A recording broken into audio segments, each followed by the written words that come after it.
Okay, NVIDIA looks good. Starbucks still pushing higher.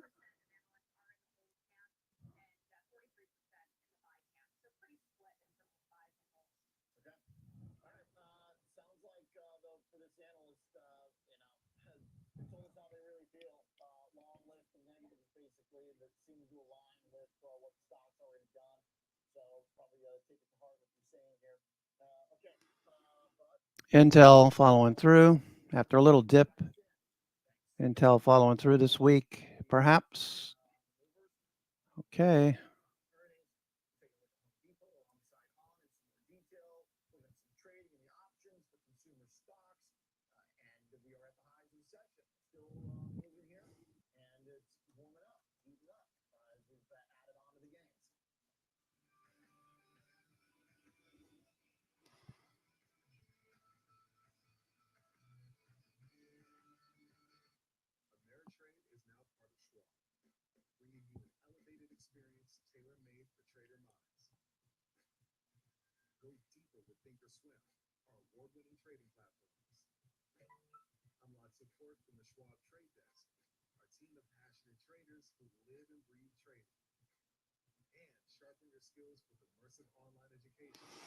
Okay, Intel looking good. Starbucks consolidating. I'm looking for a little dip to add to shares. As long as it doesn't turn into a massive profit taking. Apple on the move too. Apple on the move. Oh, let me send my son the link.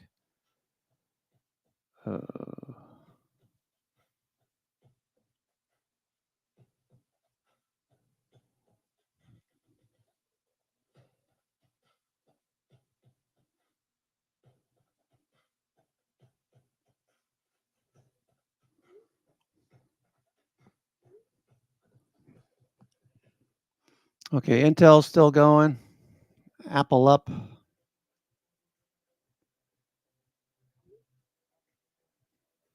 What is Bitcoin doing? Bitcoin. Dell looking good. I'd like to buy some Dell. Dell breaking the trend.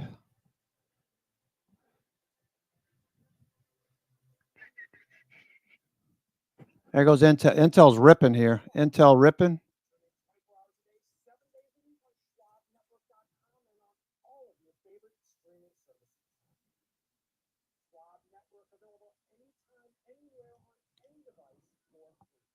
Intel's going.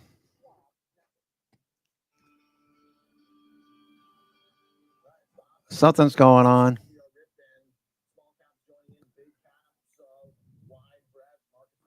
Starbucks up 21%.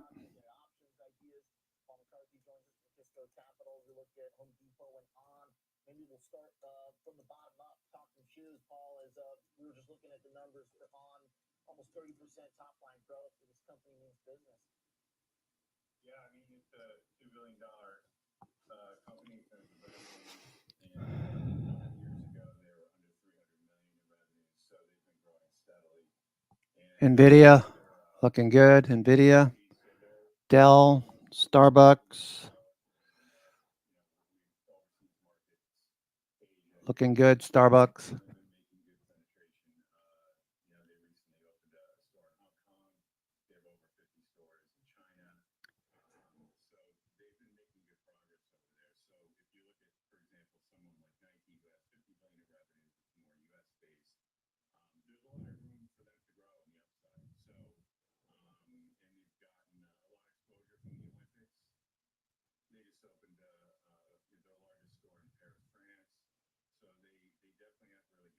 Facebook, Meta, all these hanging in there. Meta looking good, breaking out to new highs. Meta. McDonald's working. Okay, McDonald's got some work to do on McDonald's. Need to get back above the 200-day. Intel trying 20 at the moment. Intel. What is okay? Starbucks looks good. Nvidia looking good. Nvidia looking for the breakout in Nvidia.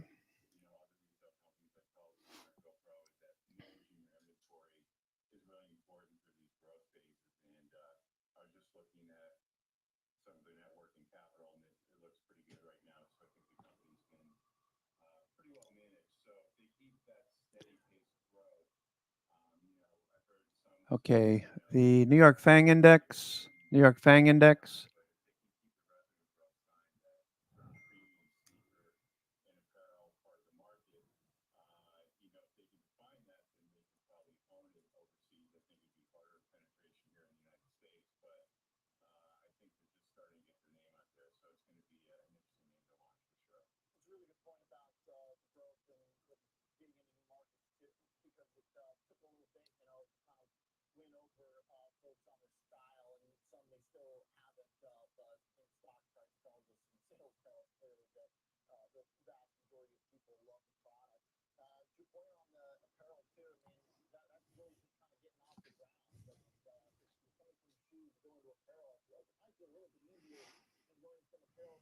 Yep.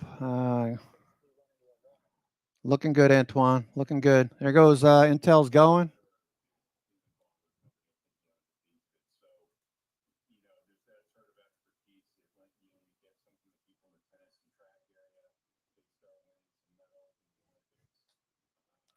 Yep. I'm liking what I'm seeing on McDonald's.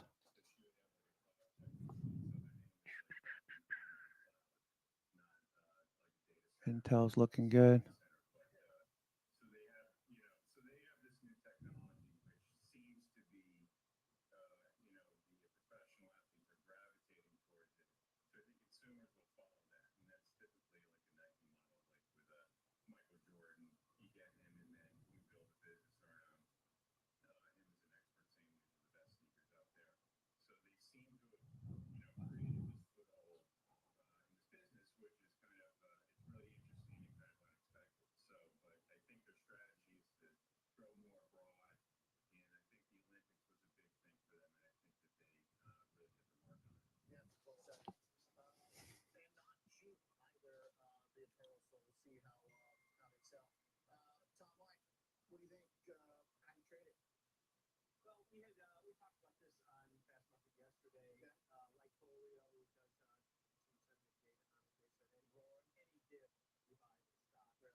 Okay, let's see. CrowdStrike.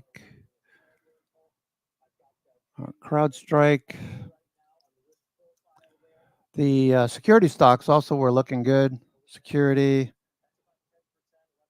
Palo Alto Networks. Big move last week. Palo Alto. Zscaler. Okay, those look good. Let's see. CyberArk. Okay, that looks okay. CIBR, the cybersecurity ETF.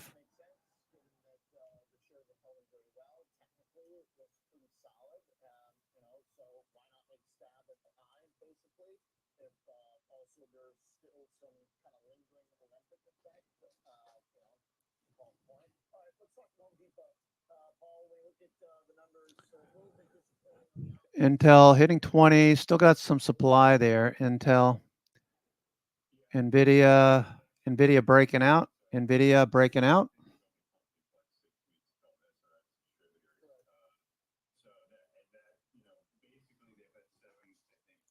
Okay, SPY starting to show some profit taking.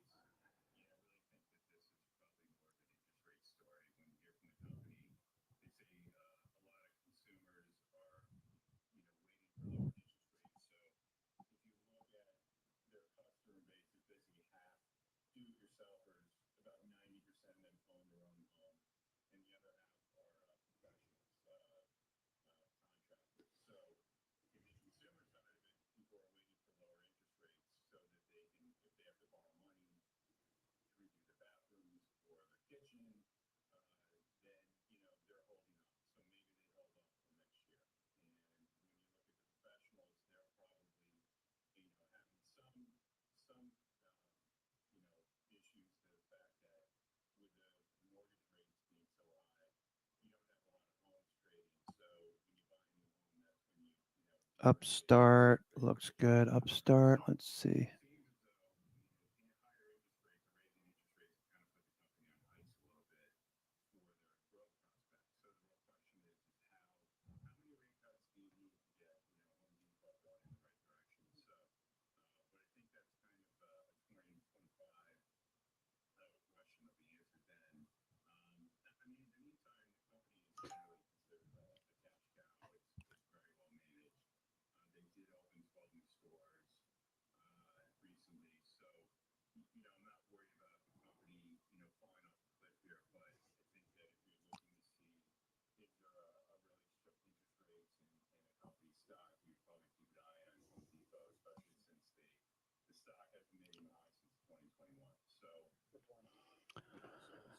All right, NVIDIA, a little breakout and pulling back in.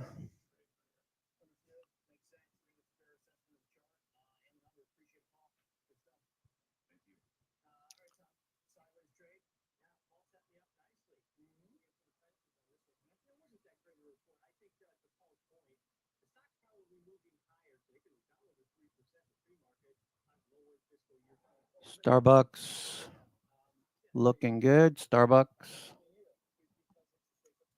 Trade of the day. Starbucks, one of the biggest moves we've seen in Starbucks.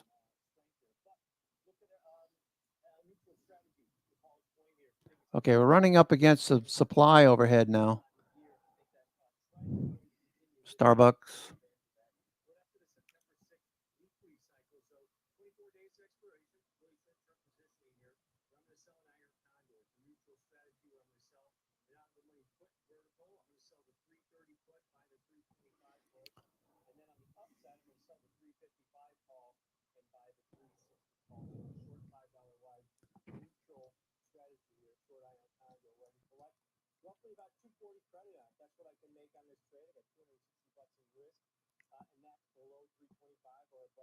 Starbucks above the 200-day moving average, hanging out.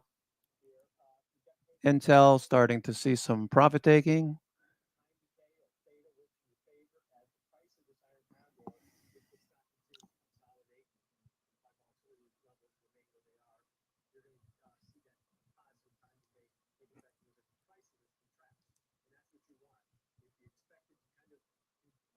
Palo Alto looking good. Palo Alto, I have put credit spreads that expire on Friday.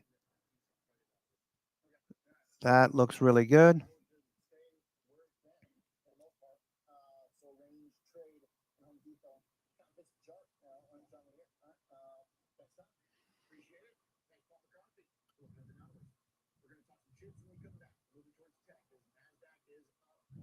Okay, CrowdStrike. Looking for a follow through. CrowdStrike.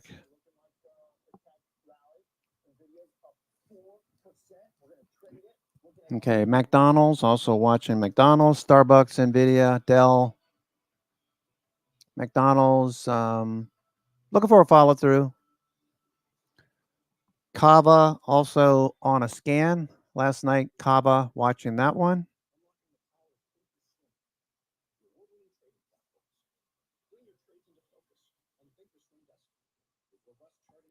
Okay, NVIDIA. Okay, that looks good. NVIDIA to the 50-day. 50-day is at 120.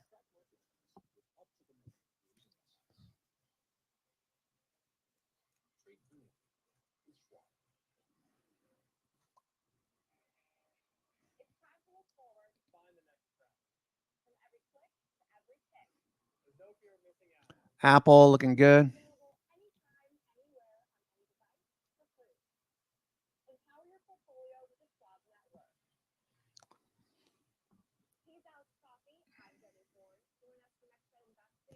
Starbucks high of the day. I'm looking for dips in Starbucks up here at the highs to sell put credit spreads or sell cash secured puts.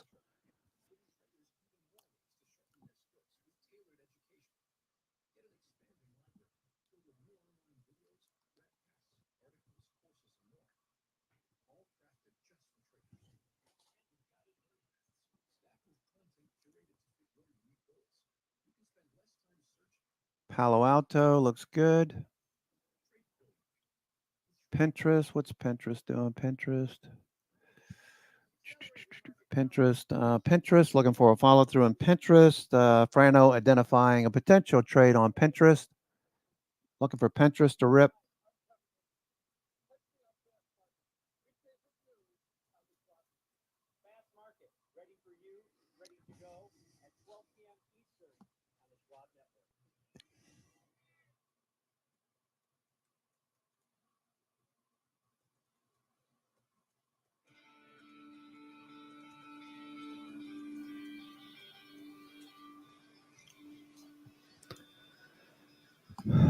Okay, Frano, buy some Pinterest, get that sucker to move. Okay, looks good. I got to tell you, I was looking at some stocks last night. A lot of stocks looking good. Let me show you a scan I ran last night. This one, we have a member who is a dentist in the Virginia area. Sandra, if you're listening. Dr. Sandra. This scan looked really good. I created this scan for her. And many of the stocks on this list, like Samsara, Immunovant, ServiceNow, all of these looking good. ServiceNow probably follows through. It looks for a number of things. Stochastics oversold is one. I saw a lot of gold stocks higher. Starbucks at 94. A lot of gold stocks. Okay. A lot of gold stocks.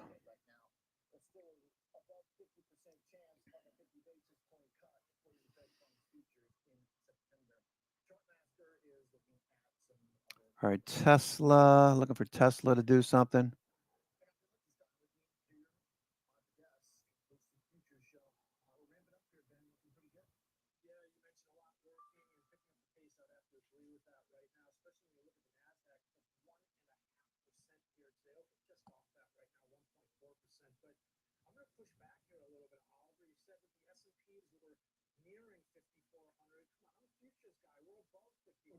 Okay, NVIDIA.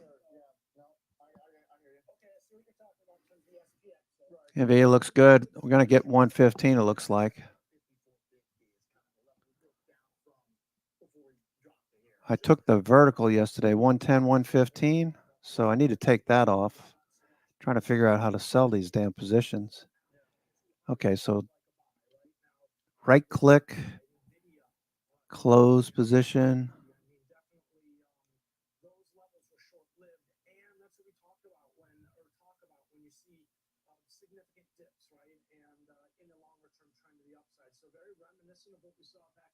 Okay. Upstart. Let's take a look at Upstart. UPST. Upstart. Looks like it wants to stretch its legs. Upstart looking for a follow through. I have October 18th calls on Upstart. A vertical 35.45. 35.45 October monthlies on Upstart. Looking for that to follow through. NVIDIA. All right, so what do? I'll go to open orders now. Monitor working orders. Okay, NVIDIA. Okay, looking for NVIDIA to follow through. Starbucks accelerating more. We're coming up against supply. Starbucks coming up to supply at 96, 97.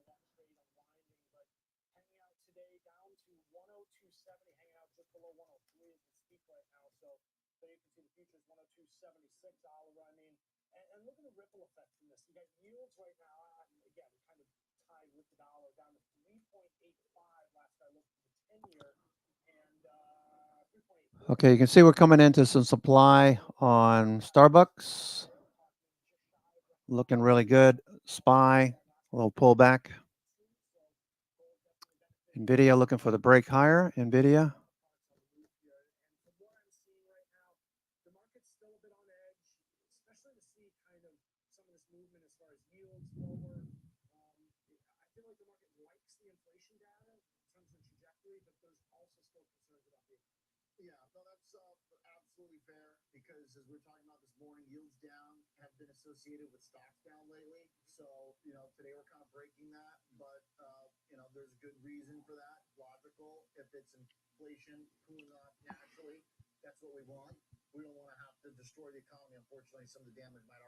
All right, NVIDIA. Looking good. Nice start to the day.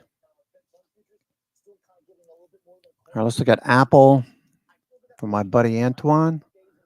Looking good, Antoine. Coming up with some supply over there on the right. Watching the supply. This is the 4-hour chart. Okay, if we go to the daily, let's go to the daily, take a look at that. Apple daily chart. Okay, once we get through this area here, we got 337 million, about 15%. Okay, NVIDIA selling into some strength. NVIDIA taking off some verticals, the 110, 115. Okay. I'm selling some of these.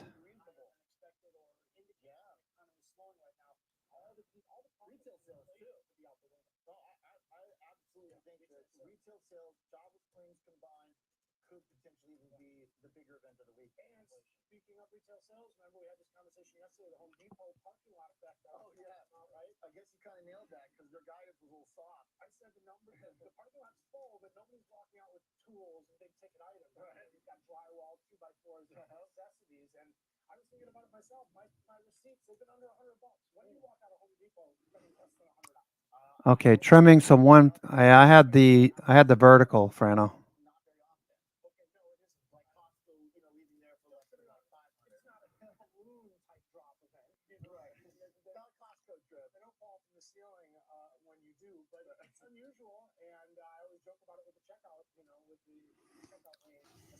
Okay, I'm still bullish. Still bullish.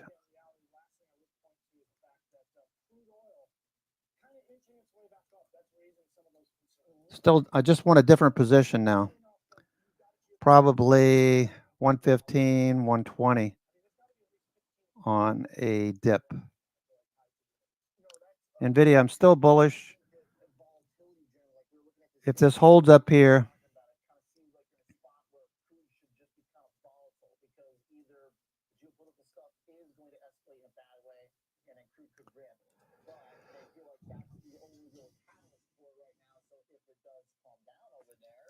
okay, probably the 0830. I'm looking to get back into that. 0830, 115, 120 on NVIDIA. Okay, so Apple looking good. So Apple, my buddy's going to make some money.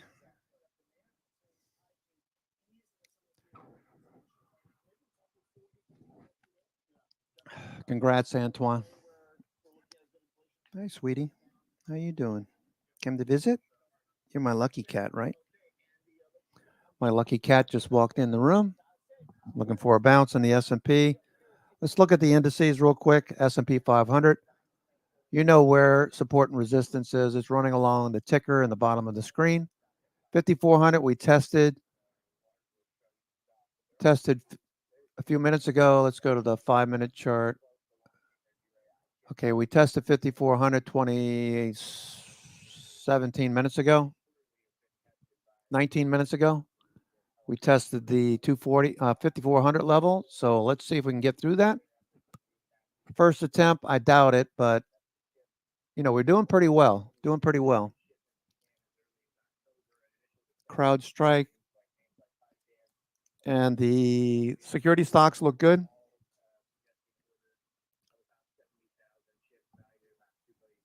I fed you already. Do you want more treats? You're such a pretty cat. You're a pretty cat. Yes, she is. She's a pretty cat. Okay. What's Bitcoin doing? Bitcoin. What's going on? My monitor's not working today.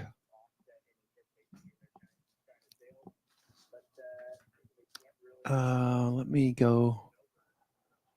Oh, you know why? That's why. Okay, I see why. Got to load that application. Display link. I got to upgrade my Mac Mini. I have a Mac. I have a Mac Mini that runs 3 monitors up top. And Bitcoin's a doji right now, but it looks like it could get something going. If we start to see some risk on, Bitcoin could get going.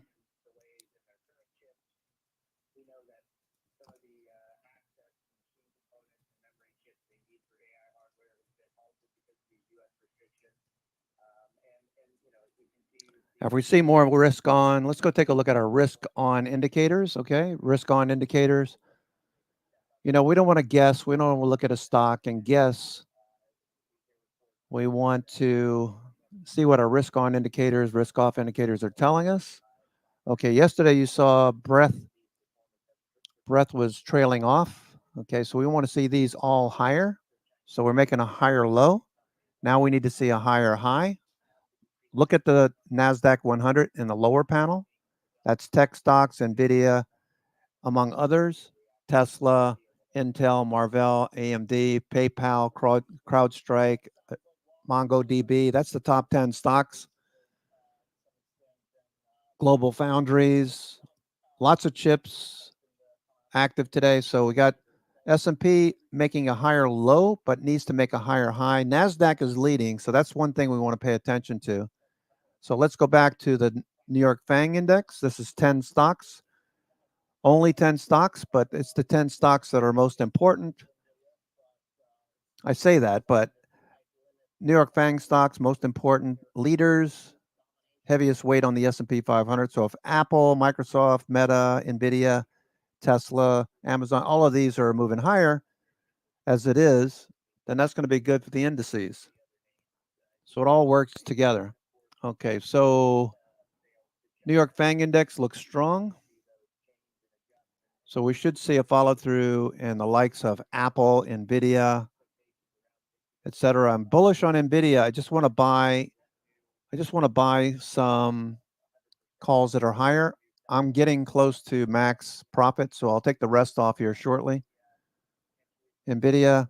Okay, so NVIDIA, we want to pay attention to the ATR, average true range, that it trades on the day. It's up $5 right now. It typically trades around 7. You can see this faded. It was rising up to 8 recently and faded over the last couple of weeks. But now looks like we could see a follow through. So look for dips to get bought up to about 116, 118, and then we'll run into some supply. Okay, the Tesla, looking at Tesla for the follow through. Okay, Tesla moving higher. Okay, put credit spreads, call credit spreads. Consider selling premium. Consider selling premium.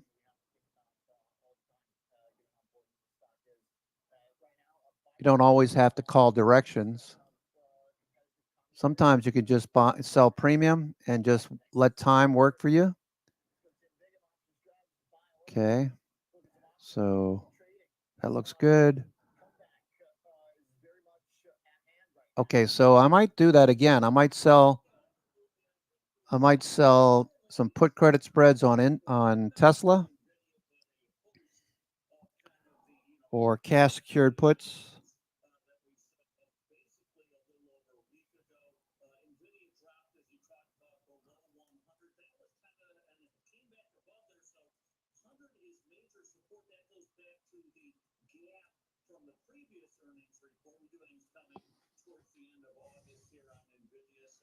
Tesla looks good. I will tell you, one of the things I woke up last night, this morning at 5 o'clock, was getting ready for the day. I was thinking about the markets, how risky they are. We're bullish right now, but don't lose sight of the fact that we've seen pullbacks in the month of August that have been pretty scary. Okay, so if you look at 2011, 2012, just know that this is possible. This is August of 2011. We dropped 2011 in August. We came back and took out the low eventually, some 8 weeks later. In 2015, 16, we dropped 11.5%, bounced, and then came back and retested the low. So anyone who got long up here was taking on a lot of risk. Right now, we're dealing with the 50-day overhead, which is a little ways higher. We need to get through 5,400 first, but just keep in mind that you need to reduce your risk, not increase it. One way to do that is to sell premium. Okay, we hit the 21 day. You can see we're starting to get rejected at the 21 day. We know 5,400 is a major level. Okay, 5,400 is a major level. 50-day is definitely going to be, I say that like I know what's going to happen. I don't really, and no one else does either. But the problem with the 50-day is that many people will look at the 50-day because they've read all the books, look at the 50-day as first resistance as we move higher. Okay. So that's the line of demarcation. We're above the 200 days. So that's long term bullish. 50-day is intermediate term into 21-day or 20-day, whatever you use, is a short term. So as we proceed up to the 50-day, we're still bearish on the intermediate term. We need to retake the 50 days. So a lot of people who've read books will start to take profits into that area. It'll create supply. So hold on one second.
Sorry about that. The waste management guys came. I had to go talk to one of the guys about my account.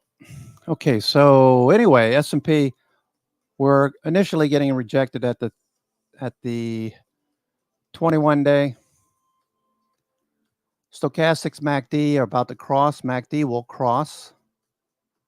Once that happens, we get a little bit more confirmation, but look for a rejection up there. SPY fading a little bit. Watch your positions. Looks like we sold NVIDIA at a good place. I'm looking to get long, maybe the 115, 120, something like that. All right, so what's Facebook doing? Meta.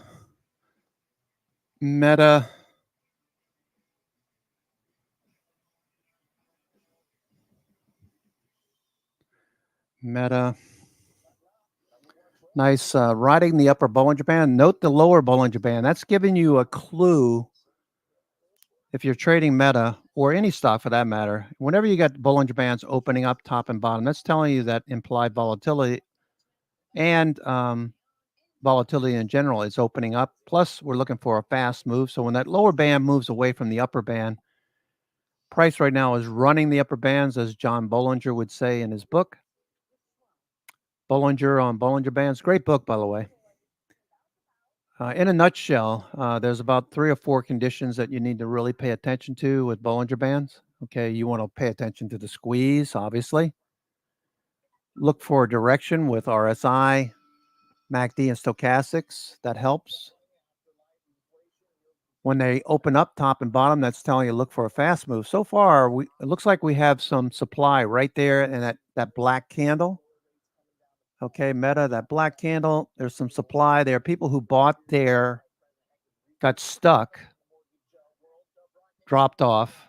Okay, so think of this as Starbucks. All right, we got a gap up above the 50-day on Starbucks. Do we start the fade? We need to keep an eye on Starbucks, okay? Don't just assume that you know what's going to happen, because look what happened here. Meta's a pretty well-known name, heavily traded, gapped up, faded, and then we dropped 2 days later. So I'm not saying Starbucks is going to do that. We have to keep in mind that, okay, granted, this is a really good development. I mean, it's probably the best thing that's happened to Starbucks since Schultz, the original founder. But, you know, we need to keep an eye on it. So I'm looking to do something with, because long term, you know, this is going to be a good thing for Starbucks. The CEO of Chipotle really knew what he was doing.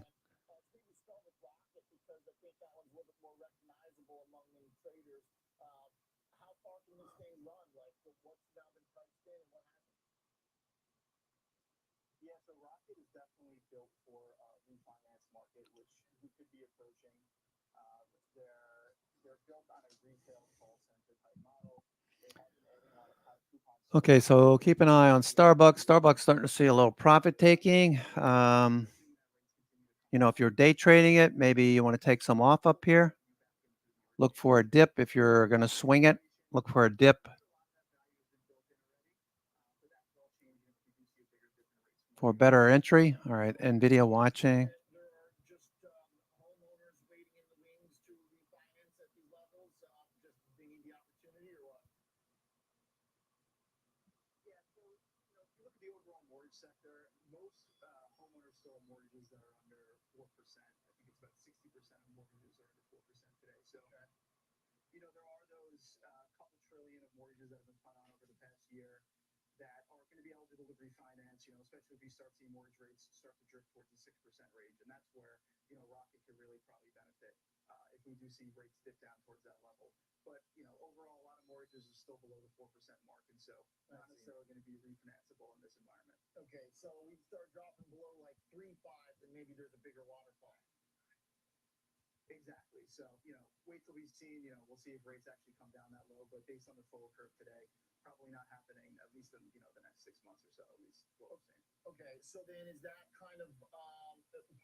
Okay, I just sold a little bit of Starbucks up here. I'm looking for a little bit of a dip Now I don't have to do anything really because we got in right around 85. That's almost $10. So I can't let all of that go. So what I'm looking for is, okay, do they continue to sell? I'll add back on any kind of B and C pivot. But for now, I'm going to take some profits. I mean, we're up nearly $10. So if it follows through, that would be the best signal. That would be the best signal. See Starbucks. I'm long term, I'm very bullish Starbucks with this development today, but I want to lock in some profits. Maybe I'll add back 100 shares or whatever.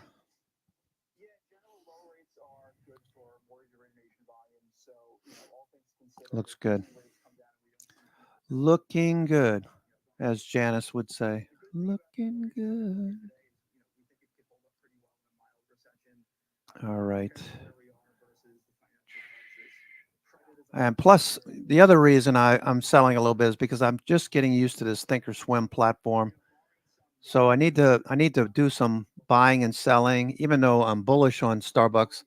Need to do some buying and selling, just get used to how this works. Because I just put in an order on Starbucks, and it turned out to be a limit order. I had to cancel that because I'm not paying attention to the bottom.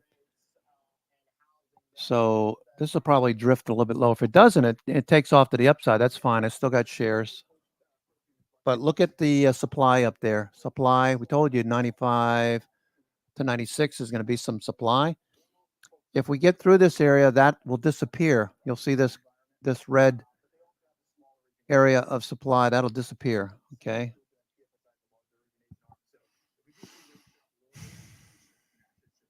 Okay. Nvidia. Okay, what's Nvidia doing? Let's keep an eye on Nvidia too.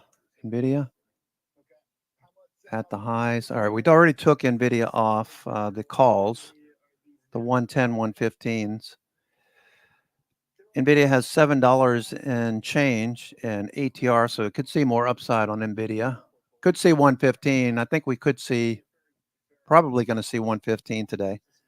So if you want to wait on that one, that's fine. Let's see. Upstart, I have October monthlies. Upstart, the 35-45 call spread, vertical Upstart. So I'm watching that one. Looking for a follow through. Looking for the weekly to do something. Upstart. Okay.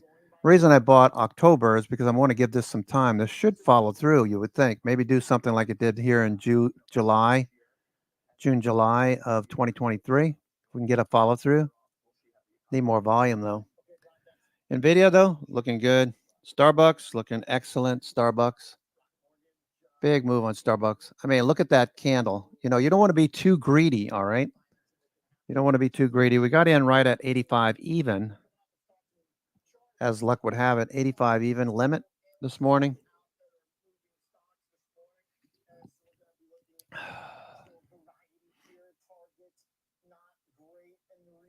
$10, not bad. So S&P starting to bounce. S&P.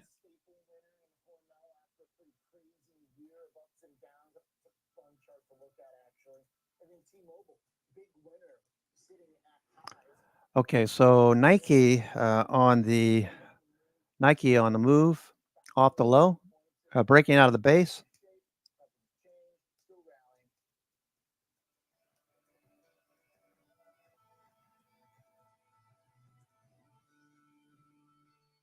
Yeah, looks good. Nick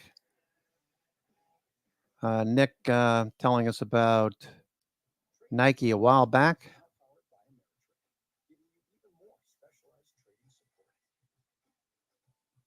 On the 22nd. So that took a little patience, but he's getting paid now.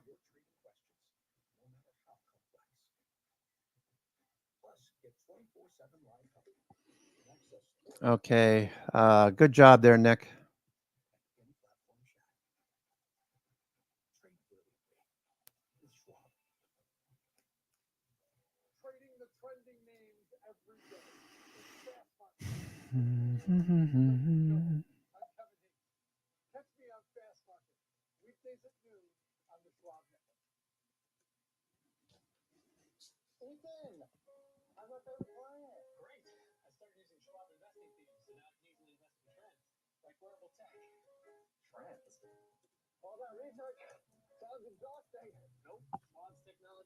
All right, so Nike has probably got a lot more. Look at that Kirby.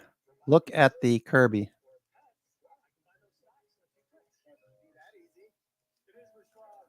Okay, look at that Kirby on Nike. This thing is gonna go. It's gonna go. When it does go, it's gonna leave people behind. Okay, where is that chart I marked up yesterday? This is it, right? Yeah, it's right here. Look at the Kirby. It's into the Kirby now. This thing could rip. Look at the lower Bollinger Bands. Nike.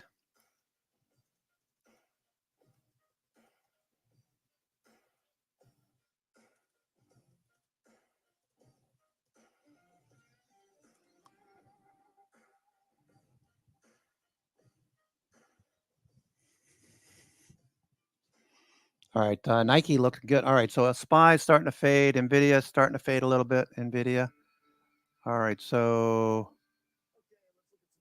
okay, where are my positions again? Let's see. Monitor. Yeah, it's going to take some getting used to, but this is good. All right, so NVDL, I want to exit some of that. Closing order.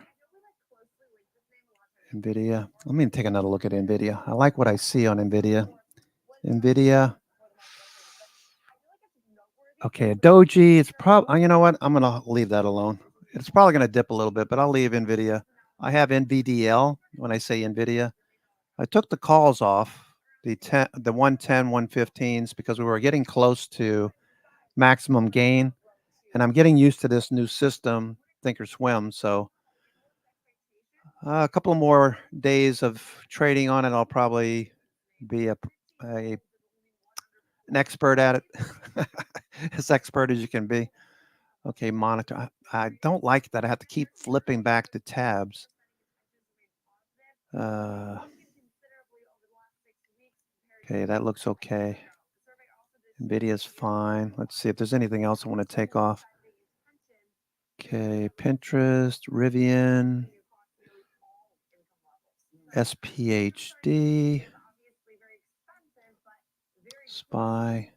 You know what I would like to do? I'd like to do some either a cash secured puts on Starbucks. You know, maybe you sell the 80 put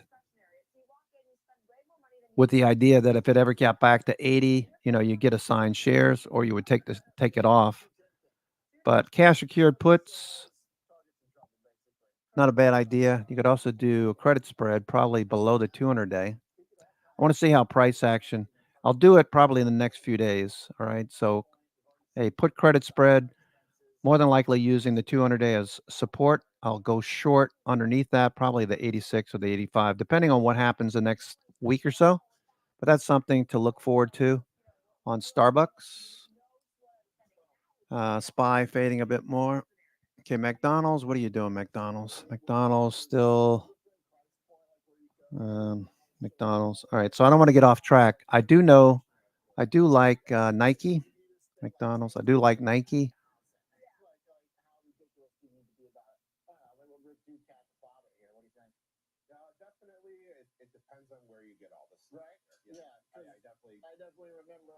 I do like Nike. Everything is working. Nike, maybe some call verticals on Nike.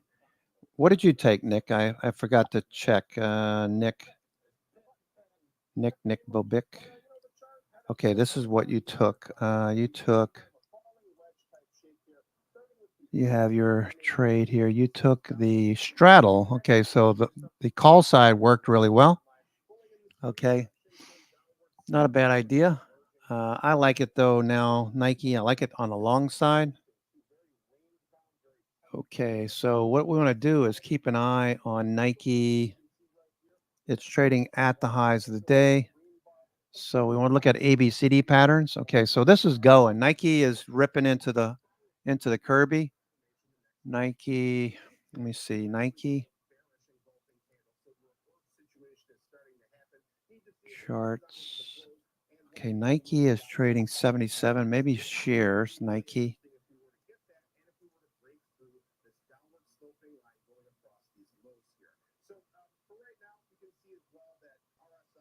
Okay. Maximize sell. Go to active trader, right? Active trader.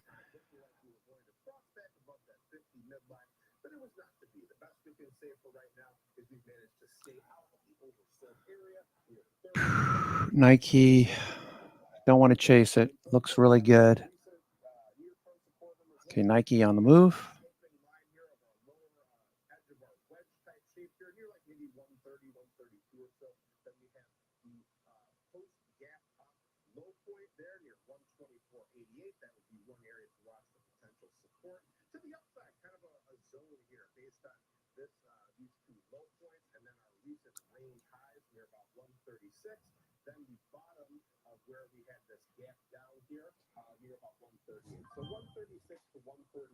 Nike, I like it.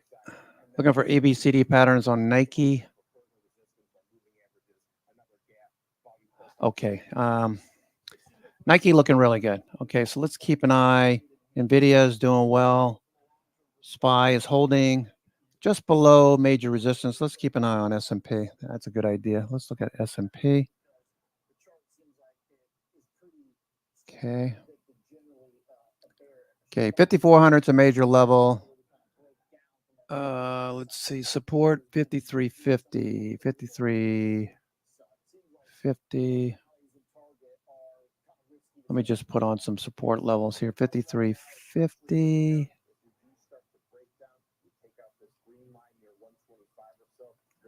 And what was the other one? 5350. Gotta wait for this to come around.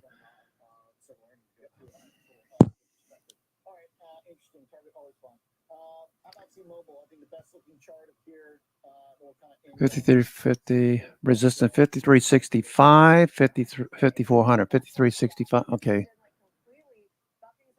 53.65 is now another support level. 53.65. Okay. S&P. Cash. All right. So we had a nice run up in the morning. You know, the first couple of hours of the trading day are the fastest moving. Okay. Nvidia. Decided that I'm going to hold on to that. Nike is like ripping here. Nike. Big move on Nike. Let's see. News. Any news on Nike? Let's see here. Monitor tab. Is that where you check news as well? Monitor. Nike. What's it, a dividend or something? Dividend, 37 cents on September 3rd. Is it ex-dividend today? Nike? Can somebody check ex-dividend, Nike? Okay, looking very good. Looking very good today. All right, so this relieves a lot of anxiety. Not that I get anxious too much, too often, but the anxiety wasn't so much for myself because I know better. I know to, when to take risk off, when to add risk on, how to put the risk on, what type of trades to put risk on over the years. You learn by making mistakes, of course. You don't learn by, always winning. You learn by making mistakes. And one of the things I like to keep an eye on is the market trending? The markets are not trending, right? That we are bouncing. It looks really good, but don't fool ourselves in thinking that this is a trend that can perpetuate. I mean, we've got resistance levels, major resistance overhead now at 50-day. We hit the 21-day. That's the short-term trend. So above that, we start to get short-term bullish. Above the 50-day will be short-term, intermediate term, long-term, the 200-day, bullish. All right. So we need to get above the 21-day and the 50-day. That's our next levels. And we need to keep an eye on. So the 50-day is up there at 54.50. Okay. Can we blast right through the 21-day? I doubt it. We got a gap to fill over there on the right. You can see that horizontal line above that 5,400. We filled the gap at 54.50. Okay. So I haven't had any coffee, and I feel like somebody gave me a shot of adrenaline. I guess it's because I happened to turn on CNBC right as David Faber was talking. Not David Faber. What's his name? Andrew Ross Sorkin was talking about Nike. Exact time he started saying it, it just said, you know what? This is good news. We talked about it yesterday with Paticus. I'd be bullish above the 200 day. And what happened today? We gap above the 200 day. So, and the price action yesterday didn't really telegraph anything. Excuse me. We wanted to be above the 50 day.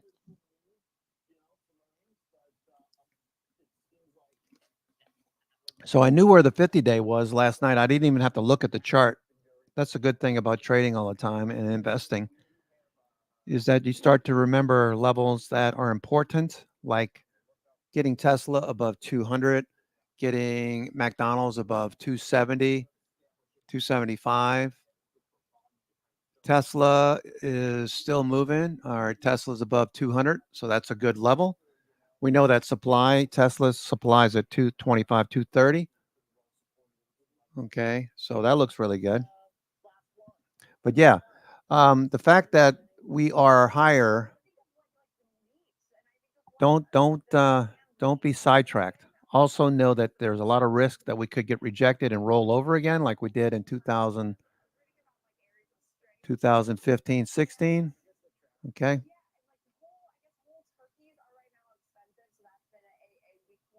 So keep your risk tight for now. Meaning, don't go and put 100% of your money on the line because we could very well get rejected at the 50. Most likely going to get rejected at the 50 day. Okay, so enough of that. Enough of that, Benny. Move on. Move on to the topic at hand. S&P cash. Okay, we want to get above this level. Looking for levels overhead. Let's go to the 15-minute. I want to see some levels. Supply. Nothing yet there. 30-minute. Okay. 60-minute. Okay, I'm looking for supply. Okay, there you go. Okay, so you see the supply there is off to the right, off to the left of the screen. Okay, so here's the 60-minute. You can see supply above 5,400. Okay, you got a chalk on the way down, change of character on the way down, chalk. Right here, you can see a chalk on the upside when we broke this trend to the upside above 5330. Okay, see that chalk right there? Okay, break of the structure to the upside, BOS, break of structure, looking for a follow through, and a test to 5400 again. NVIDIA still looking very good. I'm going to keep NVDL.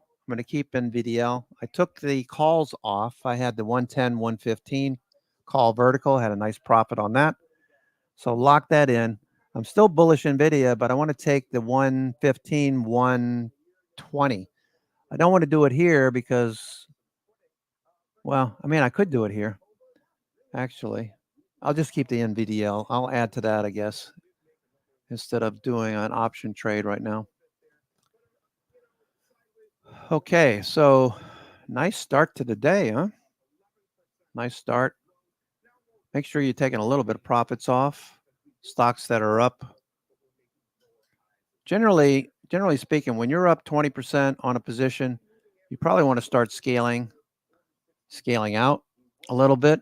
Look for a little dip or whatever, because 20% is a level that most IBD traders adhere to. So if you get a breakout on something like, I don't know, let's go take a look at Tesla. If you get a breakout above a key level of a base and you gain 20% from that base breakout, generally there's a lot of IBD followers that will take profits into 20, 25% above the breakout area. If you're new to the concept, you'll get it after a while. Let's see. I want to go to New York FANG. Okay, I want to monitor New York FANG very closely because this is right at the 21 day. Okay, it's only 10 stocks, but some of the most important stocks that we trade on a daily basis. Apple, where's Apple? Apple. My son's in Apple. I have no position, Antoine, if you're listening. Looks good. All right, so we're getting back into your area. Looking for a move above 225. Let's okay, so look, you see that, Antoine? I don't know if you were watching. You probably are. MACD, let's go to Appel's triple, triple, triple, triple.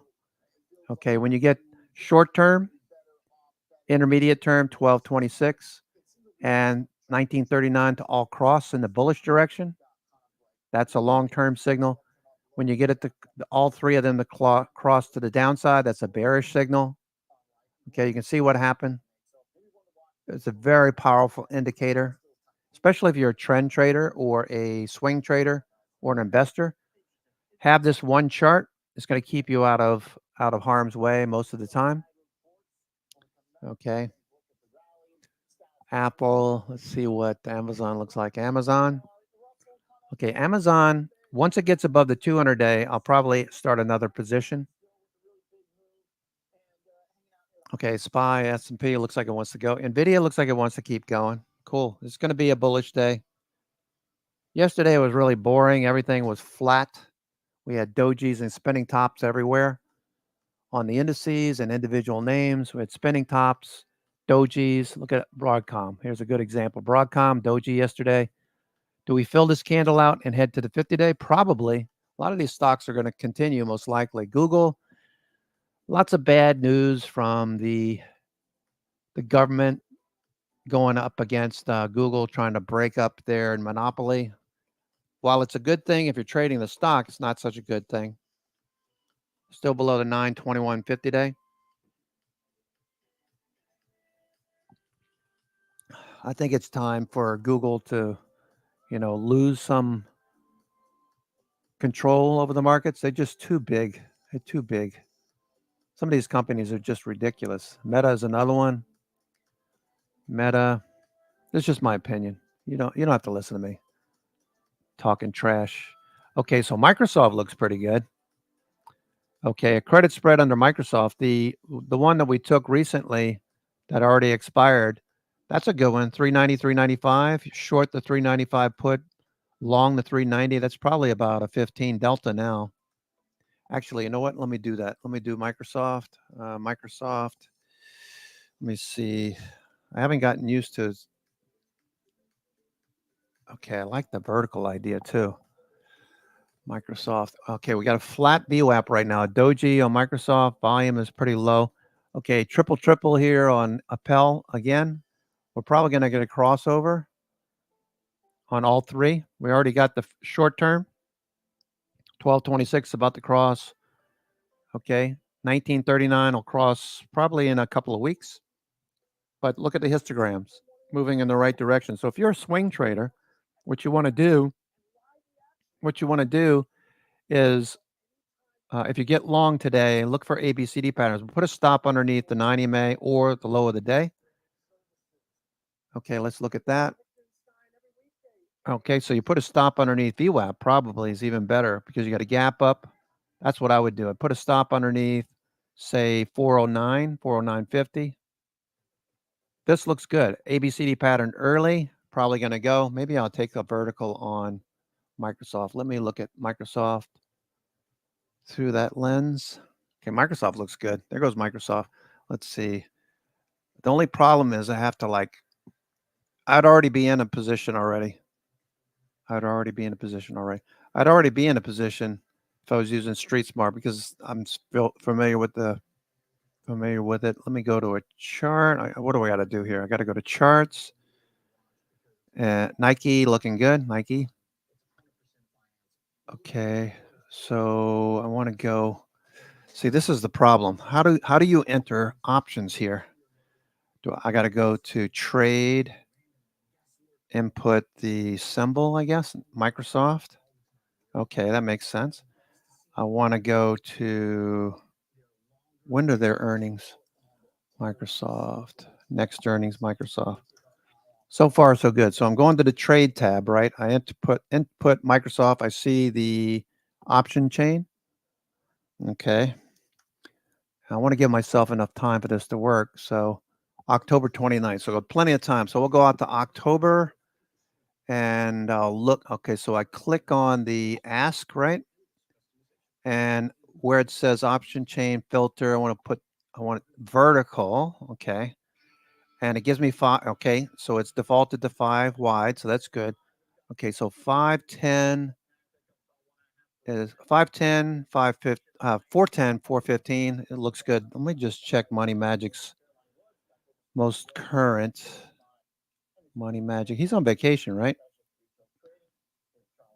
Okay, so Microsoft, we had 425, 430. So 425, 430. So that's a long ways away. So I'm going to go with the monthly and the 410, 450, 415, 420. That's $2.80. So I'll try some of these.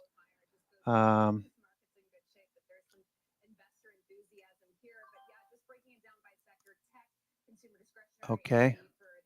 Okay, so Microsoft, I just took, oh, that's pretty easy. That was pretty easy, guys. All right, so I'm getting used to it. All right, so I just took a vertical on Microsoft.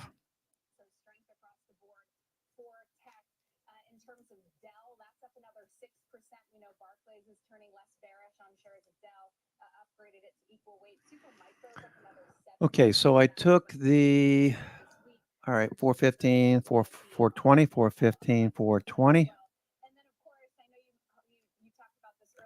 Okay, what was it? What did I get that for? I got it for, how do I tell what I got it for? Let me go Microsoft.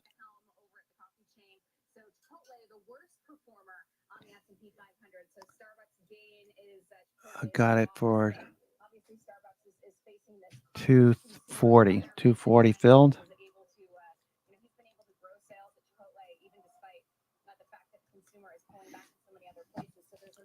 240, not 249, 240. 240 filled. Okay, Microsoft. Tight Bollinger Bands. Okay, it hasn't broken out yet. Microsoft. I'll show you what I'm looking at here. Microsoft. Okay, Microsoft. Flat VWAP is flattening out. Let me look at the 5-minute. Okay, VWAP is flattening out. So I know that implied volatility is not expanding yet. Okay, yet. So that looks good. Let me go to this one. Microsoft. Okay, so I know that Bollinger Bands are tight. That's a good thing. As I'm taking a position, I'll put a 75-cent stop, something like that. Okay, Microsoft. Okay, Microsoft. Okay, where are my Bollinger Bands? There we are. Okay, Bollinger Bands are just starting to open up on the 15. Let's look at the 5-minute. Microsoft just grinding along. So the 15 and the 30 probably show tight Bollinger Bands opening up. Okay, riding the upper band on the 30, 60-minute. Okay, that looks good. So Microsoft will go back to the 5-minute. So we'll keep an eye on this for a few minutes. We want this to move higher. Okay, Microsoft. Let me go to a different chart style. Microsoft and show you what I'm thinking. Okay, so here's Microsoft on the daily. What did we just traverse back above? The 200-day. When is Microsoft earnings? Microsoft earnings are October 29th. Now, they missed expectations. I like to see all 4 of these green, but this is good. You know, revenue growth is 15%, earnings growth is 9%. Earnings, they missed expectations, but they beat the low estimate of 285. So they didn't beat all the estimates, but they beat the low estimate. That's fine. Okay, Microsoft reported earnings 295 per share, revenue 64.73 billion for the fiscal fourth quarter. $64 billion in a quarter. Not bad, huh? Not bad. And these metrics, we'd like to see all 4 green, close enough for horseshoes and hand grenades. Here's the daily. We're moving above the 200-day. Do we have volume? Yes. We'd like to see more of this. MACD's about to cross. You know what we talked about just now about the triple on Appel. Appel's triple.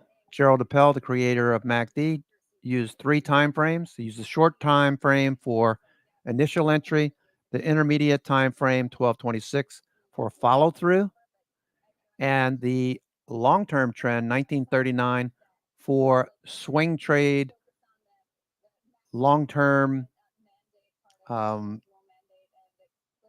confirmation. We're above the 200-day. That looks good.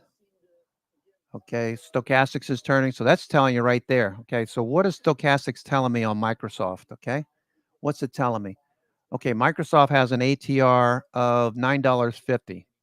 Microsoft has a ATR $9.50. What's it right now? $5. So that means we have $4 more possibly for this to trade, especially if this turns back up. So it's been drifting lower, but still, that's telling stochastics is telling us that we should close in the upper half of the daily range. Why is that important? Because I don't need to chase it. If I'm interested, I don't need to chase it. Okay, we're moving off the VWAP, but you can see the price action. Okay, so think about it for a second. Stochastics is rising. What is it telling me? It's telling me to look at price action. This is the range so far. So it's looking at closing in the middle part of this range, in the upper half. So knowing that we have another $3 or $4 in potential, or even if it's $2, $3 in potential, we should close in the upper half. So I want to buy somewhere near the middle of this range or lower. So I didn't get the absolute low there, but it does look good. All right, so you got a higher low. You follow? Okay, so we should stay in the upper half. So I'm looking at 415 perhaps as potential for Microsoft. But that stochastics is telling me a lot of information about what to expect. It's telling me a lot of information. It's telling me to look for closes. Also, we know that the momentum is clearly turning more bullish. So the bears are losing control. They've already had their time. They've had the last 4 weeks. Okay, so they're covering now. We're back above the 200 days. So that's an area where most institutions will be buying and they show up. So everything is plus plus. Is a guarantee? No, that's why we use a stop underneath the low of the day. Microsoft, I took the 415, 420. Actually, I think I got a better fill than 240. I think I got 230, didn't I? Oh, that's the puts. That's the puts. Sorry. 240 is what I got filled at. All right. So so they don't have earnings again until October. What do you think is going to happen with Microsoft?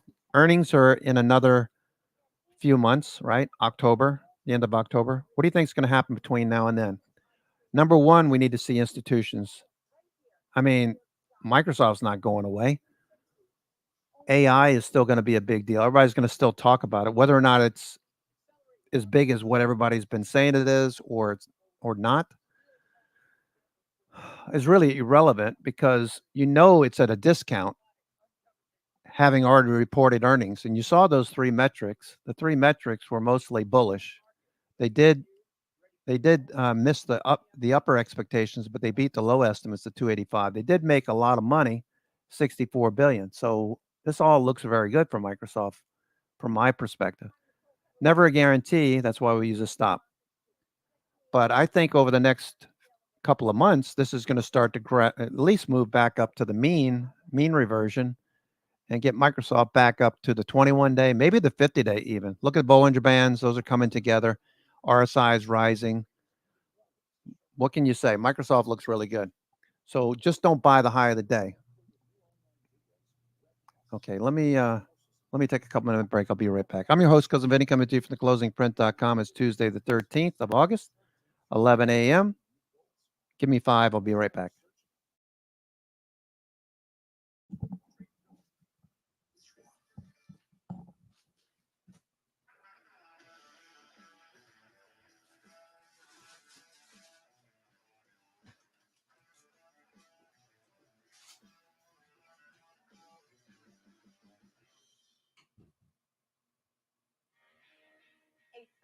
take on the hottest trends in the market, from every click to every tick. There's no fear of missing out on Next Gen Investing. 1 p.m. Eastern, only on the Schwab Network.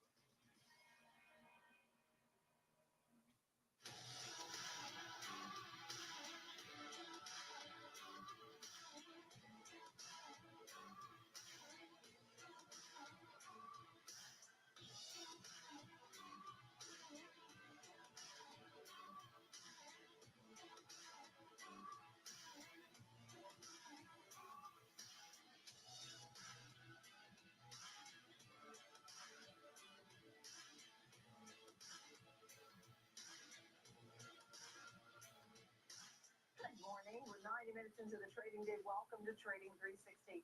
I'm Nicole Penalidis, live on the floor of the New York Stock Exchange. Stocks are higher. The PPI comes in a little muted. Right now on today's show, our 360 Spotlight will dive into the big CEO change that we are seeing at Starbucks. CEO out and being replaced by the CEO of Chipotle, effective immediately. The CEO is out. Disruptor NVIDIA, after a report that Huawei looks to challenge the company's China market with new AI chip, and the 360 round all up to state of the consumer. In the meantime, here's a look across the board at how we are faring this morning. S&P 5397 up 1%, the Nasdaq up 1.5% at 18,841, the Dow Jones Industrial Average up 170 points, up nearly 0.5%, and the Russell gaining 0.75%. Yesterday, we saw oil moving above $80. Right now, it's 79.01, down a buck. Gold 25.11 after recently hitting all-time highs. Right, we're hovering right at these all-time highs. In fact, it's up $7. So the VIX 1944, the dollar 102.72, and Bitcoin 59,905, up 1.1%. For a look at some of the top-moving stocks in today's market, I'm joined by Jenny Horn, markets correspondent here on Schwab Network, and of course, we got to take a look at Home Depot and concerns about consumers, right? And that's basically the takeaway. Some of your thoughts. Good morning, Jenny. Good morning, Nicole. And actually, as we stand right now, we're pretty much unchanged on the day. So considering where we fell pre-market and this morning, it's actually looking not like too bad of a day, as comparable sales did miss. They're now guiding for a decline of about 3 to 4%. Previously had been expecting a decline of about 1%. So I think that was the major focal point for some of the overall more bearish sentiment. However, we did see that full year outlook was cut. Lower interest rates and overall just lower consumer spend are still right now some overall points of concern that was mentioned by the company. So we did see that overall they did say they gave a downbeat outlook for their profit. They lowered their outlook for comparable sales growth, but they raised their growth for guidance in total sales. So during the quarter, they did mention that these higher interest rates and greater macro uncertainties pressured consumer demand more broadly, resulting in weaker spend across home improvement projects. However, they did say they saw this continued softness in spring projects, which were also impacted by the extreme weather changes throughout the quarter. So I think that is an area where you could actually see improvement, obviously, because these were somewhat of factors that were out of their control. However, what is more concerning is they said the increased political noise and the growing concerns about the economy as well as employment ticking back up, and people now pushing the pause button on some of their larger projects. So they said everyone's expecting rates are going to fall, so they're deferring those projects and just maybe waiting a bit longer to then say shell out for some of these larger cost products. They did give an update on their SRS acquisition, which is one area of their business that's obviously catered more towards the professionals, that's doing quite well, but that has also been a point of weakness for them for the past several earnings quarters. So a pretty mixed picture. I will say they did beat on top and bottom line expectations for their period. So that was also something that was read as a point of strength.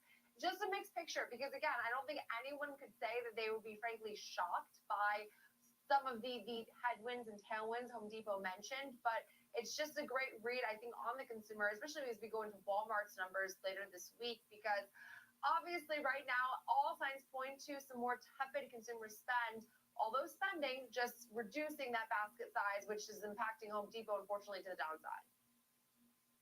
Right, Jenny Horn, thank you for that. Appreciate it. Markets correspondent, appreciate it. Let's get some insights and news shaping the markets. For that, we welcome in Ted Weisberg is here, founder, president, Seaport Securities. Good morning, Eddie, how are we feeling about the market? Some of your thoughts on what's going on here. Well, I'm just, as you're speaking, just thinking about last week, which I'm not sure what last week was all about, except that last week reminded us that when we get reversals from a trend, whether uptrends or downtrends, they're always sharp, steep, and very painful, but also relatively short-lived. Because here we are now, 5 trading days later, markets are acting pretty good.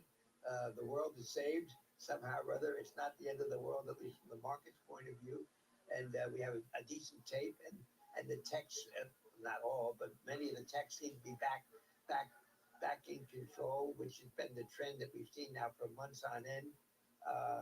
So all's well, at least for the moment. Yeah, it was interesting because as I was reading through some of the business sections this morning, it was to your point about being sharp. How about the sell-off we saw in the Nikkei, right? It was 12.5%. The Nikkei has totally made that back up already. Yeah, and we don't know what the catalyst will be, but they are more technical. All right, so we left off with Microsoft. Let's go through some of the other names in the group. NVIDIA, of course, doing well. NVIDIA, let me turn you down, guy. All right. Let's see, New York FANG Index, 10 stocks, looking good. All right, we're about to push through the 21 day. That looks good. Looks good. Okay, we talked NVIDIA, right? Yeah, NVIDIA is above the 21 day. 50 day is next, so 120 looks very possible. So I'm looking to do the 115, 120. I won't do it right now because we're at the high of the day, but MACD's crossed. Beautiful. You see NVIDIA going into earnings? You see that? See what's happening with NVIDIA? Triple on Appel. Okay. So look at the long term. Oh, wow, that looks really good for NVIDIA. I just don't want to buy the high of the day. That's the only issue I have with NVIDIA at the moment. But I do have NVDL, so I'll just ride the shares for now. And look for an ABCD pattern. Okay, this is definitely... Aaron, how you doing, Aaron? Aaron, I know you have... yeah, yes, sir. Good call, though. Love bases, Nick. Love bases. Especially in iconic names. It's so boring because you and I have been talking about it probably for 10 years, but my number one name still is continues to be Meta. We've been in the name literally for 10 years, as we discussed a couple of weeks ago. If we have new money to put to work, I would look for an opportunity to buy Meta. Yeah. Here today at 520, or do I wait for another downdraft? It seems to come periodically, but that's still a name I would like to own, and I'd like Oracle. I mean, that's really other tech names. I mean, the whole world. Okay, there goes Microsoft. All right, cha-ching. Microsoft, cha-ching. All right, let's see what Buford's up to. Buford seeing SPY, 12,000 October, 568 calls, sell to open. To buy put spreads. All right, nice hedge. Yeah, it looks like a good hedge.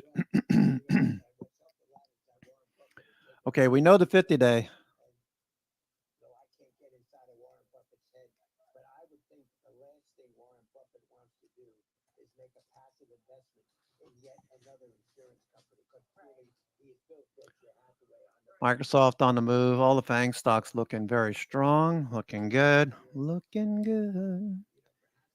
Ba-da-ba-ba, ba-da-ba. Dun, dun,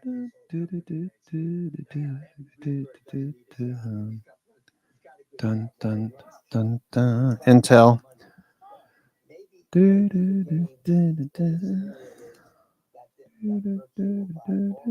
Okay, so we're still basing. Look at Intel. I mean, it's a different company, obviously, but looking at Intel, now look at Nike. Okay, Nike. Intel's probably going to do what Nike, something similar. All right, so they're going to wait. What they'll be doing down here is institutions will start picking up shares. We don't see the volume yet, so We need to see more green, not the red. Need to see more of this, but green. Higher volume on the bullish side, not on the bearish side. So they're still selling down here. So once we start to see the green picking up, MACD, stochastics, everything, this base will fill out. Probably takes another few weeks, like we see with what happened with Nike. Nike's on the move, breaking into the Kirby. Beautiful, beautiful. All right, so let me get back to Microsoft, which is doing really well. Microsoft doing exactly what we want to see. Microsoft, look at the daily over there, 4 hour on the right there. You see where supply is at 428. So that's telling you where to start looking for resistance. Let's look at the hourly chart. Okay, hourly. All right, so 424, that's where you're going to see supply. All right, so we got another 12 bucks to go on Microsoft. It doesn't mean that we're going to go there. It just means that that's where the next level of major supply hangs out. It's kind of like shares, the equivalent of shares when you're looking at Money Magic levels. This is what you're seeing. You're seeing the volume overhead and the amount, the areas where you would expect to see some profit taking. All right, so that's what I'm looking at.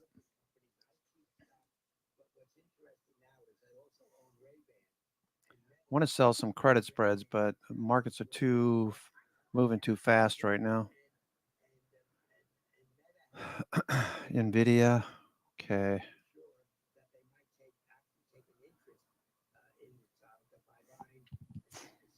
NVDL looking really strong. Okay, so I want to go over here and look at, okay.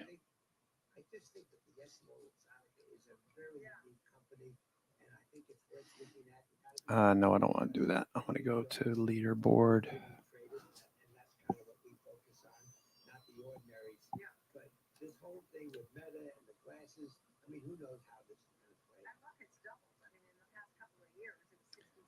Okay, so far looking really strong. Looking very strong.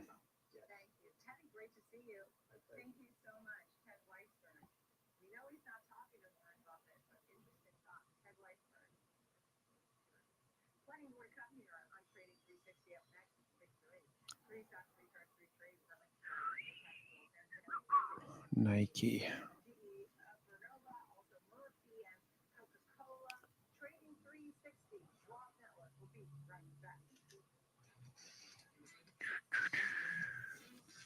I was looking at some sneakers for my son for school. I mean, seriously, these shoe companies, to say they're ridiculous is an understatement. I mean, it takes, what do they make those shoes for? $10? Most of the shoes. I don't know. It just pisses me off to see how much some of these companies like Adidas or Reebok or Nike make. Pisses me off, really. But he needs to be fashionable. He's going into high school. He's got a girlfriend. So, don't want to be the father that says no. To an extent, don't want to be ridiculously easy. He knows I can. The problem is he knows I can afford it.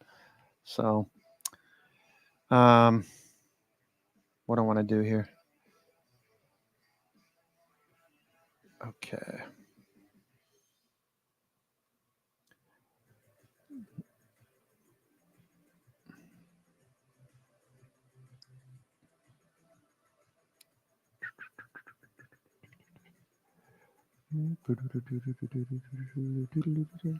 Okay. Yeah, looks good.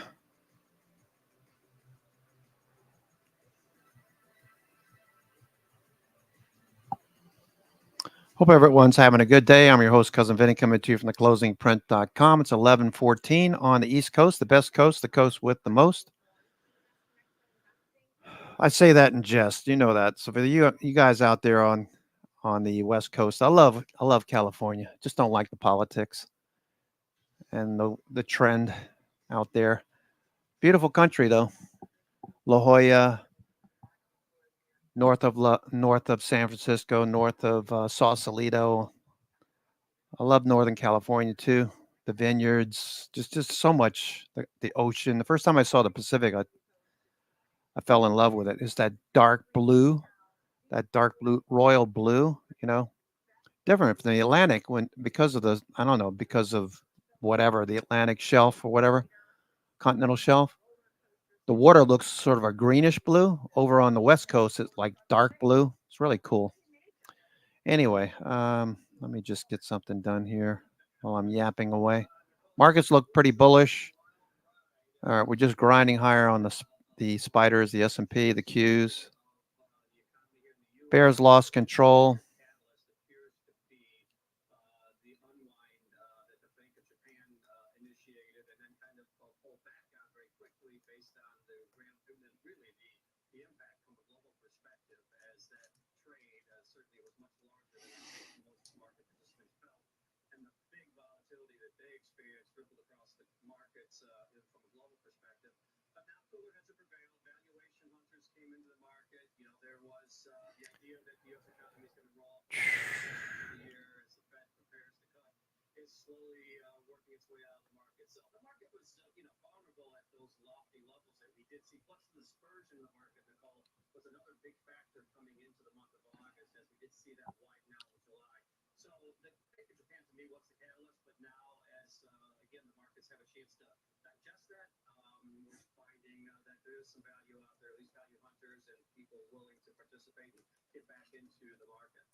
Yeah, understood. So let's get to GE first. Nova, I mean, you're looking at GE here.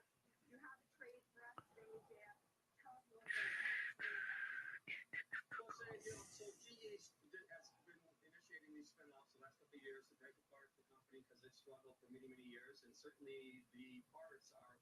a little bit about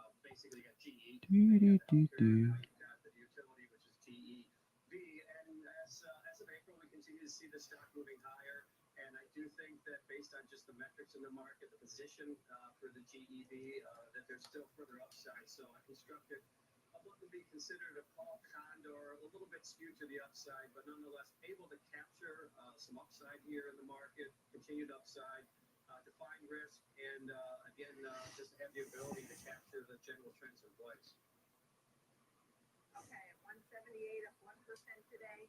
Ben, tell me your thoughts on the stock, please.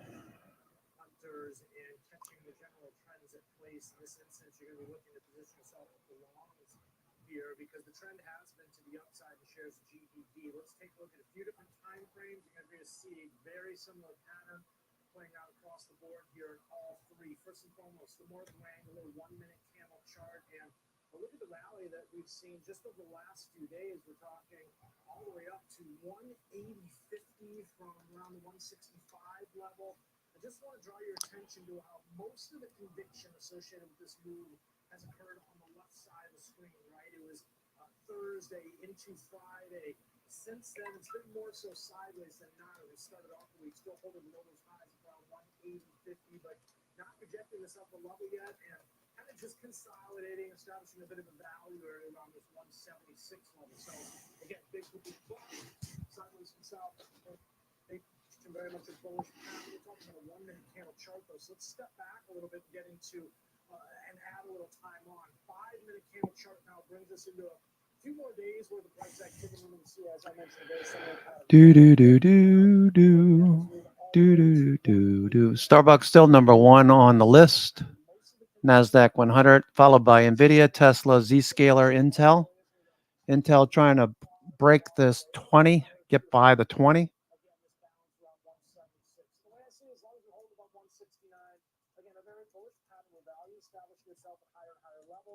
Retracement is somewhat limited, short-lived, and simply put, Nicole, exactly what the bulls are looking for. One more step back away from the 1 minute, 5 minute now into a 4-hour candle chart. It's going to show again a similar depiction. We're talking value, which is moving higher. We've got our sights set on this 185 level. On top of that, the bulls actually want to not only take that out, but find find a new area of value at a higher level, right above this 166 area, this range we've been in, which goes all the way back to May. Because once you do that, you can kind of Yeah, that's a good point. The Olympics also. Olympics too. looking for that next breakout move. They don't want to see it below 130, right? So breakout, establish a new area down to a higher level. Microsoft's still going. Microsoft. So again, looking to position yourself with the trend here. You're looking Okay, looking good. This is a good day. Nvidia. Yeah, Nvidia just keeps going. Volume looks good too. Nvidia. Microsoft looks good. Yeah, so looking at the great example today is a fall condo, let's call it. And what I mean by that is basically looking at the September options, the 175, 185, you buy that call spread. Then you sell the 195, 210 call spread to finance a big portion of the Microsoft looks good. So you're basically Microsoft. Thank you you can do that for about $2 here at the 177. for letting me be myself again. Thank you for letting me be myself again. We push too far up where you would give up some of that upside if we were getting above, like, say, 205. But I still think that the range to the upside is going to be established. But I do think the trend's going to continue. And this is a way to capture that trend and define your downside risk. All right. Next up, Murphy USA, which is up about 40% this year. In fact, over 1 year is also a winner of 60%. I'd like to take a look at this 5 to raise the price today. Tell us Okay.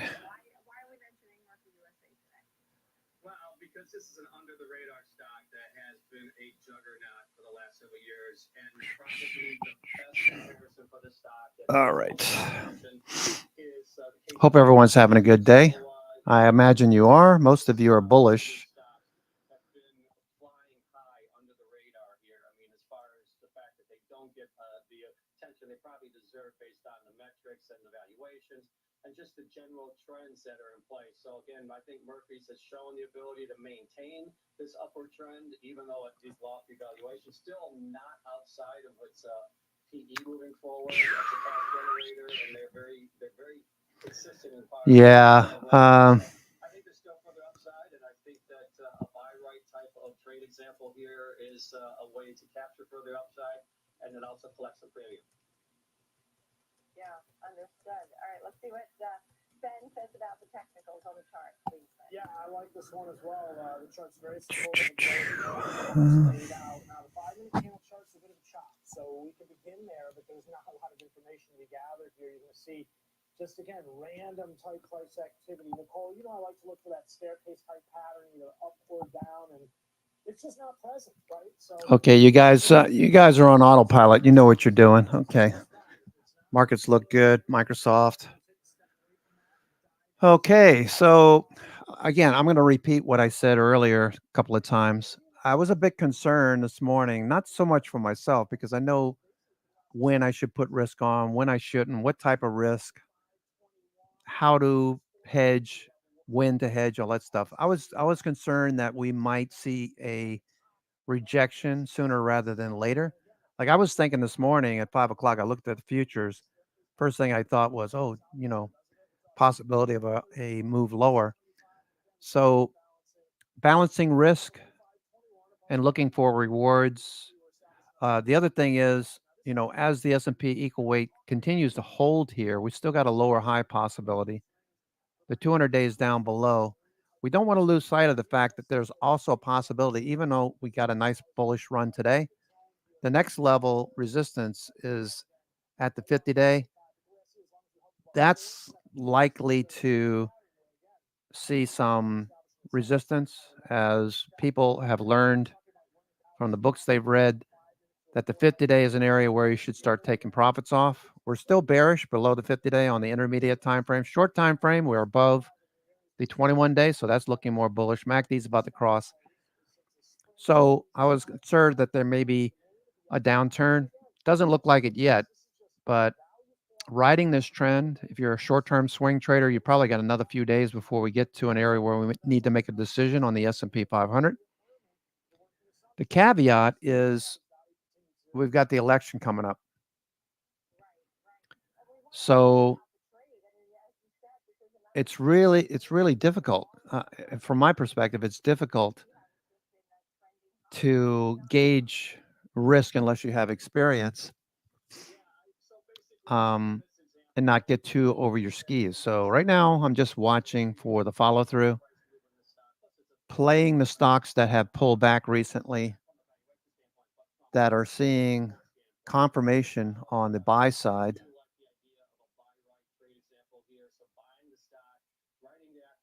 Okay, watching for confirmation. New York FANG index. This continues. That's going to bode well for these stocks, these top 10 stocks. All right, so I think everybody's okay as far as risk is concerned, right? Everybody should be okay. Look at NVIDIA. Wow, NVIDIA up 5.26%. Tesla up. All right, so everything's looking good. Just know that in the next few days, we got what, CPI tomorrow. We had PPI this morning. Inflation down to, what was it, 2.38% or whatever. There's still inflation in the system, but we're looking for CPI, some sort of decision. Right now, VIX is down 6% on the day, and all these stocks are catching a bid, some more than others. Microsoft looks good. Looking for Microsoft to follow through. Microsoft doing really well.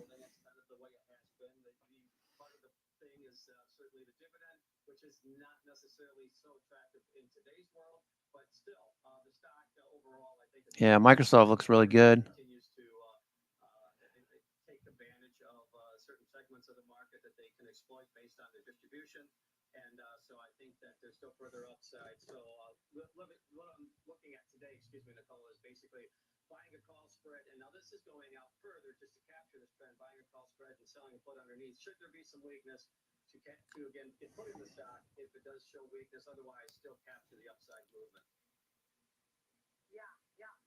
And look, we've had a lot of action in Staples, right? We're going to be talking in a moment to Nick Yen over at Okay, Meta doing well. Okay, cool. ABCD pattern early on Meta, right out of the gate. We popped up, looking strong. Risk is about 96 cents on the stop.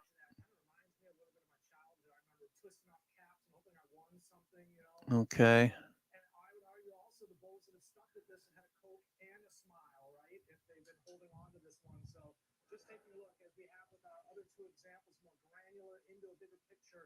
Type example, 15-minute candles where I want to begin, and you're going to see a very similar pattern, exactly what I like to look for.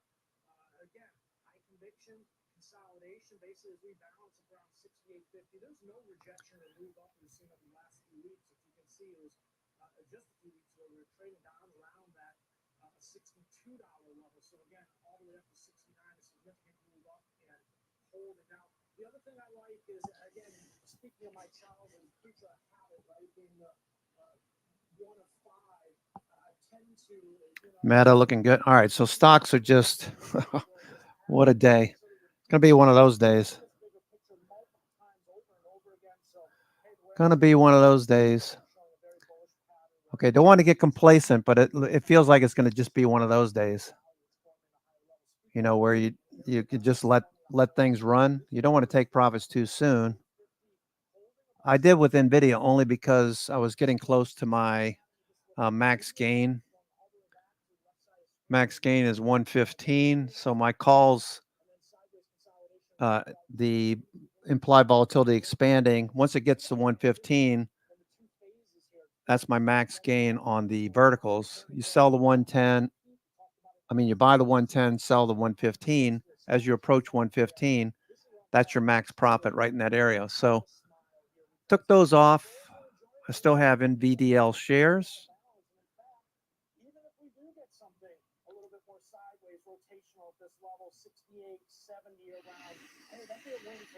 Yeah, it's going to be one of those days. The bears will complain. You know, they've had the previous 4 weeks. They've had their shot. Next level 50-day.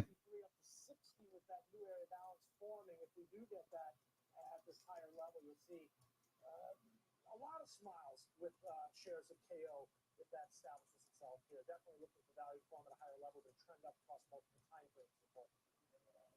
Yeah, I remember the Toll Booth commercial, right? The Toll Booth. Sam, final thoughts and trades? Yeah, so as Ben pointed out, the metrics and the technicals that he pointed out, I think, are key to the trade example today. So what I'm looking at, again, longer dated, moving the tax consequence in this case into next year should the trade actually come into fruition. So Z-scaler, nice, looks good. Z-scaler. Do, do, do. 65 foot. You can do that for about 15 cents here. So basically, anything above 70, you get the capture to the upside. Nike, beautiful. Nike, starting to see a little profit taking on Nike at the highs. Nike. Which again is a level that I think is compelling from a longer term perspective. All right. Thank you both so much. Dan Deming at KKM Financial, Ben Lichtenstein here on the Big Three today. Great to see you both. Coming up next, we'll talk and spotlight the CEO shakeup at Starbucks. Starbucks is having its best day ever. Chipotle is having its worst day in 7 years. And we will speak with Nick Setien of Wedbush. Yeah, on Federer.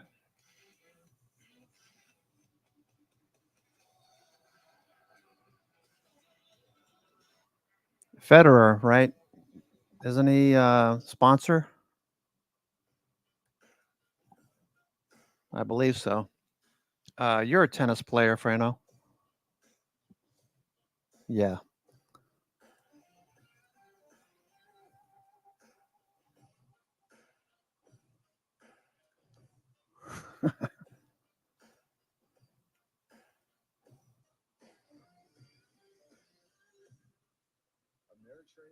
Z-scale. All of the security stocks look pretty good too. Let's take a look at those. Z-scaler.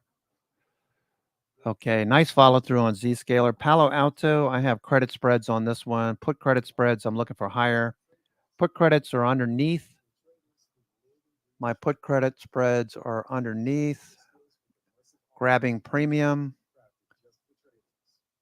where premium is available. Okay, so here's the put credits I had 315, 310. So this is moving higher. Those expire on Friday. So I could take those off today, actually. Let's see. Those are up.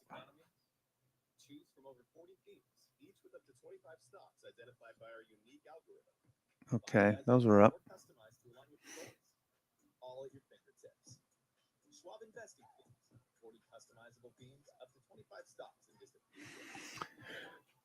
Okay, so that's Palo Alto. You got CyberArk. Let's see what they're doing. CyberArk. That's okay. Fortinet with earnings. That looks like it's going to keep going. It's got some supply over here on the left.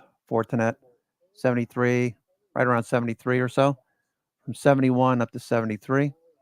So these people that got long on the breakout and then saw price action close lower are bag holders. So some of them, not all of them, but some of them will sell once they get back to even or close to even. So we have that supply to deal with. Once we get above that supply, we could see Fortinet continue. All right, so it looks good on the weekly.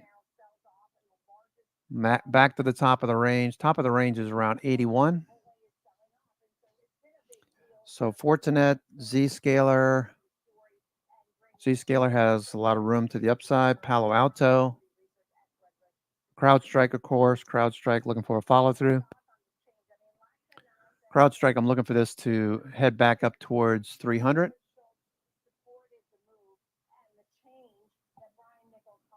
MACD cross, stochastics rising.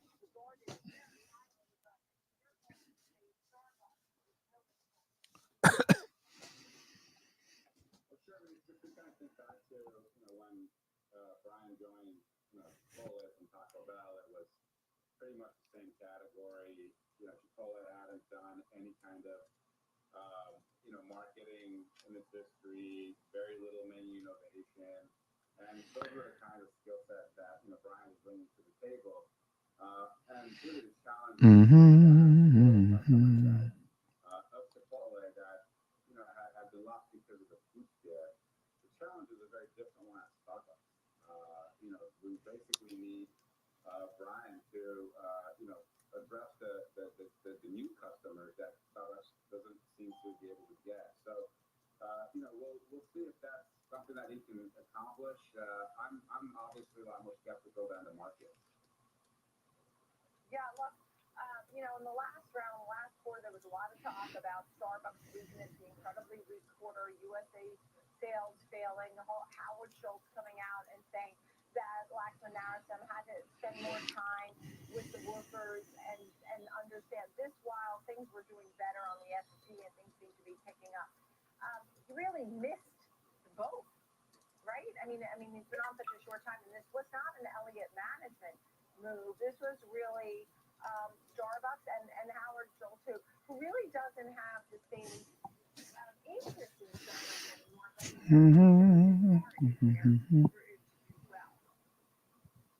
But before we report the Facebook, Meta. All right, everything looking good.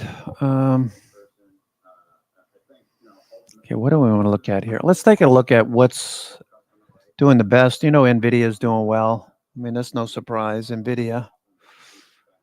Nike up 4.6%. Make sure you thank Nick Bobic, Banana Fanafofic.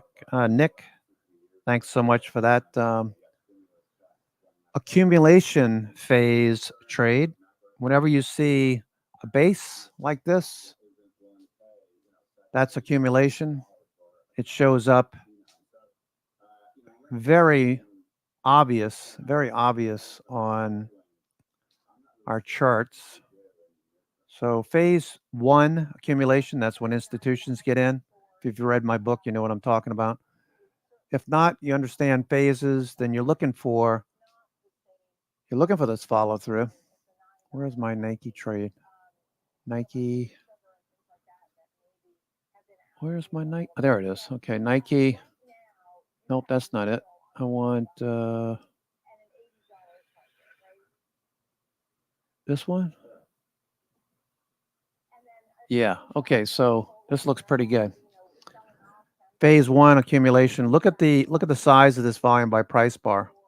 Look how it's vacant here above price. So this is called the Kirby. Kirby's just a vacuum cleaner. Whenever we get into an area like this, prices can get sucked into this area and accelerate very fast until it gets to the overhead level. The ceiling is about 88.50. So we got a nice run here for about $10 on top of the squeeze, which looks really good. So phase two is starting. Okay, let me zoom out a little bit here. 11.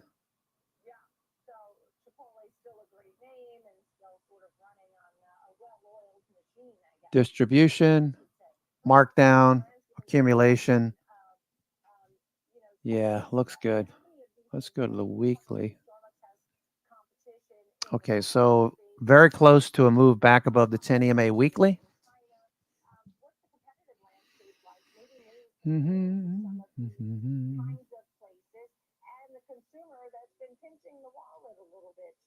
All they need is a few good sponsored athletes. Last good one was Jordan, really. I mean, that's debatable. I'm sure there's lots of people that don't like Jordan out there. I think Mike MJ was really good. A lot of people don't like the Chicago Bulls.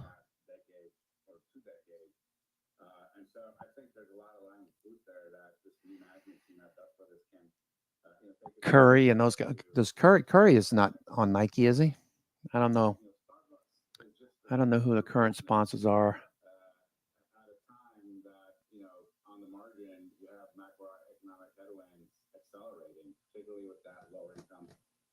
But that put Nike on the map when they signed Michael Jordan. And the rest is history. Okay, so Nike looks good. Just quickly, Dutch Bros is down 1/130%. So Bros is the ticker symbol, folks. You can look it up. It's at 29.61. What's your target there? Do you like it? My target there is, $40. I like it really. Okay. All right. Thank you, Nick. Great to see you. And thanks for being on with us on such an important day for Starbucks shareholders. Yeah. Man, this looks really good. This really looks good. This is one to hold for a while. The 50-day will probably be first resistance. Maybe take some off there. Okay, looks good. Just need volume. Need volume now.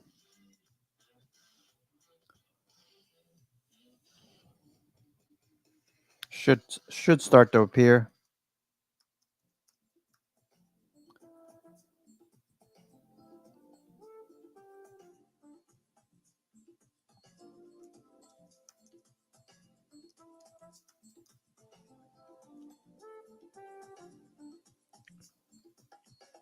Mm-mm. Ba-da-ba-dum. Ba-dum.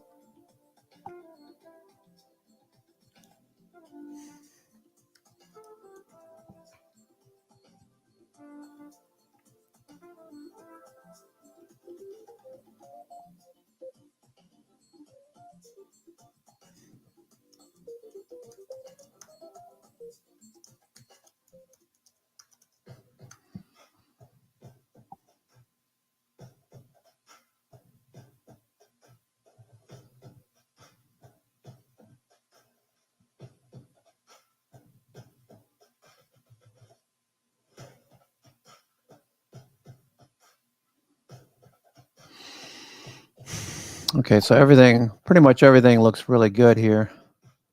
Accumulation. Let me just add a few more bars here. 20, maybe. 20 should do it. Cut the cord on the way you get market news. It's Market on Close. Join me, Oliver Rennick, for the biggest earnings coverage, insights from the smartest minds on Wall Street. Monday through Friday, 3 p.m. Eastern. Available anytime, anywhere, on any device for free. Only on the Schwab Network.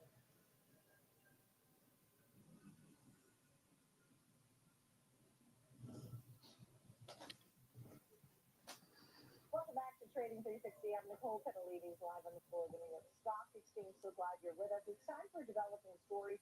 Caroline Woods is with us, senior markets reporter here on the Schwab Network, and she's taking a look at On Holding. It reported its earnings. The stock is higher by about 6%. Some of your thoughts? This is a big surprise because when On first reported, it looks like shares were going to plummet. I mean, I saw them down as much as 9% in the pre-market because this was an earnings miss and expectations were very high heading into this report. The shares up more than 50% year to date. But they've staged a comeback and shares are up more than 6%, as you said, despite this being very much a mixed report. Earnings missed, revenue beat. They reaffirmed their full year outlook, and investors seem to be looking past that EPS miss. EPS of 16 cents. The analysts were looking for more like 19 cents per share, but revenue rose 28%, surpassing analyst expectations. Direct to consumer sales were up 28.1%. Wholesale sales channel increased by 27.6%. Americas and EMEA both saw more than 20% increases, and then Asia Pacific was up almost 85% on a constant currency basis. I mentioned the outlook. They did reiterate their full year outlook of at least 30% net sales growth on a constant currency basis. Said they maintain or they're on track to reach profitability ambitions for the full year. Okay, we're still grinding higher. The bulls got control today. 60% adjusted EBITDA margin of 16 to 16.5%, and this is enough to make investors pretty happy here with shares up more than 6%. So, I do think that it's important to note. We also see Decker is up today. We see Nike up today. Nike's up about 4.5%. So there's strength in the footwear business all around, but On certainly a standout. And the way On came on like a whirlwind, and then everybody had those sneakers, and then it was the Hokas.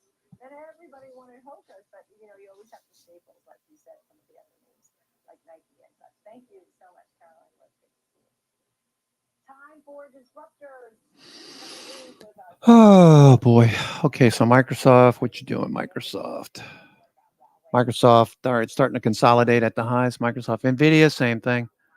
Nvidia.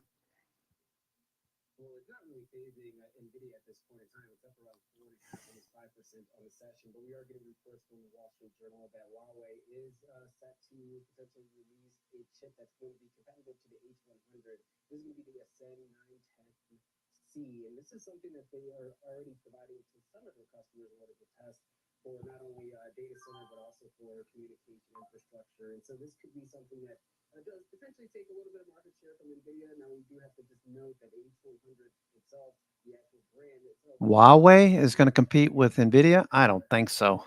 Please. because of the export controls that are in place by the United States here. But this could be something over the long term that does potentially That's my make a difference. opinion. Now, also just kind of note here, NVIDIA has Your wallet, and their guidance Microsoft looks good. expansion within the Chinese market. They are still developing CrowdStrike looking better. clients and ship out over into China, but they Meta. Let me take a look at Meta and then. Okay. Looks like it's going to stall here, Meta.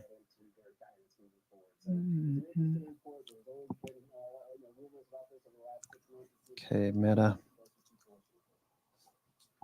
Meta. Yeah, Meta. Trying to get through these areas. Thank you for that.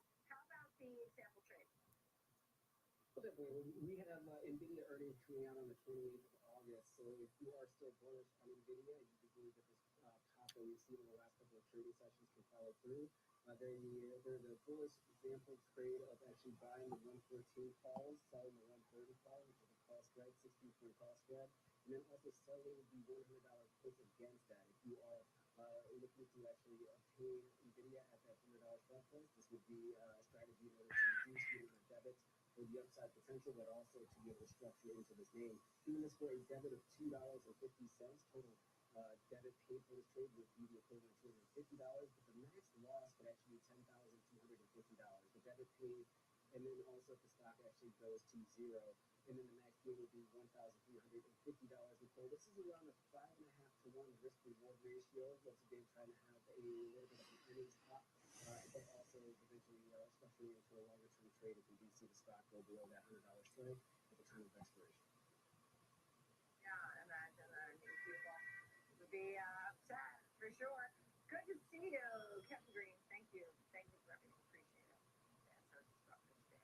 Video with Kevin Green. Coming up next on 360 Round, we're going to talk all about the health of consumers.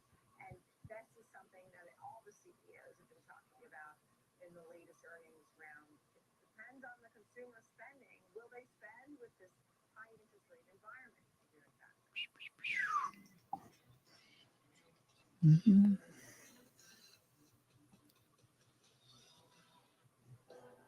Part of the latest commodities action on futures with Ben Lichtenstein.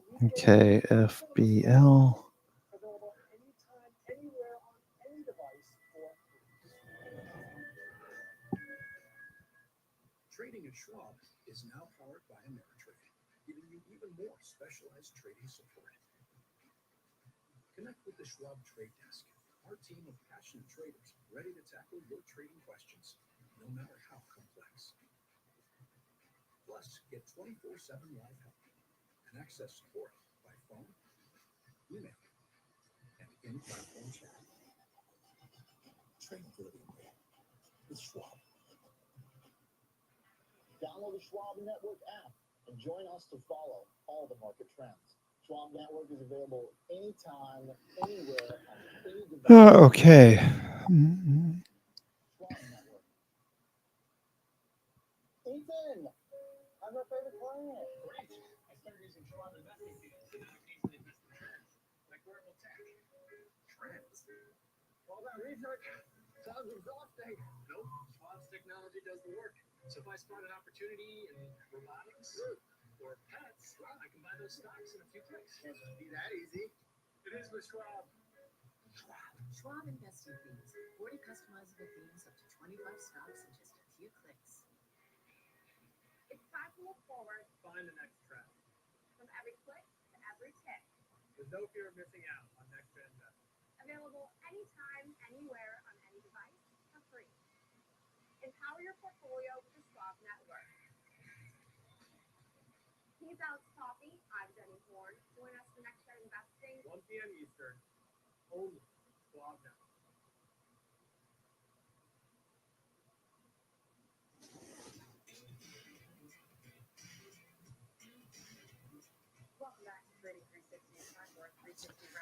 bringing our panel all about the consumer. Ted Ross is with us, senior industry analyst, Bankrate.com, and Greg Fortel, partner, consumer practice lead at Carney. Thank you both for being with us. So I'll give you the first word here, Ted. We're hearing from so many companies. Home Depot today has some concerns about the consumer. Starbucks has been flailing. The U.S. consumer has not been hitting Starbucks. Some of these could be company problems, but the bigger picture is that many of the companies during earnings season have expressed some concerns about this. Okay, Facebook, Meta hanging in there. Improvement spending has really slowed, electronics, furniture, things like that. Services have been doing well for a lot of the past couple of years. They're still in positive territory, but we've definitely seen a tailing off in discretionary spending and restaurants, even travel, which has really been leading the way. Travel's not doing quite as well, especially from a profitability standpoint. Travel demand is still there, but airline earnings have not been as stellar of late. We've definitely seen an inflection point here. I would describe it though as not something that's necessarily indicative of a recession. It's slower growth to be sure, but it is still growth overall. Yeah, and look, we were hanging on the jobless claims print last Thursday morning, right? I mean, and you're watching unemployment. How are you feeling about the overall, the consumer, maybe this unemployment concern, Greg? Well, the consumer's under an enormous amount of stress. If we look at the U.S. economy over the past 3 years, it's really been driven by very effective spending and very intentional spending from the U.S. consumer, and that is starting to take a toll as we go into the election season. How much more stress can consumers handle before we see this slowdown turn into something that's a little more dire? So what do you think could happen here? I mean, are you watching some of these retail names? Are you watching Meta looking really strong today. Meta markets continue higher. Okay, Meta. Well, that core, consumer durable. Okay. Hope everyone's having a good day. Investments. We're looking at spending that consumers can consume now, that discretionary now Yep. type of consumption. In the past, we were looking at consumers that were trying to have that aspirational luxury. Now it's much more staple. Yeah, it looks good, Nick. Yeah. Let me take a look at it. I'll take a look at it. All right, Meta looks like it could keep going here.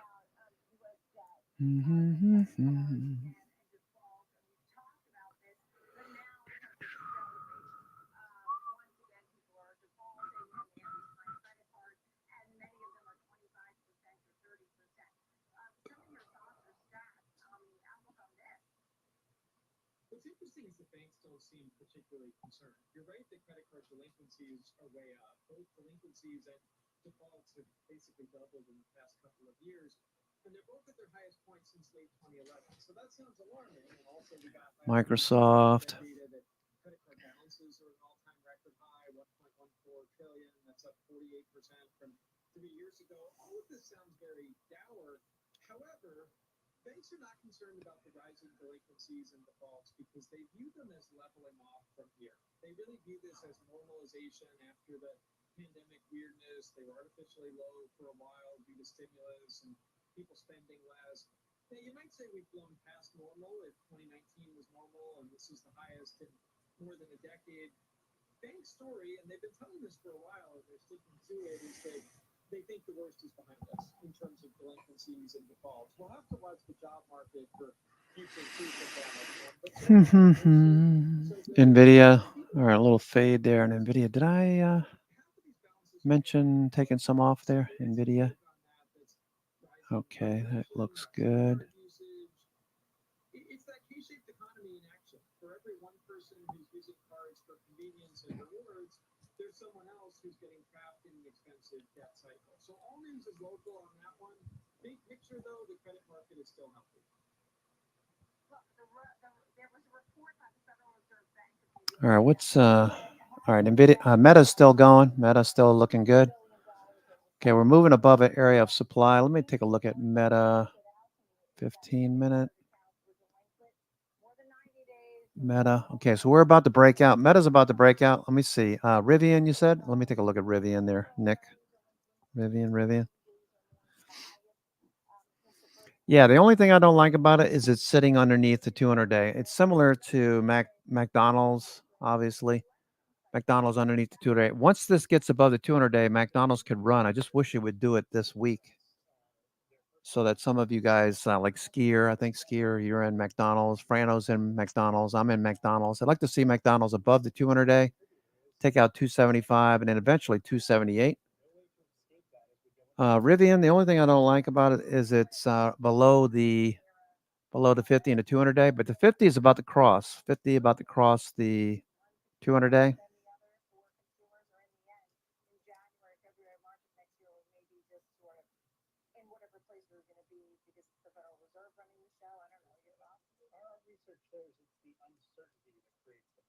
That's a golden cross. Nasty political environment that really contributes to that. So the sooner that consumers can find some comfort, whether that's in pumpkin spice latte or holiday shopping or an end to the political season, we'll start to see the consumer balance out. Yeah. And Ted, final thought here, maybe on inflation. We got our PPI print today a little bit muted. So that gave Okay, so this looks like Rivian could do something. Okay. 50 days about to cross up through the 200-day. That would be good. RSI needs to rise. All of your indicators are, still trending bearish for now. SPY continuation looks good. Inflation just means prices are still growing, they're just growing more slowly. And a lot of damage has been done. A collection of common household expenses costs about 20% more now than it did at the beginning of 2022. That's weighing on consumer sentiment. You tell people inflation's coming down, Nike. they say, well, I don't know, Nike. my bill is still high, my rent is still high. It's the cumulative pull. People kind of remember what things Nike. they're not as focused on things of the Yeah, Nike's still going strong. Nike. Thank you, Ted Rothman, Brent Portel. Thank you both very much. Starbucks. What's Starbucks doing? Starbucks, SBUX. Starbucks. Okay, a little fade off the highs. So I'm looking for Starbucks to give me a B and C pivot. Okay, so it's still hanging out there. I got a feeling this is going to drift a bit lower. I don't know why. Just a gut feeling. Got to see it. Could very well stay at the highs, Starbucks. But you got $10 on this one. 85 was the fill pre-market. 95.29 was the high. So we sold into that strength. Some of these shares. So on a dip, I'm looking for a B and C pivot to get back into some shares. Maybe I'll add a couple hundred shares on Nike. On Starbucks, and then sell some covered calls. Maybe a week or two out. 96, 98, something like that. All right, so that looks good. So let me go take a look at value stocks. I want to see how value is doing. Value after PPI. Okay, growth doing well. Growth is back above the 21 EMA. This is what we needed to see. That needs to turn up over the next week or two. And we need to see value would be helpful if more sectors are working above the 21-day. So that looks good. So equal weight index, 1500. Let's see what the 1500 looks like. Where are you? 1500. Okay, that's starting to turn more bullish. Green above red. Histogram. Once histogram gets above that horizontal at 2, that's a trigger. We already got the green elder stick on the S&P 1500 composite. That's S&P 500. Big caps, 400 mid caps, 600 small caps. So we want to see all of these moving higher. So that would mean we want to go check breadth. As breadth improves, let's see who's doing the best. Okay, so we do. Earlier, remember, we saw a higher low, but we did not have a higher high yet. We had the NASDAQ leading the surge, and these are now catching up. Okay, so small caps, mid caps, and large cap are all making higher highs, advanced decline. So that's telling you you've got a tailwind and could see a follow through. All right, let's switch over to the Wapner crew. Your favorite streaming services.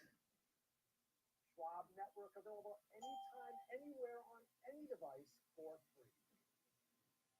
Schwab Network.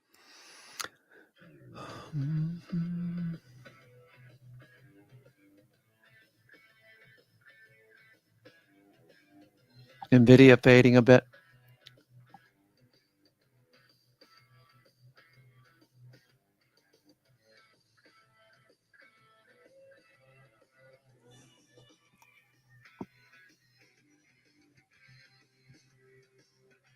Good afternoon, traders, and welcome to Fast Market here on the Schwab Network. I'm Tom White. We've got a great lineup for you today, including discussions and option strategies. We're going to cover NVIDIA, which is rebounding this week after falling off of all-time highs, and Dell Technologies, which got an upgrade today after a massive 2-month sell-off in the shares. Dell got the upgrade. Okay, so let's go take a look at Dell because we do want to get more shares of Dell or an ABCD pattern for entry. Dell being mentioned last week by Lee Star. Okay, so this is up at the highs. Look for a little dip B and C pivots this time of day for better entries. But this is probably going to continue. Dell got oversold enough that we could see continuation. The 200 day is the next level of resistance. Volume shows institutions have been sneaky. All right, about 32 million, maybe 36 million shares trading hands the last 4 trading days. MACD's crossing soon. Dell probably keeps going. Just don't buy the high of the day right now. Buy a dip.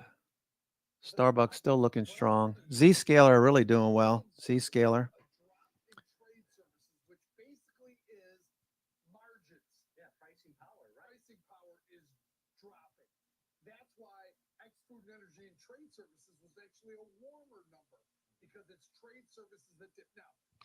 Now, I know I've said this earlier, but I would like to reemphasize again what my thinking is here. Okay, so I'm taking some risk over the next few days.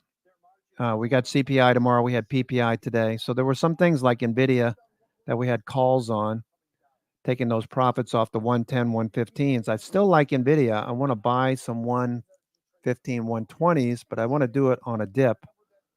We're starting to get a B and C pivot, perhaps.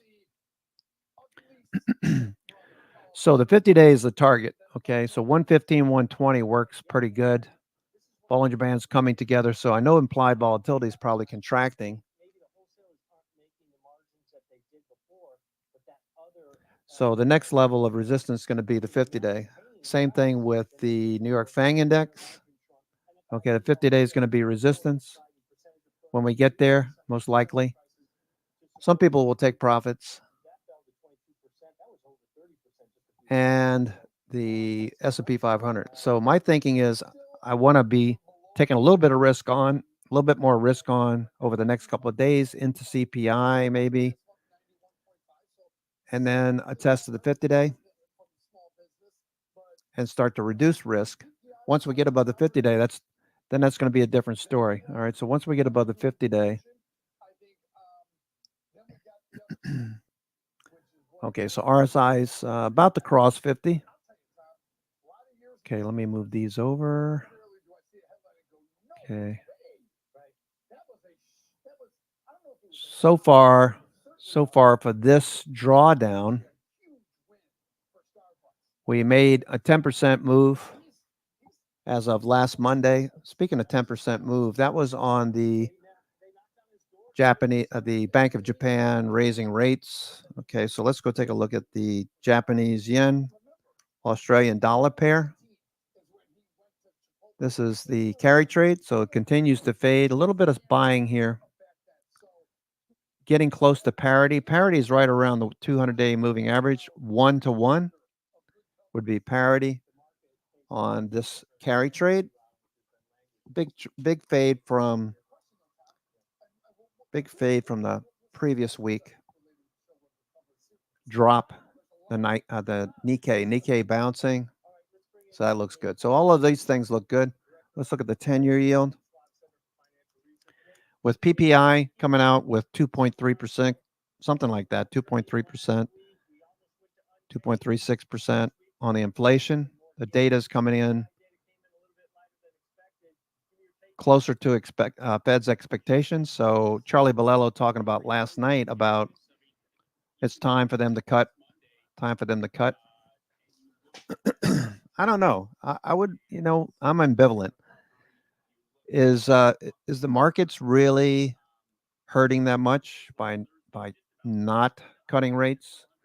We made new highs a few weeks back. We're starting to climb. I guess the expectation is the Fed's going to cut at least 25 basis points. I don't know how much effect that's going to have, but probably need to see that now because the markets are expecting it. So let's go take a look at the Fed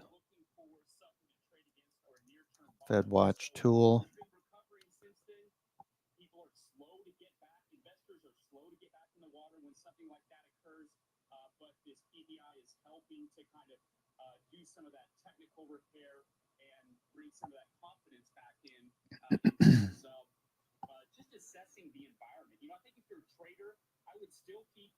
Okay, here's the Fed Watch tool. All right, so expectation. Wow, pretty decent expectation. 50%.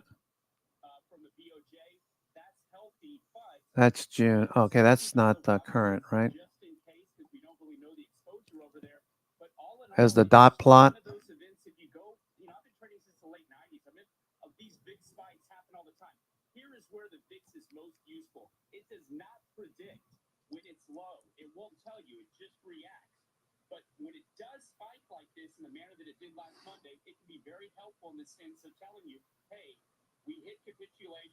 People were panic selling, and that can often historically speak 54%. So it's pretty encouraging. Yes, we've got CPI, we got September Fed meeting. We got Jackson Hole, but given the PPI today, that looks to be fairly encouraging in terms of that narrative around inflation, the economy, and the Fed. All right, so this looks good. All right, so markets are anticipating a cut. So if you're interested in this, just go to the CME group, or you could just type in your search bar Fed Watch tool. Okay, and there's instructions. You'll be brought to the CME, and you can play with that to your heart's content. Okay, so Meta looking good. Meta continues to push, it's trying to take out the high of the day. Meta doing well.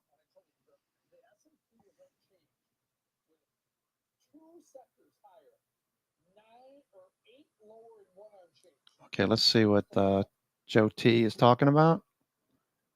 Going back to the place that it was years ago when it had the challenges surrounding food poisoning. It's not going back to that place, okay?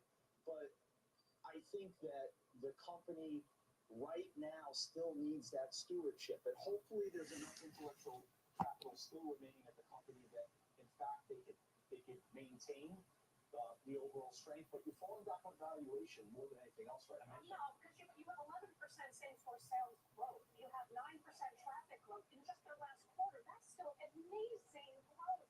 Companies would kill for those kinds of numbers. And the reason the stock is down. S&P continues to rise.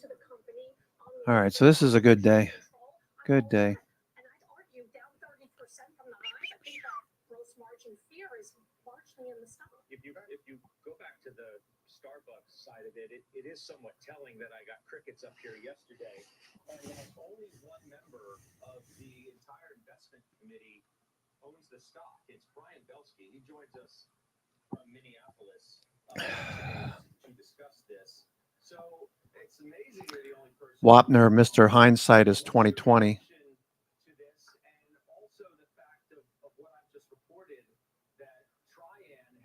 Substantial stake, according to my sources, and they get this news today that they're happy about, and they use the 20% boost to bounce.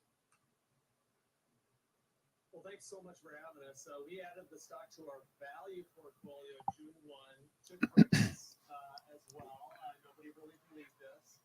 And part of a value portfolio Scott, in our view, for years, have always wanted to try to be competitive by Nice job, Mr. Belsky. I like Belsky. All right, we'll try and get him back. This is Brian Belsky, obviously, joining us remotely, so we have a little bit of an issue there. But, you know, Starbucks he's hanging out at the certainly highs. staying around. We talked about the fact that the stock isn't cheap. However, if you look at, you know, what's happened to the stock recently, you could say, well, okay, it's an iconic brand. Maybe China's getting fixed and it's been on sale. Today's move, I don't know if that changes any part of that perspective. Belsky back, please. Well, there's a lot that they need to do. They overcharged customers for one, right? Their price increases were crazy. And so that was the wrong move. They've done nothing in food. Some of their drinks have actually flopped. So there was a lot of execution that was problematic. So there's a lot that can be fixed. Okay. It'll take time, though. Brian Belsky, our apologies. Back to you. Start over. What are you doing with this stock? So we hold it for a while because this is a CEO that has talked the talk and walked the walk. He came into Chipotle and he fixed kind of the 3 C's of what he was supposed to do: culinary, capacity, and culture. If you take a look at from a big picture standpoint, what has to be done at Starbucks, he has to do the same thing. Now, again, this is not a value stock. The stock peaked out earnings for 3 out of the last 4 quarters, still kind of at peak earnings, is trading well into the 20s. It does Watch have Meta. 2.5% dividend Markets yield. are holding. Peak PE was at 50 times. And so not so dissimilar to what we did with our Netflix position 2 years ago. We added Netflix to the value portfolio just as an opportunistic buy. And we did it in Costco as well. And so a few years ago. So I think this is more of a tactical buy in value. We'll wait to see the operational changes that Mr. Nickel will bring in. But the main thing that nobody else is talking about is Meta Daily. this puts other restaurants on notice, other restaurant companies on notice. That's right. We've That's seen, right. obviously, what's happening Mr. at Belsky Chipotle hitting the stock. nail on the But head. it's going to be really interesting what happens with McDonald's and Brinker. There we go. and Start Yum, mentioning our and names. KFC. Start mentioning some of our That's the positions, side Mr. of it. Belsky. And lastly, on Kava, another one. obviously, he saw the same thing I've never from been to Kava, but I got a Netflix feeling it's going to do well. that Kava is traditionally taking a lot off. of issues. This is traditionally how he looks at the Kava. company anyway. He did the same thing with Disney, so not surprised that he did this with in terms of investing in Starbucks, but more importantly, getting out today. I mean, I don't know. That is, you could take it as a little bit surprising if you wanted to. That, you know, I don't know whether they were arguing for an operational change or not. I just don't know that. But the fact that the person who's come in to take the top job is so highly regarded, especially in the space, I could easily have pictured a scenario in which Tryon could have come out and said, you know what, Nickel's a rock star. We're happy with today's move, and we're staying with it because we see even greater upside than we once hoped there could be. Gross. That's true. They might be on to the next one, though, too. And like I said, maybe this is an overall trend within the restaurant space. I think it's too early to say, but Mr. Peltz likes to make the call when he can make the call. And maybe that was his internal target. Maybe that was the number they wanted and they were out. So they're sticking with their discipline. Yeah, I don't know. I mean, he knows restaurants, Wendy's, and packaged food, unlike many other investors ever. Thanks, David. Just made me throw up a little bit there. Brian, thank you. I appreciate you. Thanks for Celsius, yeah, another good one. Celsius. Outperform, price target 110.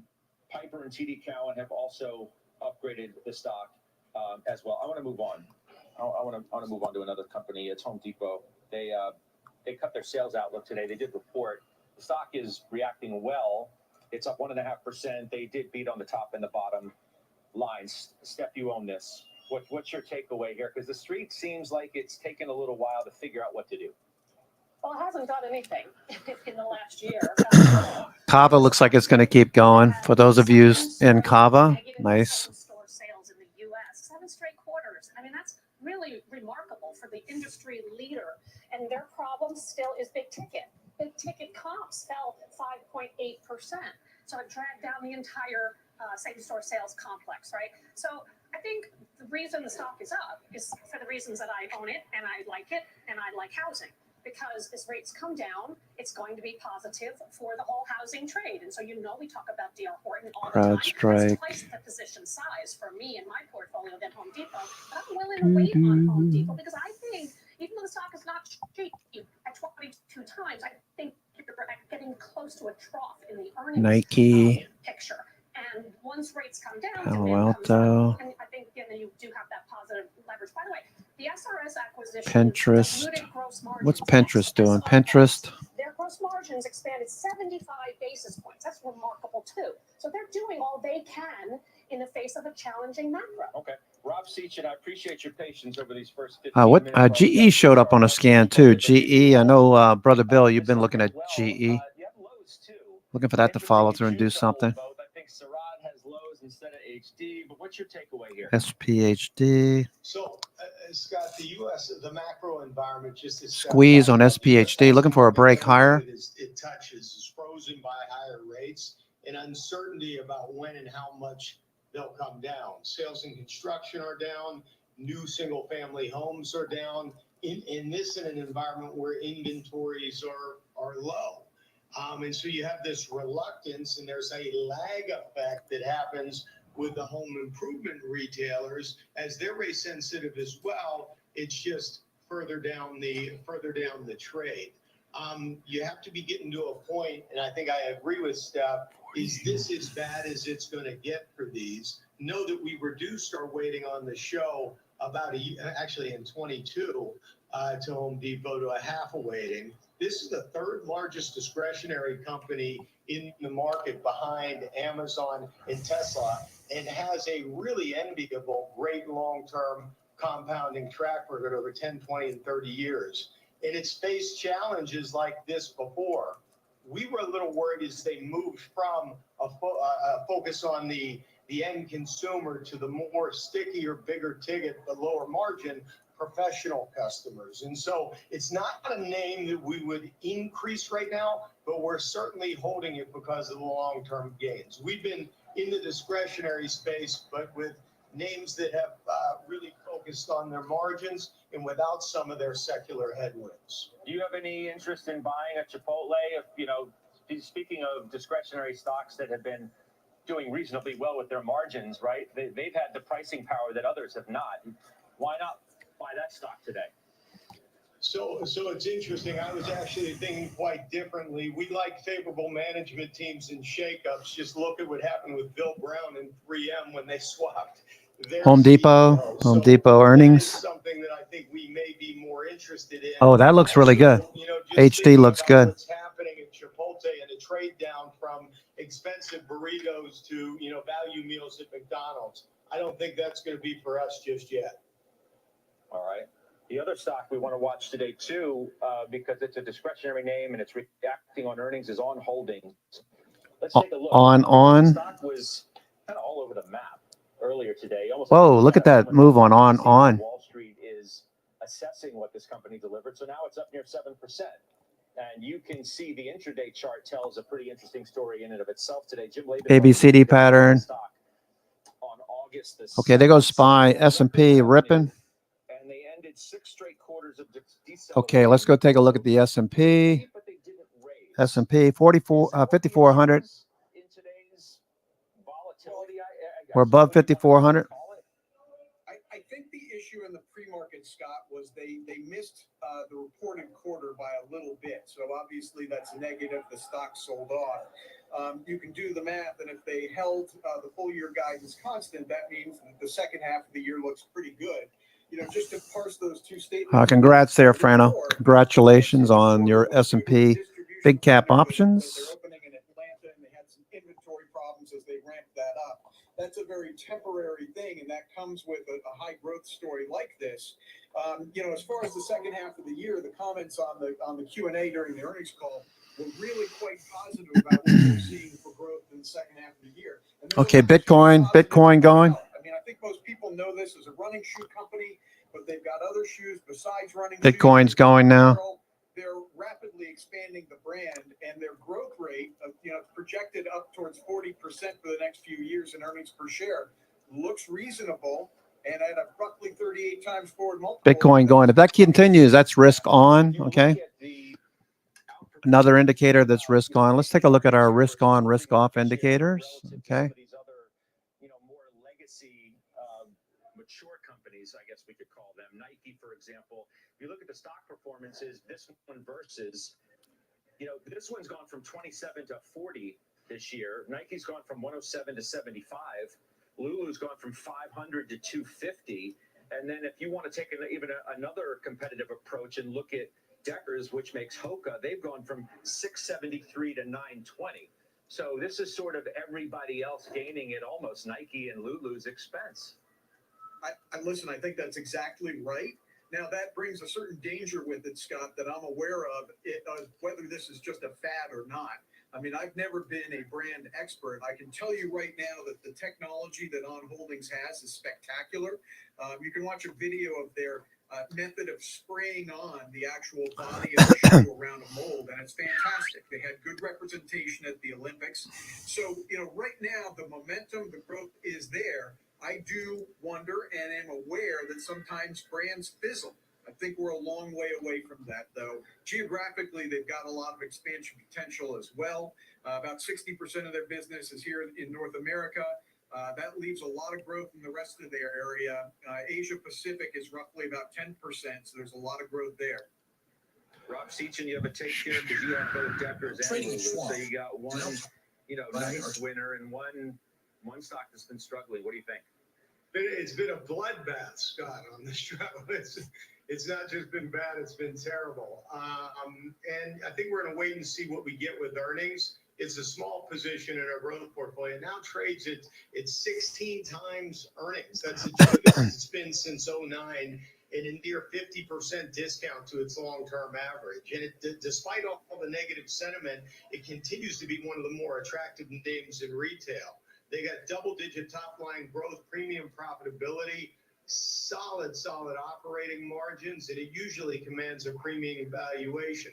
Where else are you going to find a retailer with double-digit growth in this space at the high end of the market? I mean, they're really, the fundamentals really do not support the price at this point, and we're hoping some of these earnings announcements, this earnings announcement changes that. Otherwise, it's going to be a tax loss sale candidate.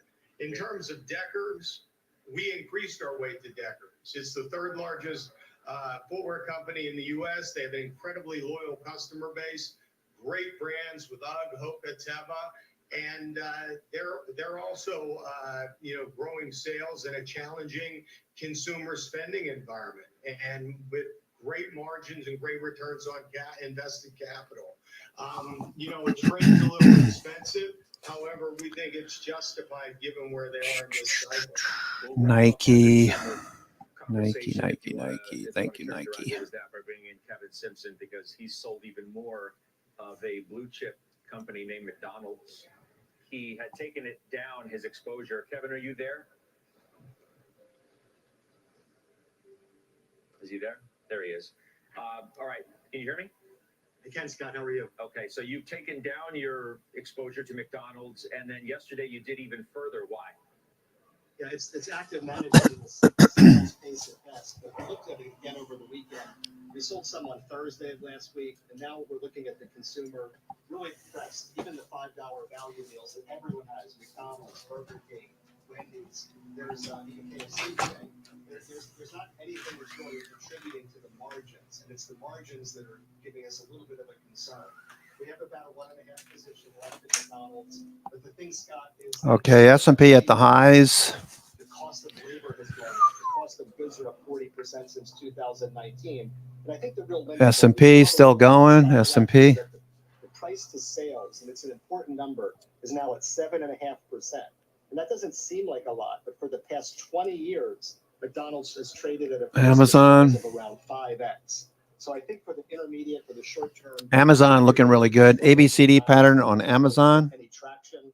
The idea of it breaking through that 300 ceiling has always been challenging. So if we're 10% off that higher, so it's probably a good use to put that money on the sidelines, see if we get any air pockets, and have a little dry powder to reinvest. Beth, what do you think about this? I know you've looked at, you've owned McDonald's in the past. Yeah. Amazon. Let's see what I want to do with Amazon. Do a vertical on Amazon. Ooh, the 170, 175 looks good. Let me take a look at Amazon real quick. I don't want to buy it. Okay, not too bad. It's a little bit. Okay, we're starting to break out now. Amazon, maybe a vertical. 170, 175. So Joe has a move in his portfolio as well that we need to get to. And we will. Let's see. Trade. Amazon. Having a pretty good day as well. Amazon. We're going to go out. We're back right after this. Go out to maybe October. Waiting for the data to load. What's going on here?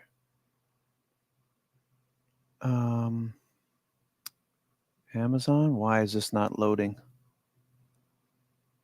Amazon.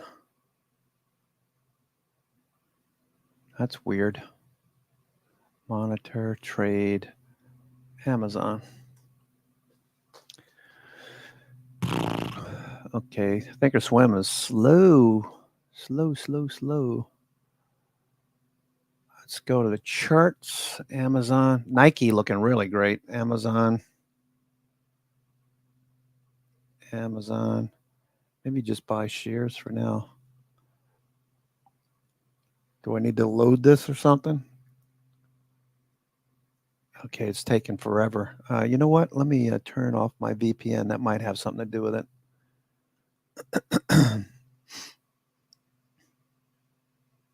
Amazon looks good, though. I can't seem to get my system to run. Let me go ahead and log off.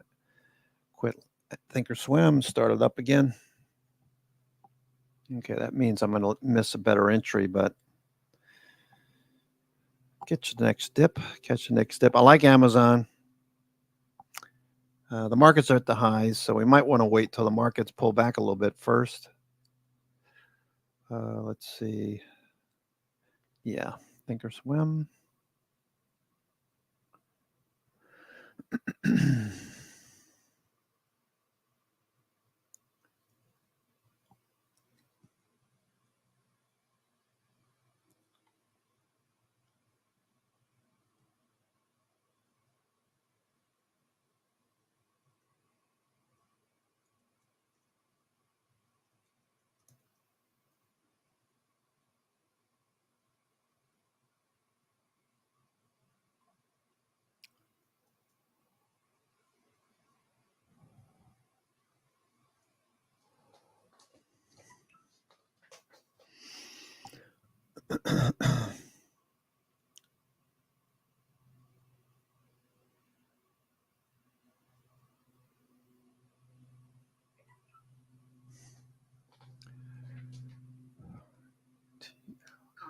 /higher.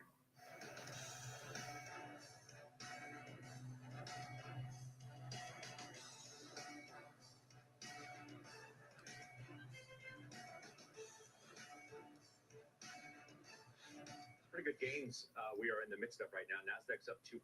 Got the S&P 500 up better than 1%. Russell about the same amount. Dow just behind that. Every S&P sector is in the green today. What's interesting here, Joe, is I've got the Bank of America flow chart or flow show report, which shows dip buying in tech, comm services, financials, and industrials. I've got healthcare. Those ETFs saw the largest outflows. It leads me to a stock of yours called McKesson, which is no longer yours because you sold it. Boy, momentum is a powerful effect, isn't it? Because really, everything you just cited is speaking towards momentum.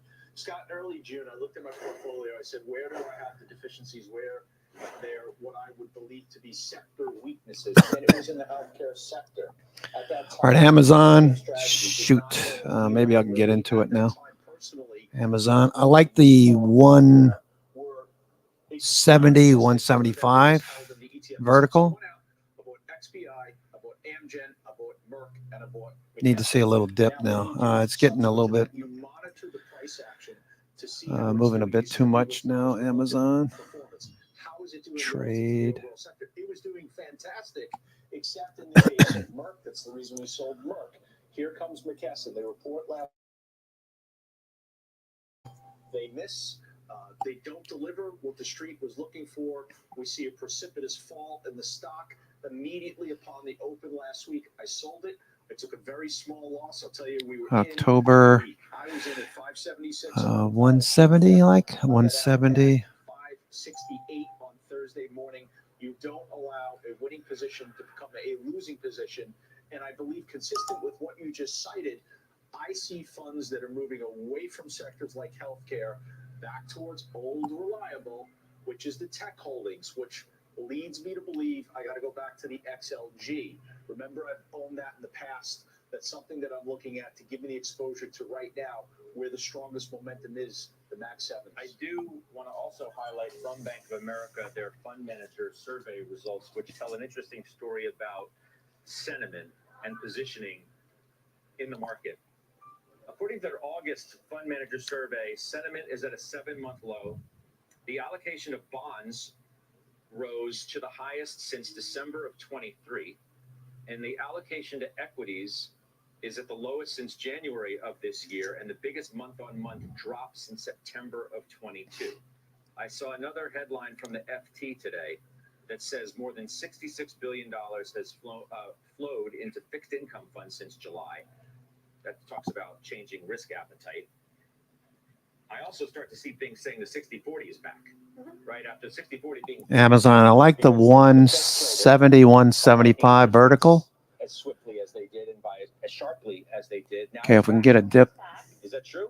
I think it's back. I don't know if it's 60-40, 70-30, 80-20. It really does depend on your risk. Starbucks still holding on to the lead, up 20% off the best levels of the session. It's not just stocks and bonds, it's also alternative private markets. That is a very big and growing area to be investing in. I know my firm, we talk about it all the time, and how there's so many questions as to how to have that kind of exposure. So there's a lot of alternatives, Scott. That's because, yeah, the Fed changed. However, that being said, like the timing is sort of weird to put money in bonds, especially where yields are. I mean, yields have fallen pretty substantially.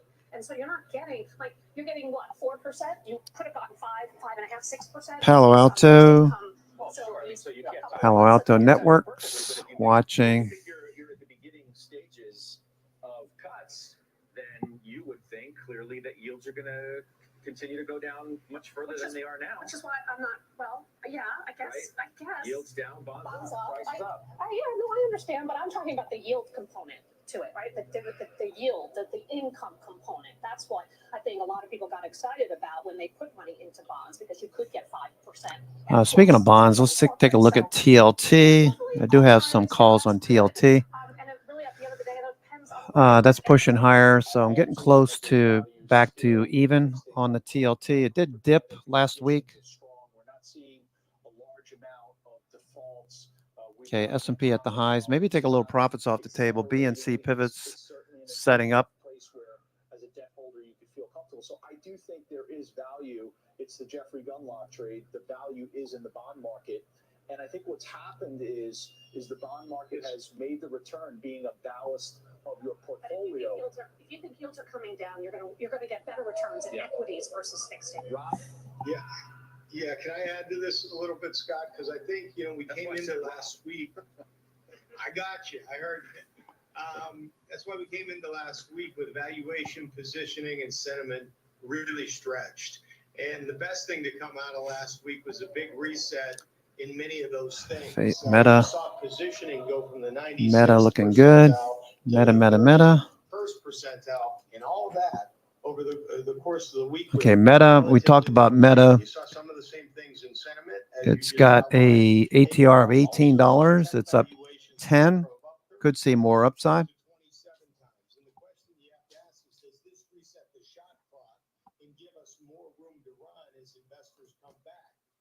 One thing that I would note, it wasn't painful on the way down, though, and will we get a boost on the way up? Palo Alto, Starbucks, the leaders today, Starbucks. Okay, starting to hang out, Starbucks. All right, looking for a BNC pivot on Starbucks to enter, buy some more shares on the dip. And then I'll look for a push higher maybe tomorrow for selling some covered calls. Maybe some like 20 deltas or something like that.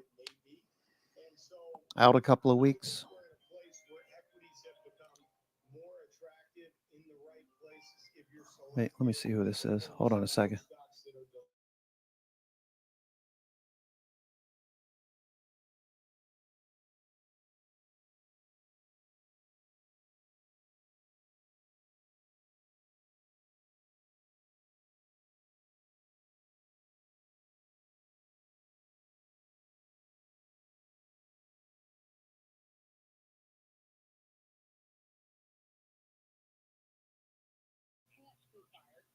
stocks that are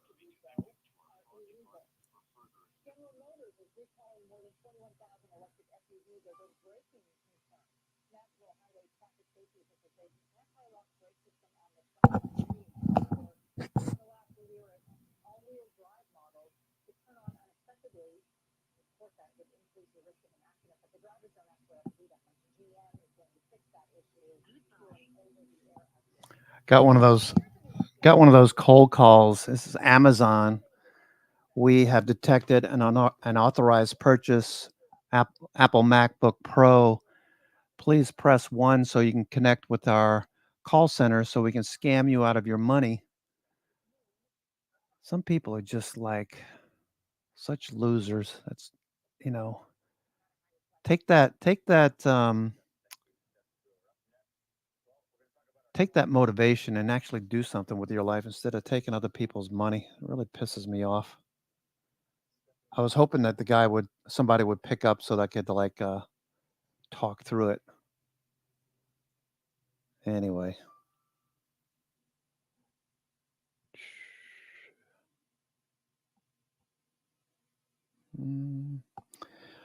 Okay, so I hope everyone's having a good day. We're having a very good day today. The Bulls, after a drubbing. What's going on here? Why is this giving me a hard time? Okay.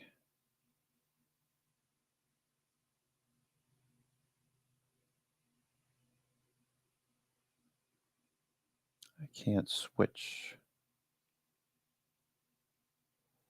for some reason. All right, I've lost my feed.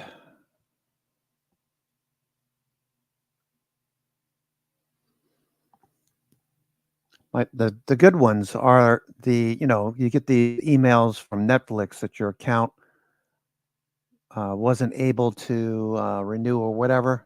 Call us with your social security number, cell phone, and all your particular data so that we can steal your money from you. Get a life. Okay. Nike. Yeah, Nike looks good.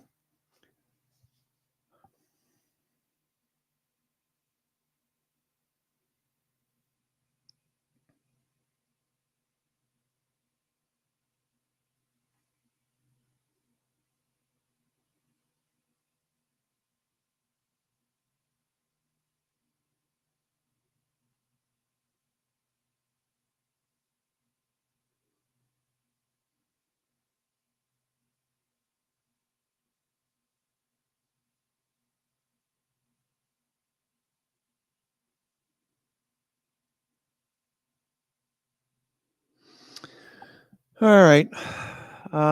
Yeah, so far we got A pivots, a lot of A pivots up here. After a day where we had mostly dojis and flat VWAP, today we're faced with upward sloping VWAP in most cases and price action following through. A lot of volatility picking up. Starbucks at the highs. Apple following through. Okay, Apple following through. VWAP up and to the right.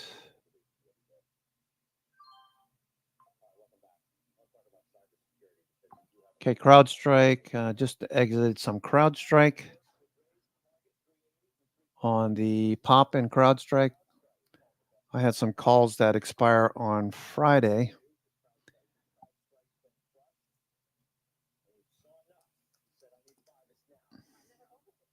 CrowdStrike on the move.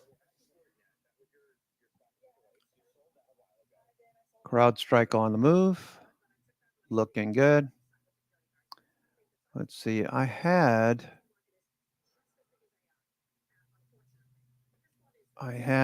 Actually September is not bad.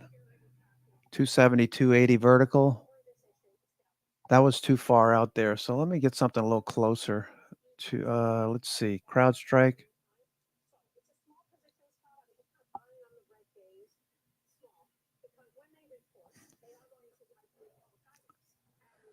CrowdStrike.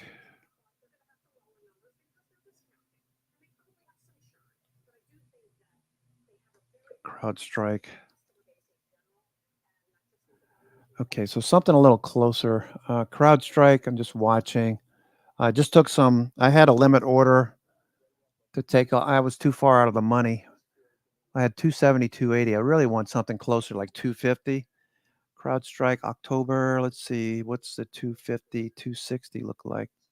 That's $4.65.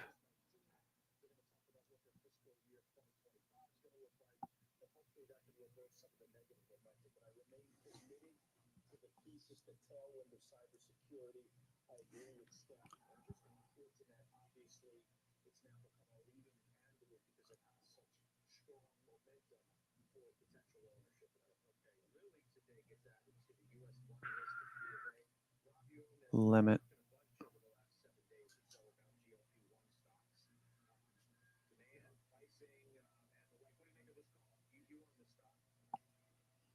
Yeah, CrowdStrike is probably going to keep. There goes CrowdStrike on the move. Wow, nice move on CrowdStrike. Getting mentioned by CNBC. Watch Eli Lilly too. That one looked really good last week. Eli Lilly following through. Okay, so upper Bollinger Bands probably keeps price within this. Look for a little pullback to VWAP, or rather the 50-day. If it gets back to the 50-day, I'd be interested in Lilly. I don't want to chase it up here. CrowdStrike looks good. Here's Lilly. Lilly, look for a little pullback. Bollinger Bands are probably going to contain price. Look for it to pull back to the 50-day first. CrowdStrike looks good.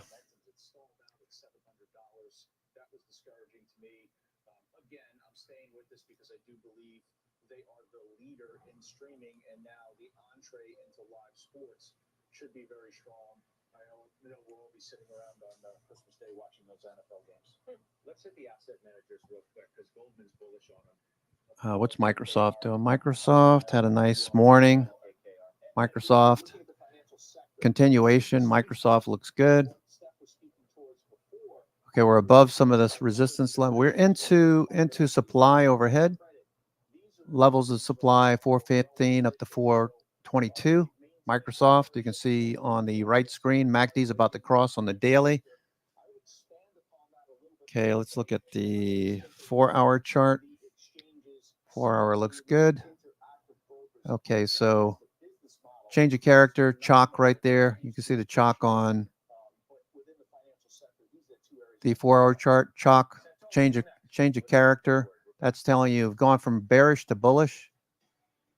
Great script. Great script. You can use the free version. You can use the free version on TradingView. Okay, I use this one.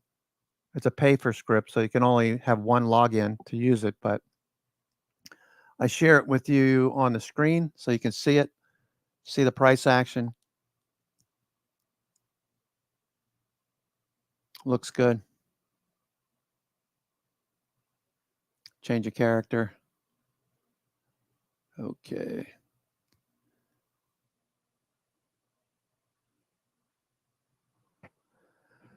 Okay, let's see.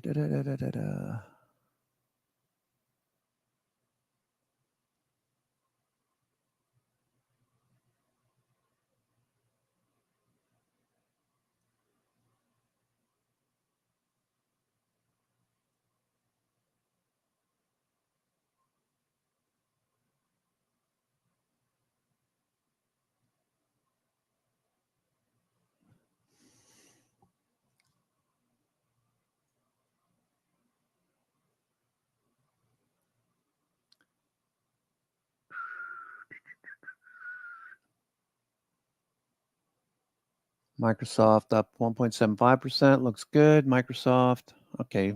Markets are looking good at the highs of the day. Microsoft.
Our senior markets commentator, Mike Santoli here at Post 9. First midday word, interesting action today. Trying to pick up a little bit too. We are. So incremental comfort with the idea that it made sense for a dip buying opportunity to have developed about a week ago. Obviously, a cool inflation number at least gets that out of the way. Been talking for a while about how the market is really antsy to just book the win on inflation, have the Fed move on to try and make sure that the economy remains resilient. But it's taken us to a very interesting spot with the S&P here. So we climbed above the jobs report Friday level. Okay, Microsoft's still going. Down into the jobs report that was weak, so it's just above 5,400. That's July 1st. When did we first get above 5,400? June 12th. It was a CPI rally because you got a soft CPI. So you're kind of threatening the lower end of the record range. And how'd you get to the record range? Everybody said soft landing, sure thing, and AI never going to end. You know, in terms of as an investment theme. So I think it's interesting in terms of the tone. We're not getting a, hey, the Fed's going to buy every microcap you can rally. It's buying the first half winners. It's a little more of a quality trade than it is going back to the Russell, which now in retrospect felt like it was an overheated party for a couple of weeks. Yeah, NVIDIA, to your point, is up 5% right now. Meta's up 2.25%. Tesla's up 4 1/3. So it's a large cap tech run rally. Yes, and Semi's trying to prove that they have more comeback potential because that was a pretty steep little gut check. I'll see you 3 o'clock. That's Mike Santoli. He'll be back, of course, on Closing Bell. We do have more key earnings coming our way this week, which means we have many more stocks to trade. We'll do it next. All right, Microsoft continues to move higher. So does the S&P. Scorching the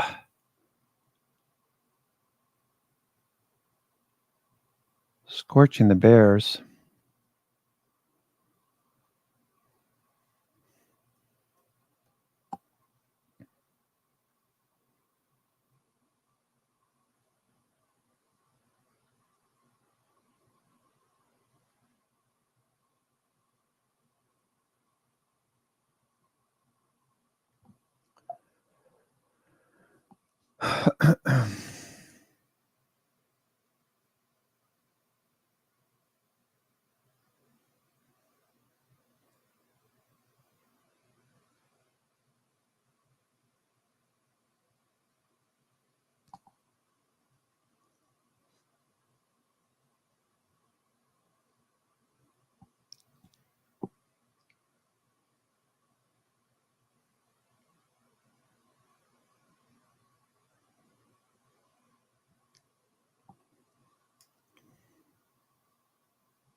This is looking really good. Microsoft looking really good.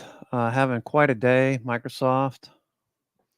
Many of the New York FANG index stocks are having splendid days. You can see the distance between the 200-day, the 90 MA, and the 21-day. We still have some upward movement potentially. The 21-day on Microsoft is at 419.88. 419.88. That's the middle of the Bollinger Bands as well. So mean reversion back to the 21-day, that's the first level. And then the 50-day, most likely. Volume, we're looking for that to continue to pick up. Sort of stealthy at this point. Stealthy volume. About 70 million shares trading hands over the last 4 trading days. MACD is about to cross. Many people will take a trade just on a MACD cross. Stochastics rising. I like to add stochastics. That's telling me the likelihood of a close in the upper half of the daily range or the lower half of the daily range when this is dropping. Now it's rising, so I'm looking for closes in the upper half of the daily range. You know why? Because if I'm looking for ABCD patterns, if I miss the move in the morning, I don't want to chase this. I want to look for a B pivot, knowing that the likelihood is we're going to close in the upper half of the daily range. And there goes Microsoft doing exactly what we would like to see it do. Coming out of a squeeze now on the short time frames and breaking higher. Let's do it. Alibaba, Rob Sechin, Thursday before the bell. What's your outlook? Consensus is for 7% revenue growth, continued re-acceleration in the top line, but EPS is expected to fall. We want to see if their spend on advertising, luring in shoppers outside of China, boosts their core e-commerce business and allows them to regain market share. The stock's a cheap one, trading at 10 times forward PE, which is the 30% discount to the U.S. peers. Applied Materials And it's Thursday. 5% shareholder yield, which is attractive as well. Okay, thank you. Applied Materials Thursday after the bell. This is very similar. This is. I mean, if you stop talking and you're like, I figure you're done. Yeah. Right. Just so very excited. This is very similar to the enduring thesis that I have surrounding cybersecurity, and it's related to these equipment names because whether it's Applied Materials, whether it's KLA Corp, whether it's research, they are feeding the. Looks good. Microsoft coming out of a squeeze, looking really nice. Microsoft looking good. S&P is just killing it today. Frano, you must be having a good day. Must be having a good day. You're not going to see the growth that you saw in the last quarters. That's not going to be present once again. But be ready if you don't own this to buy it on the dip because long term, it's one of the 3 names you want to own in semi equipment. All right, quick break, and then we'll have final trades. Okay.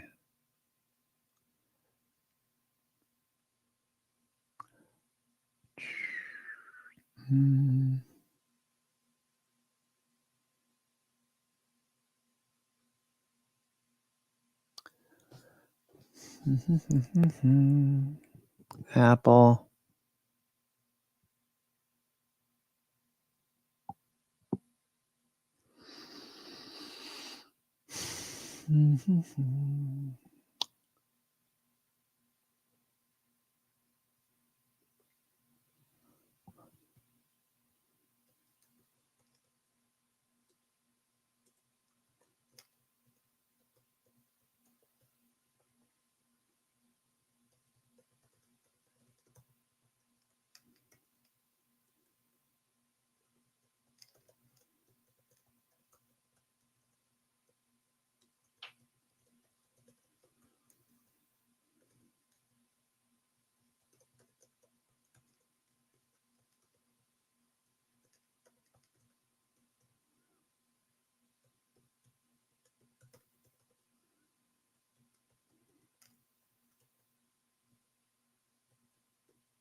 All right, so Microsoft looking really good. Okay. Yeah, that's looking really nice. All of these New York FANG stocks are doing well. Just letting the profits run. Stay on the train until we get to the next station.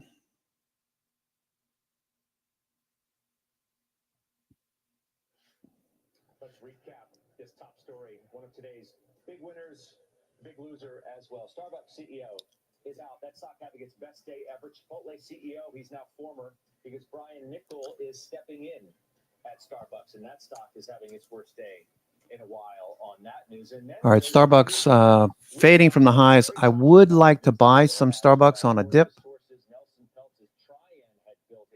Okay, so right now we're waiting for this dip to give us a BNC pivot. So if you took profits off into strength, all right, looking for a re-entry or an area to add. So much so that they sold the stock. They sold the entire stake on this news today, up 20%. Starbucks shares will continue to follow that story. We'll step and come back with your finals next.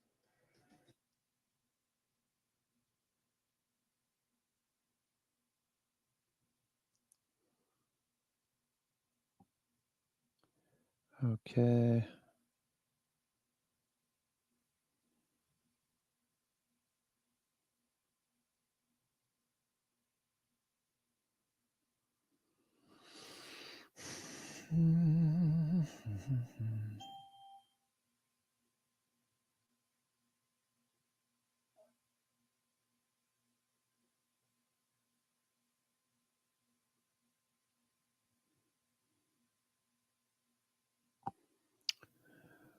Okay, so Starbucks, Nvidia, all of these stocks having a good day today. Nvidia continuation. All right. Sold some into strength. I really 115 level doesn't look like we're going to get above it today. I would really like to buy the 115, 120 vertical. Okay. Don't need to do it today. Today has been a pretty good day, so taking some profits off in the strength makes a lot of sense.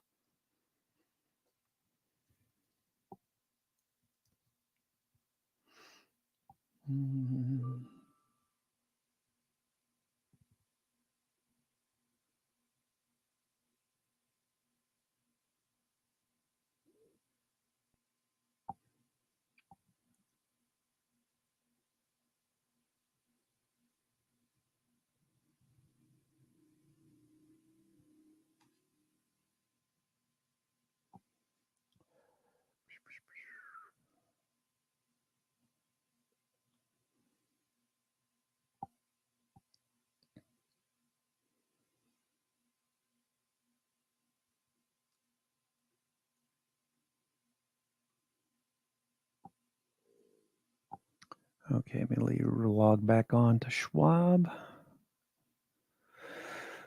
Oh, is everybody having a good day?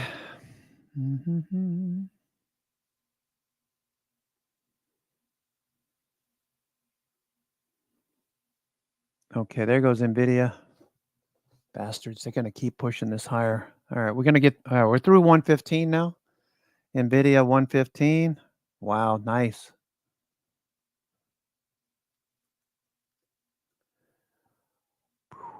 $115 on Nvidia.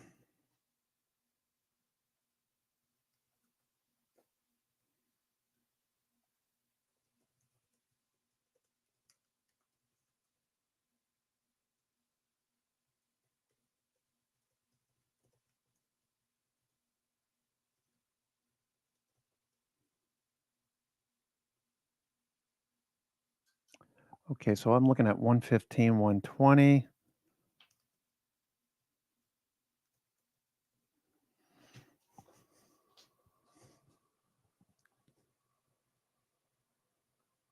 Okay, all right. I have to take a couple minute break. Let's see. Futures. Let me get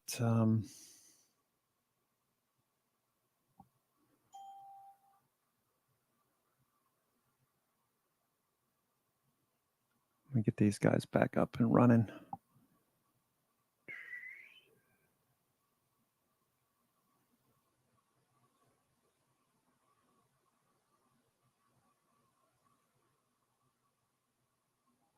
Do, do, do, do, do, do, do.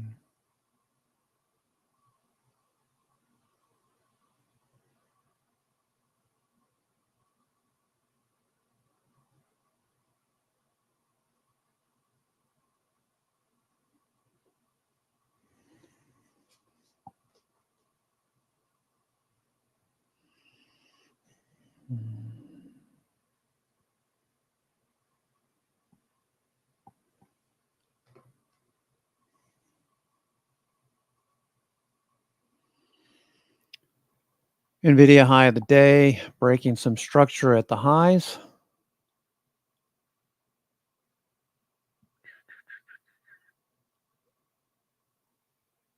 Futures hanging out at the high of the day.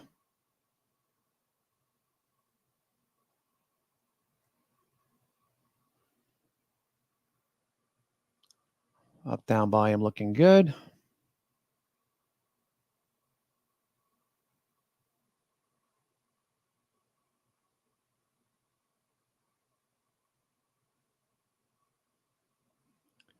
Okay, let's get these back up. Starbucks. Oh, that's what's her name. Okay, I don't need to listen to what she has to say. Starbucks. All right, I'm going to take about 10-minute break. 10-minute break. You guys should be up nicely. Just keep moving your stops up underneath price. NVIDIA looks like it wants to keep going. Okay. It's okay. Sold a little too soon, but that's all right. You guys are doing well. Nike. Okay. NVIDIA. Microsoft. Microsoft looking really strong. Microsoft. Okay. So give me a few minutes. I'm going to go make some lunch and I'll be right back.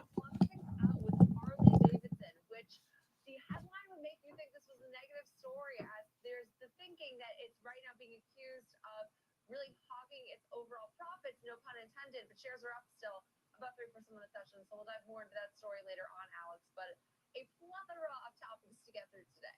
Yeah, there really is. So we'll talk with Kevin Green later on during Under 30 for that, of course. Let's do upvote, downvote, though. Not endorsements, not recommendations. Sort of the story on the stock front of the day, I would say. We talked about Starbucks yesterday. In terms of FOMO, and there was absolutely some FOMO this morning when it came to this news story. Starbucks is up 20%. A stock that needed some positive momentum is getting it today. So to me, this is like the ultimate compliment. If you're Brian Niccol, who's now, of course, being appointed to Starbucks as the chairman and CEO starting September 9th, you must be like, I mean, this couldn't have gone better for you as far as like the value in which you obviously were perceiving like for Chipotle. Chipotle shares are down on the other hand, like 9%. Starbucks is jumping 20%. And actually, this move to the upside is really aiding what has been a painful couple of quarters and a painful year for Starbucks. So it just goes to show when you're perceived as a valuable CEO, obviously like the dollars and cents follow. Now, currently, what is interesting about this story is Starbucks' current CEO is outed immediately. Their current CFO will serve as interim CEO until this replacement occurs. But Niccol, of course, is served as the chairman and CEO of Chipotle, and currently, again, that Starbucks CEO will be stepping down immediately. But Elliott Management, which is one of those firms we talked about yesterday, raising a sizable stake in Starbucks, did release a statement regarding this news, saying they've engaged with the board over the past 2 months regarding their key perspectives, and they view today's announcement as a transformational step forward for the company. They welcome the appointment of Brian Niccol, and they look forward to continuing their engagement with the board as they work towards the realization of Starbucks' full potential. So only echoing, I think, how important he is perceived as the helm of the company. And he did previously obviously serve as the CEO also of Taco Bell and has been accredited with a lot of their turnaround stories. So he is like the turnaround king. Chipotle shares, fun fact for you, rose 774% during his CEO reign at Chipotle. I mean, that's amazing, even with the pandemic. It is amazing. The one thing I would say, just to kind of balance the commentary, is he kind of brought Chipotle through a growth phase, right? They expanded a lot. Is Starbucks really in that same phase? I'm not sure. Now, Taco Bell, probably a little bit different story, so some of that experience could certainly spill over. But no one can deny the success of Chipotle and the former successes that Starbucks has had. Perhaps Brian Nickel can reignite that optimism for Starbucks. FOMO just a day early on Starbucks, though, but sometimes better lucky than good when you're looking at that. But really, really nice move. Chipotle actually on its lows of the session earlier, it's down 9% now, but on its lows from earlier, it actually basically got to the low of where it was on Monday last week. So that's pretty incredible, all things considered, considering the rest of the market is largely recovered from that move. Next one is Home Depot. This is an earnings reaction in the market, I guess, as the day rolls on, likes it more and more. Some of this maybe has to do with the market itself, but initial reactions negative. Right now, though, up 1%, pretty nice. The first two times I talked about the Home Depot stock today on the network, it was lower. So it was honestly a completely different narrative because it seemed like a lot of the focus was on the fact that they gave, sluggish guidance going forward. Comparable sales in the U.S. declined about 3.5% from a year ago. That was worse than the expected decline of around 2% from the street. And they did give guidance for comps that was also disappointing. As they do guide for now 3 to 4% contraction versus about a 1% drop. So that was the headline story to me when the shares were down. Now higher, obviously, giving some credit to the overall market, but I think one huge thing was total sales, and then we saw a nice increase, especially due to a contribution from SRS Distribution, which is the roofing and pool contractor they acquired. Also, net income was about 2% above what the street had been expecting, so that was also a nice beat. But they did say that overall, they've been trying to control what they can, obviously. They've been reducing their inventory aggressively over the last several quarters. The inventory turnaround, which did improve to around 4.9 times this quarter compared to around 4.4 times a year ago. That is also huge. Margins have also held up. So you could make the argument for why this is perceived as a positive. However, I think that one thing that is a major concern, not just for Home Depot, but for also a name like Lowe's, is the fact that they did mention that they are seeing more and more consumers waiting longer and longer to shell out on big ticket items or to actually renovate their homes or just to buy new homes because there is this thinking that rates will fall, prices will fall, and they're waiting for a good deal. So this is a really interesting story that actually a lot of those in the home building space have also mentioned where they were in this deference period where no one wants to start a project if they can get a better deal several months later.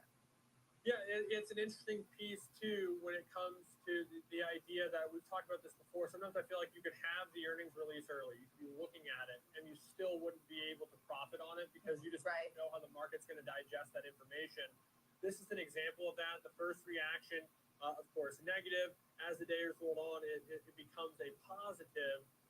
And Jenny, I love that you kind of talked about how you talked about it earlier and you kind of kept that same narrative because the story is the same. It's just a matter that the market's reacting different. So the market's telling you that either, this disappointment that was initially seen was sort of understood already, or perhaps some of these general macro trends are having a greater impact today. But nonetheless, stocks up 1.25% today, one to keep on our eyes on throughout the session, as it has been, of course, very, very drastic in its reactions throughout the session. So let's talk Dash next.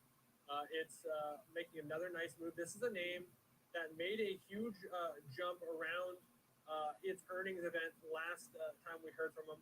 Despite the fact that it was a little bit strong post that earnings release, it actually was able to kind of weather the storm a little bit better when we saw that volatility around the beginning of the month last Monday. And it's really not looked back since. It's participated in the recovery, and it was a little bit more resilient, but it's having a really nice session today. It's up 3%. Okay, and they're announcing a partnership with Max, of course, owned by Warner Brothers Discovery. This is a really interesting, unique story. Starting today, actually, Max Ads is now included with a DashPass annual membership in the U.S. for no additional cost. So this is seen as like a $240 annual value for around $96 a year. So you are getting a deal, but Max is the first streaming service included with DashPass, which is the membership program that offers what they say is the most affordable way to use their platform. DashPass does offer exclusive deals, members-only benefits, and $0 delivery fees, reduced service fees on eligible orders at thousands of restaurants, of course. So this is strange. I mean, we do know that those that are seeking some ad-free entertainment, they can actually see these annual Dash Pass members can upgrade to max ad-free for a discounted rate of just $11 a month. This is one of those things that makes sense if you're already paying for it. Is this getting me in the door at either of these places? I don't really think so, but like, sure, if you right now have a Dash Pass subscription, would I sign up for this? Absolutely. But it's again, like, is it drawing in someone that doesn't use DoorDash? I'm not really sure. Yeah, and that's the interesting piece as well, because I think for the most part with Dash Pass, it's an annual membership. So perhaps does it influence your decision if you're already subscribed to renew that subscription?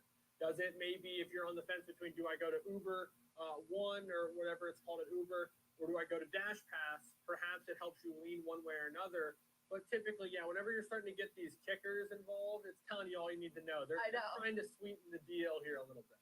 Yeah, you're right. If that would actually give you like a leg up maybe over like an Uber, because I think I pay for Uber One. I don't even know what my added kickbacks are. It doesn't seem like there really are many. But last thing today here, Rivian. Now, Rivian also with its own unique story today that they will not be offering this phone mirroring technology like Apple CarPlay, for example. So the company's instead pushing a new software update today. So last month we did hear from their CEO that said that CarPlay can't leverage other parts of the vehicle in their overall experiences. It takes away from the control from these automakers. In this case, the control comes from a Ford of paid subscription services that are needed to enjoy some of the newest features that are available on their big Android-based infotainment screen. So I think this is really interesting. Rivian spokespeople have said that the overall Connect Plus will be needed for these new vehicles and to have these native app experiences like Apple Music and streaming connectivity, no matter where the vehicle travels. To me, it sounds like this is something you can get.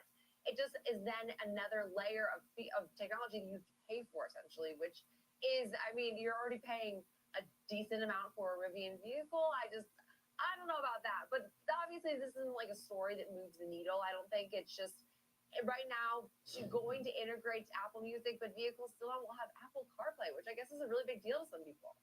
So the thing is Rivian and Tesla, though, their screens and things are all kind of part of the makeup, I don't know, I guess in Rivian's case, but in Tesla's case, the self-driving features. And so you've seen the screen, it's got like the visuals of the cars you're driving by and things. You could understand then how the Apple CarPlay would interrupt that experience. It's kind of a critical part of the car's infrastructure.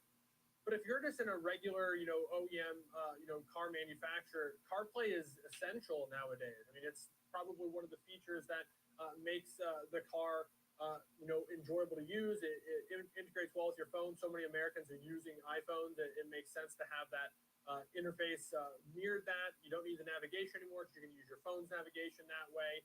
So it makes sense why there would be an uproar about this, but I also think that Rivian and Tesla are kind of a different product, and so perhaps what they offer can meet that expectation and that need as it is. And then integrating the Apple Music for those who want access to it is perhaps a win as well. But I'm with you. I don't know that this is the reason the stock's up 2%. I think it's more of a NASDAQ's up 2%, Rivian's up 2%. I agree. And okay, maybe I haven't owned a car in like 12 years, so I'm probably the wrong person to be speaking on this experience. But it's like I don't really know if that necessarily would like sway my choice in buying a vehicle either. I mean, I guess you're a CarPlay user. I think it may sway it again if you were between car, regular combustion engine XYZ and the other. But again, if you're buying a Tesla or Rivian, you've thought out that type of technology, that type of vehicle that is just objectively different than like going to Ford, GM, Nissan, right, etc. So I don't know that it's a huge deal, but if if a Nissan came out and said that, probably be a bigger deal. Yeah, I totally agree with that. And I think, you accept that you're in an electric vehicle. Some of the electricity just might have to be rewired a bit to get all of these services to work, or it might never work. But we'll be looking more at the chart actually of Rivian, which is the one that's obviously suffered this year. It's down about 16% this month, as well as going more into the technicals on DoorDash. Stick around. Next Gen Investing. We'll be right back.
Wrap up the trading day with me, Oliver Rennick, for the biggest earnings coverage, 3 p.m. Eastern. It's Market on Close. No place better than the Schwab Network. Trading at Schwab is now powered by Ameritrade, giving you even more specialized trading support. Connect with the Schwab Trade Desk, our team of passionate traders ready to tackle your trading questions, no matter how complex. Plus, get 24/7 live help and access support by phone, email, and in-platform chat. Trade brilliantly with Schwab. No politics, no noise, from bell to bell and beyond. Available anytime, anywhere, on any device for free. Schwab Network.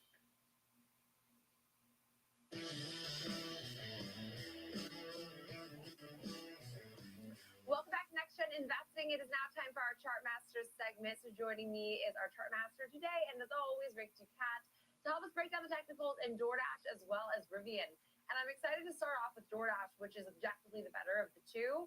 Had some selling after its earnings, but gosh, I mean, you talk about the resiliency of a name. I was so impressed with this one because you could see that pullback we saw that was a bit more drawn out, and then just the rip higher that we've actually held, which has been amazing. Yeah, I mean, nice straight rally up from the 52-week lows near 70, all the way up to. Yeah, looking pretty good. Market's looking good. Since then, though, trending downward. SPY at the high of the day. Maybe take some profits off here at SPY. Kind of just, gradual decline, kind of grinding lower from that point. Then we had a breakout beyond our trend line. We reclaimed all three of our moving averages: yellow 21-day, orange 63-day, purple 252-day exponential moving averages. We also had some strong volume after earnings too. So we had volume spikes, which are volume that's at least 50% above the 50-day simple moving average of volume here. So a big move up on heavy conviction. Now we are looking like we're perhaps making a break above another resistance area. We had the low point of our pre-candle gap downward here, and we are reclaiming that area now near 127. The gap has been filled. It remains to be seen if we'll be able to continue this trajectory to the upside as we head into the conclusion of this trading day. Okay, so now as far as momentum here, when we look at RSI, obviously earnings are behind us. We have like basically 2 months ahead of until our next earnings release at this point. Nike What are you seeing as far as momentum? high of the day, looking really strong. Gradual move of lower highs for a while on the RSI, coupled with the fact that we were unable to crack that 50 midline for quite a while. That's the area that separates bearish from bullish momentum. We reclaimed that area and invalidated the trend line.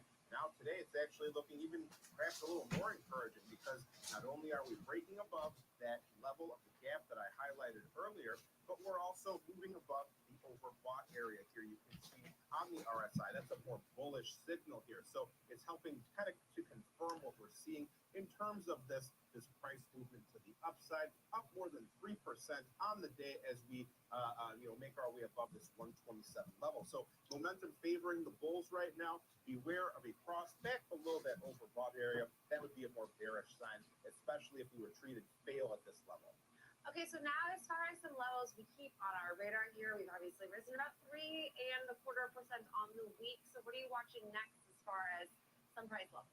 Well, now that we've filled the gap and moved a bit above it, it would not be surprising at all to see a retreat back to that old resistance level, which would then become supportive, and then a move continuing in that upward direction here. Not saying that's going to happen, not a prediction or anything like that. That's a common situation that happens in trading.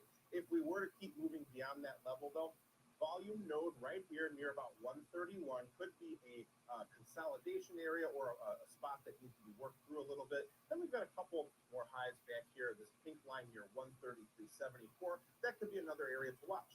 To the downside, we had this repeated high point here after we had our gap down. That's about where things topped out a few times. Near about 118 or so. That could be another supportive area. Below that, we've got our moving averages and our volume profile point of control. Ultimately, this light green line here, just above 100, that would be a point where we stopped out a few times. Okay, I think a really interesting chart because, again, we're still off of recent lows by about 11%, which I think then puts this thing moving into more of a compelling situation because we're not all at peaks like we were just a few weeks ago. So when we trade this day, Matt, Alex, walk us through your thinking if you believe we could recapture some of this lost ground and continue to the upside. Yeah, it does seem that the optimism is building in a name like DoorDash. If you have a bullish conviction in this name, perhaps you see a move back towards those highs, and you're looking at a bullish call vertical in this strategy going to the September monthly cycle. Looking at buying the 130, 135 call vertical. $2 debit would create a risk reward of 200 in risk and theoretically 300 in profit. So slightly positively in the favor of those who are putting a position like this on. The breaking at 132, though, is going to need a little bit of a move to take place over the next month. But if you do get that move and it does break through up towards 135, has a chance to make as much as 300 on that $200 in theoretical risk. Now, what you'll notice is 130 call that's being bought is out of the money. So you're going to need a move to happen. Probably not the highest probability trade, but it's going with the trend and it's going with that recent fundamental optimism that's starting to build in a name like DoorDash. Okay, so now to shift gears here, I'm looking at a name that has seen very different price activity this year and over the last 12 months. That is Rivian. So Rivian is obviously still substantially lower on the year here, Rick. Lower this month, lower this week. Amazingly enough, it's actually not lower today. So walk me through what you're seeing as far as the chart is concerned. Yeah, just kind of anecdotally speaking, like we were talking before this segment, seeing a lot more Rivians on the road lately. It's kind of an interesting, side observation. They're everywhere now. Like I feel like now maybe because it's on our radar, but I also see them constantly. Yeah, it's easy to pick them out. They've got that kind of distinct, like kind of oval-shaped headlights. You can tell them right away there. And they're built in our state. That also helps. True. There you go. But okay. So off the lows, we're up about 65% from this point here, 826. So a nice rally here and a big gap up recently here that we've managed to mostly hold on to here. Still haven't filled the gap near $12, but kind of trending downward here. We had that period back there where our white line began here, not even really coming close to reaching those levels here or filling any of these gaps that we've seen in our chart here. From there, we can develop this more steep downward sloping trend line in blue here. Price has fallen below all three of our moving averages that we follow. Most recently, we made an attempt to cross back above the orange 63-day EMA. Not successful, though. Looking like we're on pace for a Harami type candle actually today. So that could be a reversal signal, perhaps maybe, suggesting that this downtrend could be coming to an end. Hopefully for the bulls there, but not really a lot of big movement today, Jenny. Yeah, I mean, I guess all things considered, making a nice 2% move, I think to Alex's previous point is that Nasdaq's up 2%, not surprising to see Rivian up 2%. But what do you see now as far as RSI is concerned? We had a nice move upward. We had the RSI making new highs along with price as price topped out here. But, we weren't really able to make a lot of progress in terms of the price action, like I said, above some of those significant levels here. And even though we were in the overbought area, it didn't last. Now we've been trending downward here. We fell below the 50 midline once again. And now we are still within the boundaries of this downward sloping trend line here that kind of matches up with our price trend line here. So, not a lot of help from the momentum aspect of things for the bullish crowd here. Beware of a cross into the oversold area below that level of 30. That could be a dangerous sign, especially if we start to dip below some of these supportive areas that we've highlighted here near 13 and 1320. Right around here, and then 12 would be the level of that gap. So beware if we start to break below those levels. So now, as far as some levels we are watching here, again, another name that we don't have earnings in like the near term at least, but obviously I think the bullish case would be that we'd hope for any sort of recovery, but to get there, obviously, we have to claw a long way back. So as far as levels we're watching, what do you see? Well, the downside we were just kind of talking about here. So this whole area between our gap point and the post-gap lows between, like I said, 12 and 1320 or so, that could be a key area to watch. Then we've also got this shorter term white trend line going upward here. If we were to move below that gap area, that would come in maybe around 1150 or so. Below that, we've got our volume profile point of control, this area of heavy trading. That could be another supportive area. 1525 to the upside represents low points and further low points. That could be one area to watch. But we've also got to deal with our moving averages that we've got right here. Our orange 63-day, our yellow 21-day lines up really closely with our blue trend line here. So that's kind of one mark to beat, right around 15 or so. Okay, fading slightly here in real time, but still not too bad of a session for Rivian shares. Appreciate the insight as always, Ricky Cat, our chart master. So again, Alex, today we were looking to lean into the recovery story here. I know that very different recovery story than DoorDash, but all things considered, Rivian, what are you watching as far as like a more bullish example trade? Yeah, kind of similar to what we looked at yesterday in Starbucks, which would have been timely given what happened. Of course, we had no idea that was going to happen, but we looked at a call diagonal spread. We're going to do the same in Rivian. What we're looking at is buying an October 14 call, and then to reduce the debit of that option, we're going to sell against it to create a diagonal spread, a September 15 call. So it's going to bring the debit down to about 75 cents, which means you'll just have $75 in theoretical max loss. And then it's going to have this mountain-like risk profile, but it's one that will peak out at our short strike and then level off with some profit potential, even if it overshoots. So the traditional calendar spread has risk in both directions. The diagonal spread is structured like this one is. Would only have risk if the move doesn't happen. So the risk would be to the downside or perhaps just kind of a quiet meandering sideways move in Rivian. Not necessarily the fastest moving trade, but certainly got bullish deltas. If you get a move higher, this is one that could benefit. And Rivian is a great segue into what we are actually talking about next, which is, I'd say, the other component of the overall EV trade here in the U.S. That is Tesla, which Tesla's making a nice 5% move to the upside today. Some various feedback following, of course, Elon Musk's Live X debacle last evening, as well as some Tesla-specific news. We'll discuss more with Caroline Woods coming up next.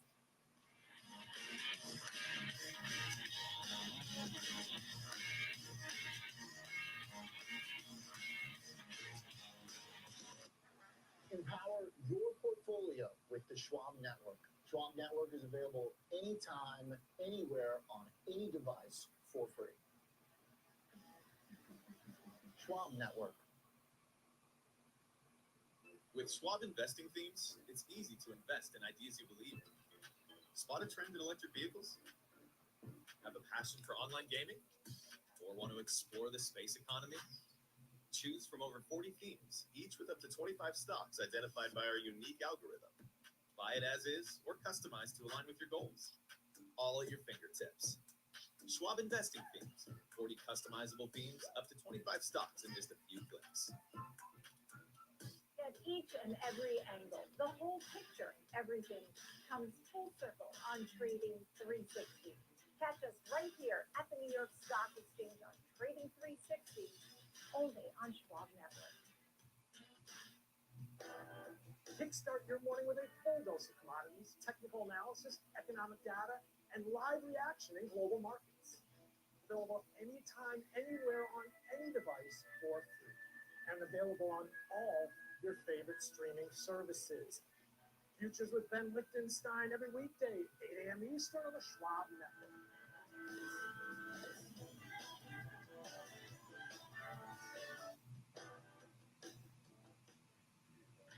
Accelerate your market knowledge and shift your perspective into OG. Real-time example trades, a full hour of trading insights. I'm Tom White. I'm Kevin Nation. Catch me on Fast Market. Weekdays at noon. All right, looks like A pivots are starting to form. Maybe you want to take a little profits off if you're day trading. At 12 p.m. Eastern on the Schwab Network.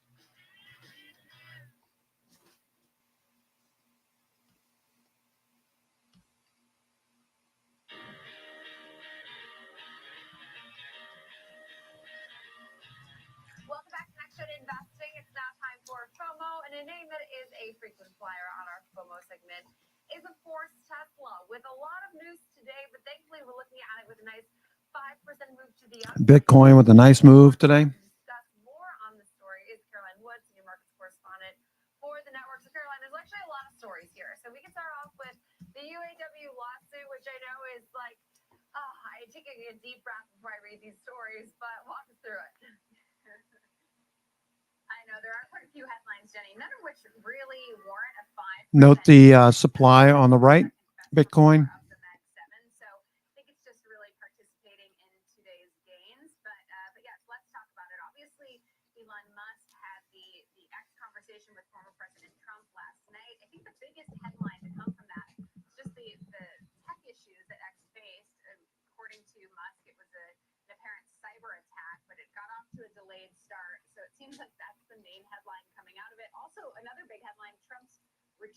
to X, after almost a year away. That's sending shares of Trump Media lower today. But yes, it left the UAW. The conversation left the UAW upset. It's filed federal labor charges against both Donald Trump and Elon Musk for allegedly trying to threaten and intimidate workers who go on strike.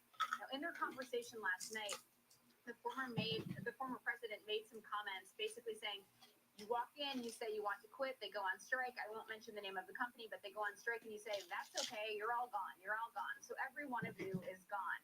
Elon Musk laughed while former President Trump was saying that.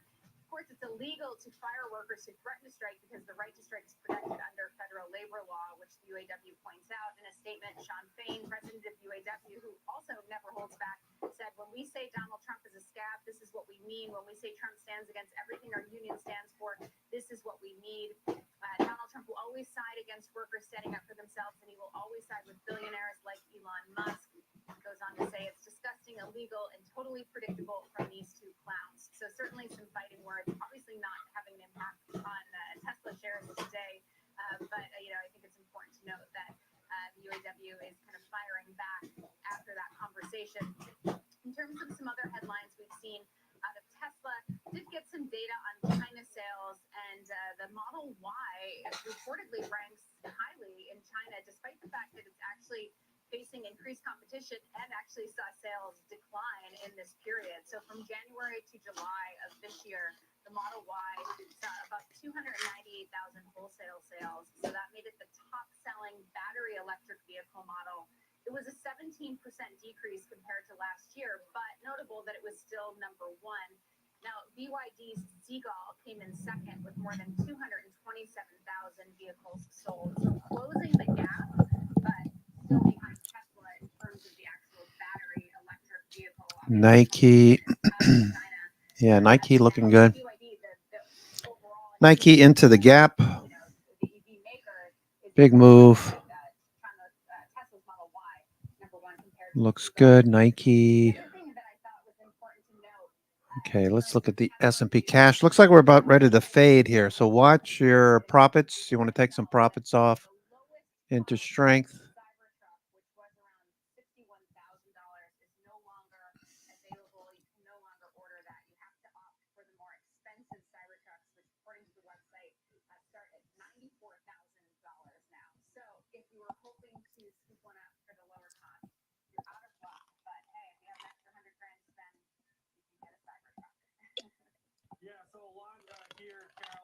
One thing to note, I think that's pretty important, is Tesla, of course, not a part of the UAW, so their employees are not unionized. So maybe some hostility just exists there, to be fair. But a lot of the all sectors are green except for energy, small cap energy, large cap energy, crude oil. Those are off today. Semiconductors still leading. NVIDIA giving us a good day. Nice follow through on the breakout. We were looking for the breakout yesterday. It didn't happen. Instead, we had to wait till pre-market around 5 o'clock. We started seeing a move higher in NVIDIA through 6. Opened higher. Nice follow through on NVIDIA. NVIDIA.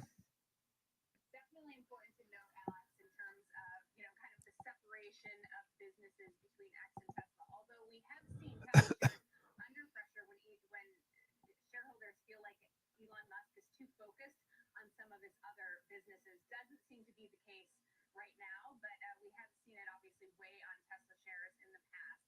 In terms of competition, yes. I mean, if you take a look at the delivery numbers with the BYD Seagull in the 223,000 range, as opposed to the delivery numbers for the Rivian, say, it's definitely kind of pales in comparison in terms of the competition. But I think it is important to note that competition overall is heating up. There is some other EV data out from an EV researcher named Grow Motion, talking about just how overall Microsoft. growth. So it was up 21% globally compared to the same period a year ago. China's EV market though grew by 31%. That's really a key growth market there. In U.S. and Canada, EV sales grew by about 10% year to date between January and July compared to the same time period and then in 2023, and then actually EV sales likely due to tariffs. So, EV sales growing, but there are obviously key markets that are very important, China being one of them, still not in the lead when you compare overall companies. BYD is the #1 maker there. Starbucks up 21% on the day, hovering near the highs.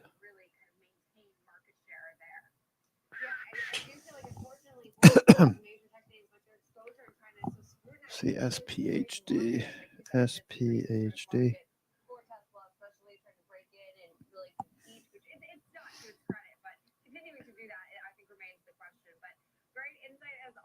Appreciate it. Caroline Woods, your markets correspondent for the network. And now we trade this name, Alex. And I think that trading Tesla has been a bit of a challenge. I mean, to put it lightly, because I think that every time we see a pullback, there's like this ad enthusiasm, like, could we see some overall like recovery if we buy it? Obviously, this is like hypothetical thinking, but we have pulled back still about 26% from 52-week highs. We're off closely 49% on the other hand. So how do you think about trading this name? Well, I think it's no different Upstart, watching Upstart. more volatility than let's say Apple does, for example. It's right now trading with 48% implied volatility. Pulling back from the high. At supply, Upstart. SPY, S&P fading a bit. I would expect to see B and C pivots soon. Pretty strong day. NVIDIA hanging out at the highs, 115. Looks like I got the 115.50, 115.55. Okay, on the next dip, if it holds above VWAP, I might do the 115.120 for October. For the end of August. End of August, Tesla doing well. Tesla turning the corner. McDonald's off the highs of the session. McDonald's. Meta having a good day. Meta just keeps going here. Meta.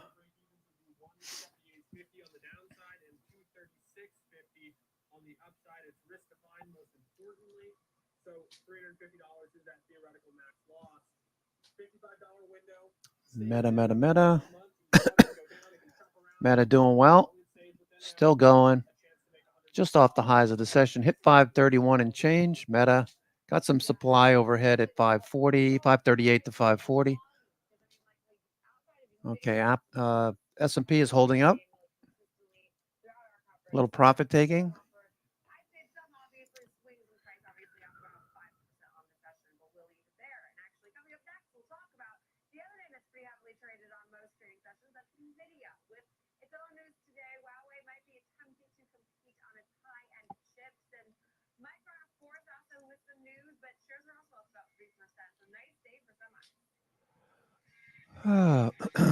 Starbucks.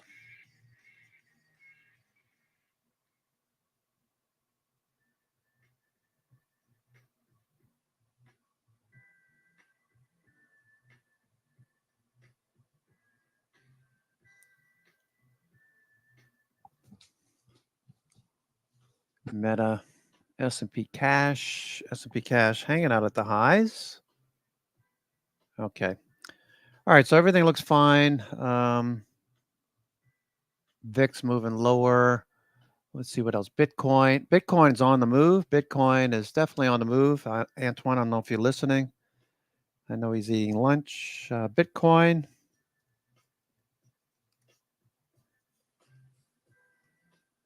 on the move.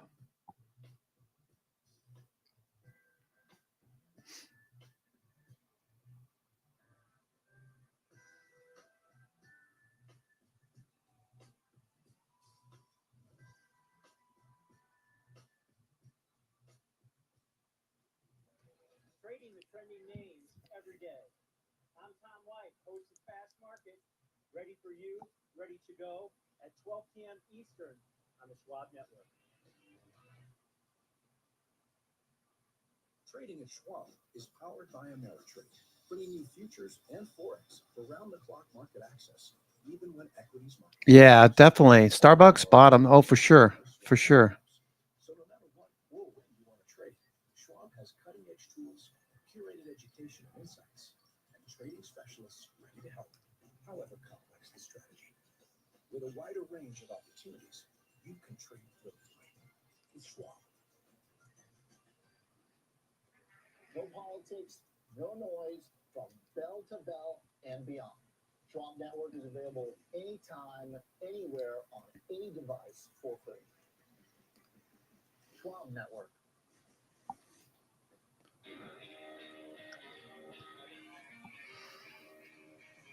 Semiconductors, SMH is up 3.5% on the back of many of the semiconductors hanging out in the top 10, top 20. We've got NVIDIA, Marvell, Applied Materials, CLAC, Intel. Intel's above 20 again. Broadcom, CrowdStrike, security stocks, CrowdStrike, Zscaler, Palo Alto. We got M-Chip, Qualcomm, Micron, NXPI, just so many. Oh, Airbnb might be something. I see Airbnb climbing up the list. Maybe that bounced, Airbnb. Okay. Airbnb looks like a mean reversion trade. Airbnb.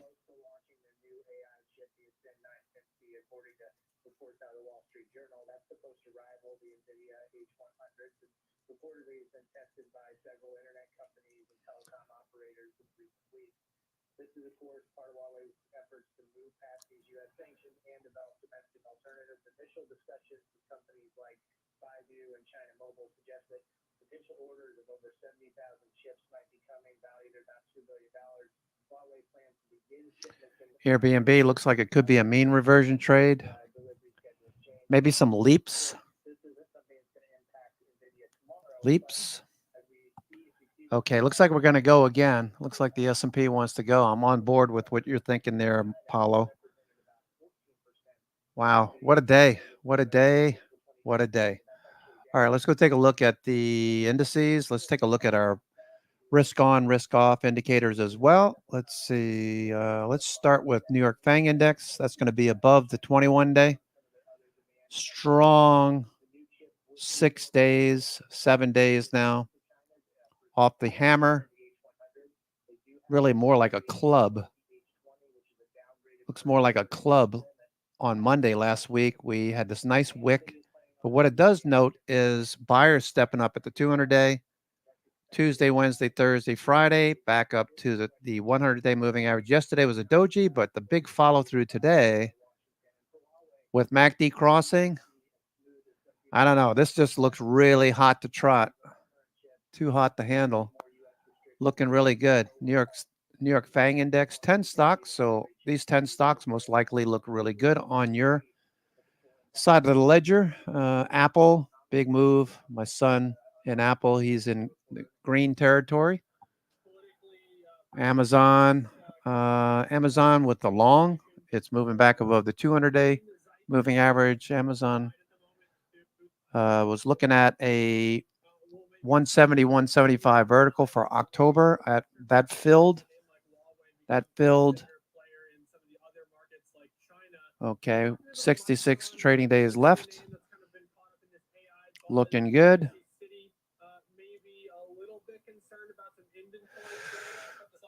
Okay, so that's Amazon. Looking good. Broadcom, having a good day. Broadcom, back above the 21-day, 50-day next. Google, having its troubles with the Fed. Microsoft, having a good day. Microsoft, stretching its legs. 21-day next resistance, 420, 425. Open interest. Meta having a good day as well. Meta running the upper Bollinger Bands. Whatever the upper and lower Bollinger Bands move away from each other, you know to look for a fast move. Go to RSI for direction. MACD, stochastics rising. Volume needs to be a little bit better, but looks good. We're above 527. Looking for the follow through.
All right, seeing a little profit taking.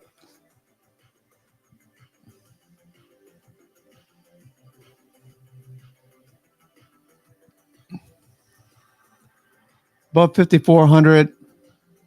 We want to stay above 5,400, hopefully.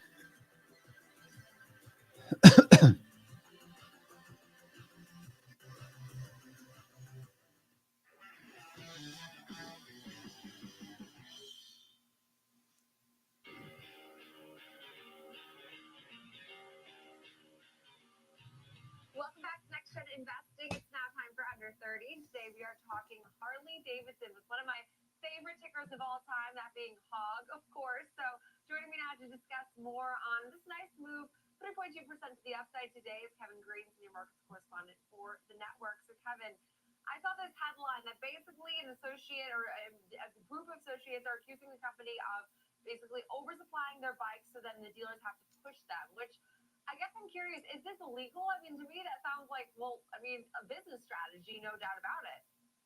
Yeah, it depends on the legal makeup of the dealer network here. So here's the dispute that you're having. And actually, this is not just specific to Harley Davidson. We see this in the auto business all the time, actually. So the dealer network is basically accusing Harley Davidson of putting profitability over their own interest, and then also basically creating this environment where they're continuing to push out a lot of inventory to this dealer network, and the dealer network's unable to sell those motorcycles here. Now, Harley Davidson did actually come back and wrote a letter to this dealer network here, and they did actually suspend the upgrade requirements for 2025, basically making a lot of these dealers eligible to kind of get through their own inventory without having to try to mark down in order to get the new 2025 models that are up there. But once again, I mean, this is kind of that back and forth that you have when you have this type of structure overall, and this is it's a difficult situation. You are seeing the shares up around 3%, which I actually find very interesting. Maybe it's just the equity move for the overall session, or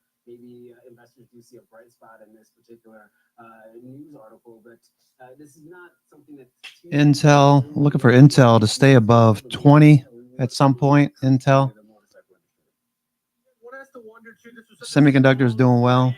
Kevin, for so long, but I just don't see it around as much. I don't know Still if it's basing. a generational thing. I don't know if millennials are buying Harley Davidson maybe the same way the baby boomers were.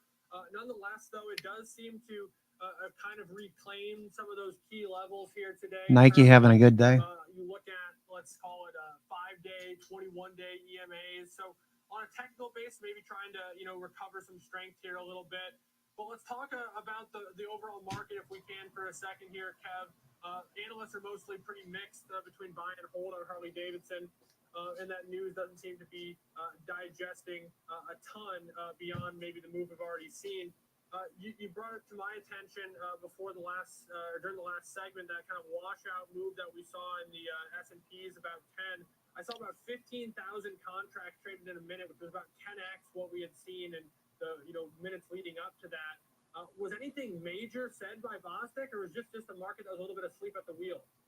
Well, obviously the market has been grinding higher, and usually when we get to these type of levels, trying to go into the close, it's harder to keep going up rather than trying to pull back here a little bit. We might be getting a little bit light when it comes to volume. I think the biggest thing is the fact that he's basically pointing Meta pulling back. Rate cut at the end of the year if the data does support that. So maybe pumping the brakes a little bit when it comes to September, maybe pointing towards more of a December rate cut. I think that's where the market is really kind of focusing on. Still talking about the restrictive policy of the Fed, but also the risk of inflation reemerging next year, and we have a 1980s type of scenario here. So we saw a little bit of a pullback. But Meta pulling back.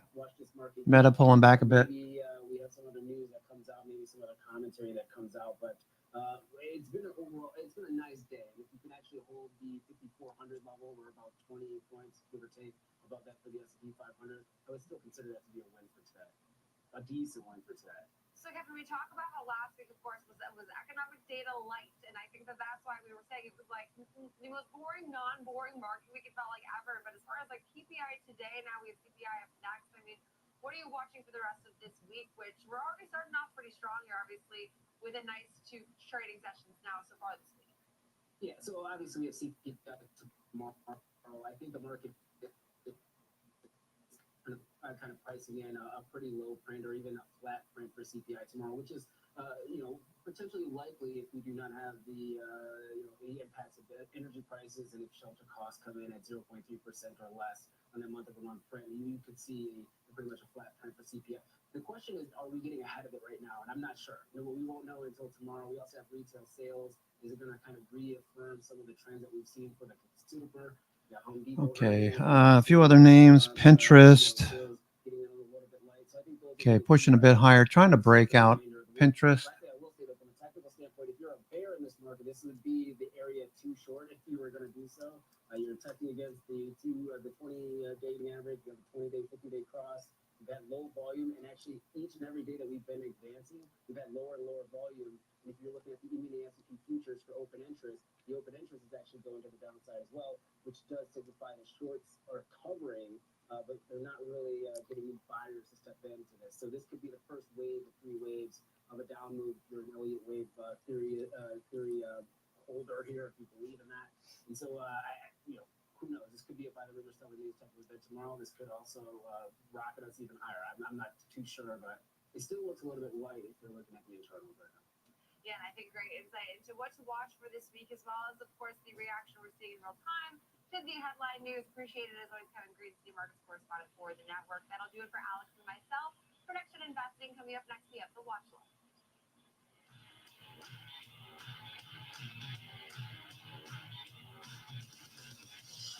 Okay, McDonald's. Looking for a follow through with McDonald's. All I'm looking for is BNC pivots at this point. Okay, McDonald's looks good. Okay, making higher lows. Looking for a higher high. McDonald's, we're looking for a move through 275, 278, maybe 280 by the end of the week.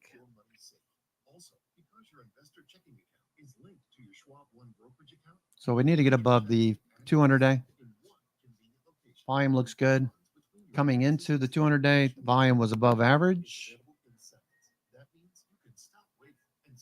Bitcoin, watching that for the follow through. That might be what we can trade this week. Bitcoin, nice reversal. Need to get above 62,000.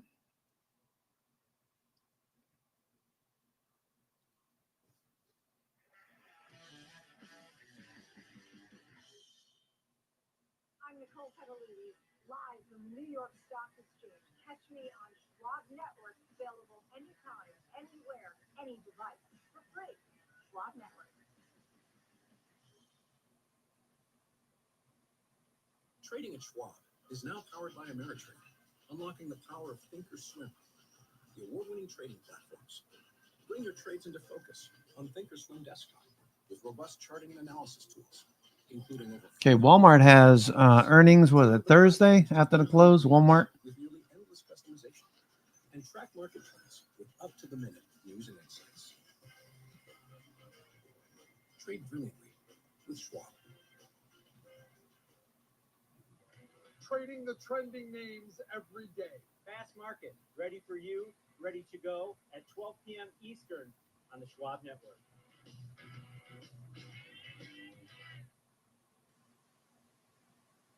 Trading at Schwab is now powered by Ameritrade, giving traders even more ways to sharpen their skills with tailored education. Get an expanding library filled with new online videos, webcasts, articles, courses, and more. All crafted just for traders. And with guided learning paths, stacked with content curated to fit your unique goals. You can spend less time searching and more time learning. Trade brilliantly with Schwab.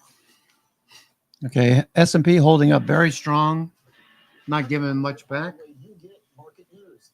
It's market on close. Join me, Oliver Rennick. Bitcoin very strong. Coverage, insights from the smartest minds on Wall Street. Monday through Friday, 3 p.m. Eastern. Available anytime, anywhere, on any device for free. Only on the Schwab Network.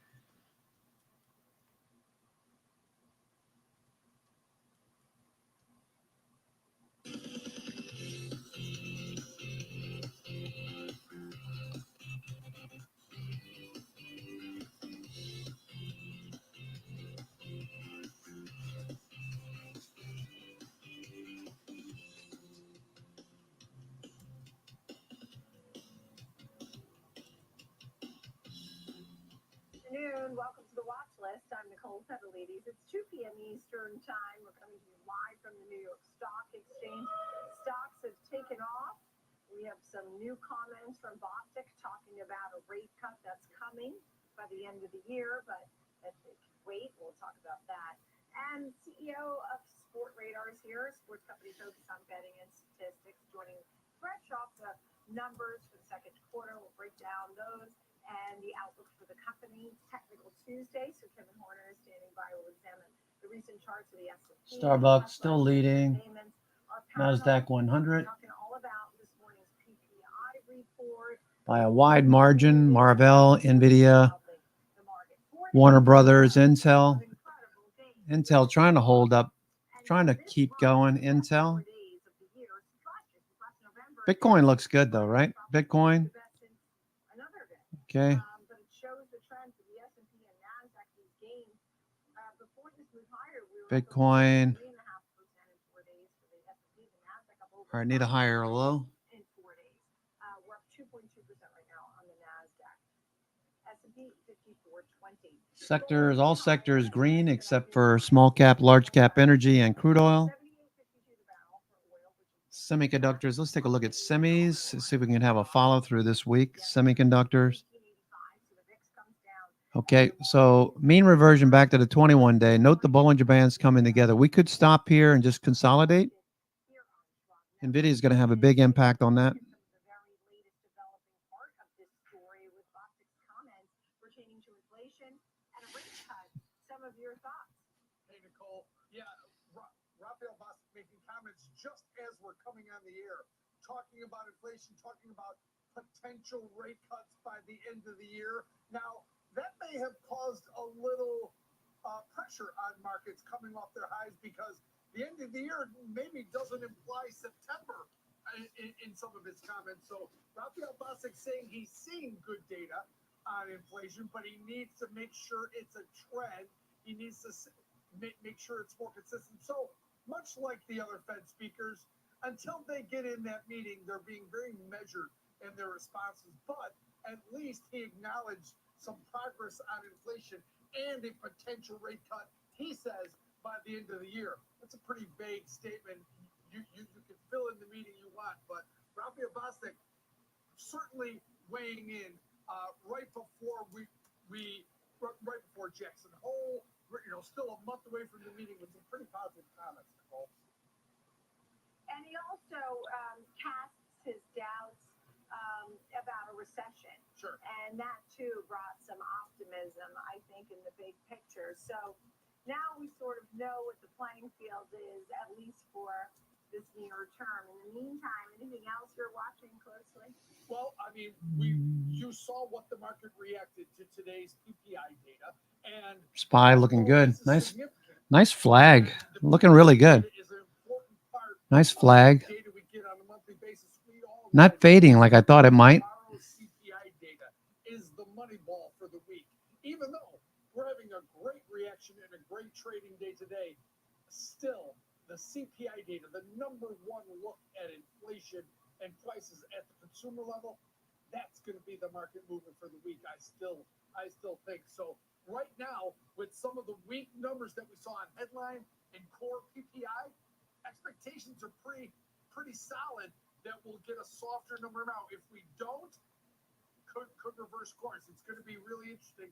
Tomorrow morning we'll look at CPI data, but pretty good PPI data with trade services being the big drop. That's the prices that wholesalers get and pass on. So big drop in margins in the PPI data today. Pretty good sign, Nicole. Yeah, you're also watching some restaurant news too, right? Incredible story.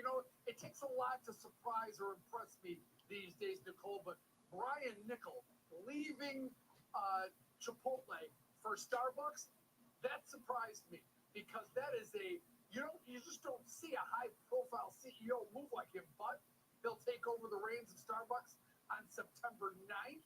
I think, think about everything he's done. Chipotle stock up 770% under his watch. Now he goes to a company, Starbucks, much bigger, much more scale than a company like Chipotle that is still growing. this is going to be an exciting future. And you see it in the stock reaction.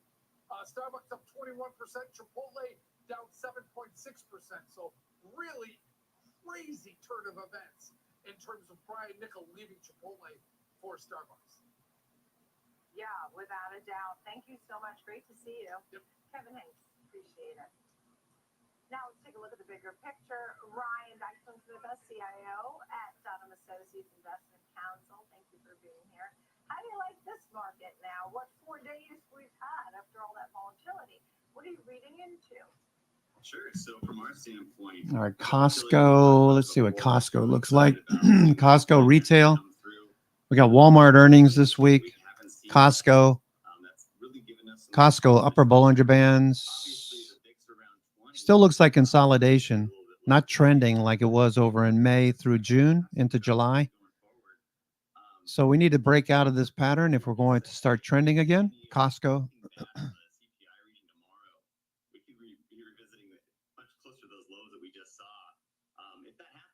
Obviously, again, we're looking for where those bigger divergences are, where we can get some opportunities to buy. Kind of more recently, I would say the biggest surprise to me was in this sell-off. You know, obviously we saw growth in tech just get hammered. It's really come back heavily today. But outside of that, small caps also did too. And that's an area I've kind of talked about in the past. It's a spot that we kind of like to see those pockets to pick them up. And so we've been able to navigate this a little bit differently because of our tactical nature we have on our overlays.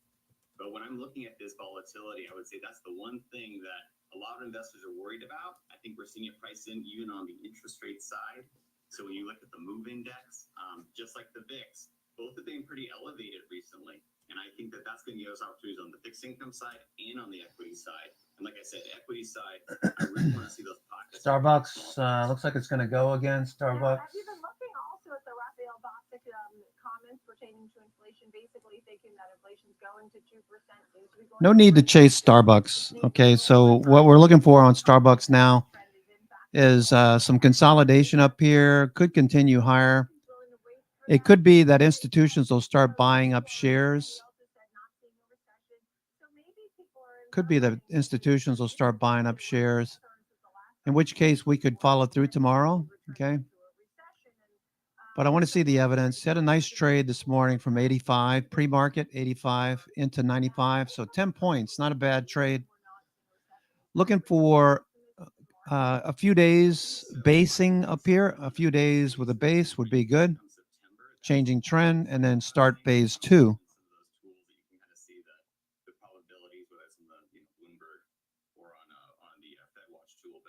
Seeing how those things are moving around, I was really surprised to see that giant spike in suddenly getting a 50 bip cut, because I'm not hearing that, right? We're not hearing that they're necessarily going to get 50 bips then. And if we don't get that, or if the rhetoric around that changes to only 25 bips, I think you see a penalty in the markets. So again, the Fed's liking to talk instead of take action.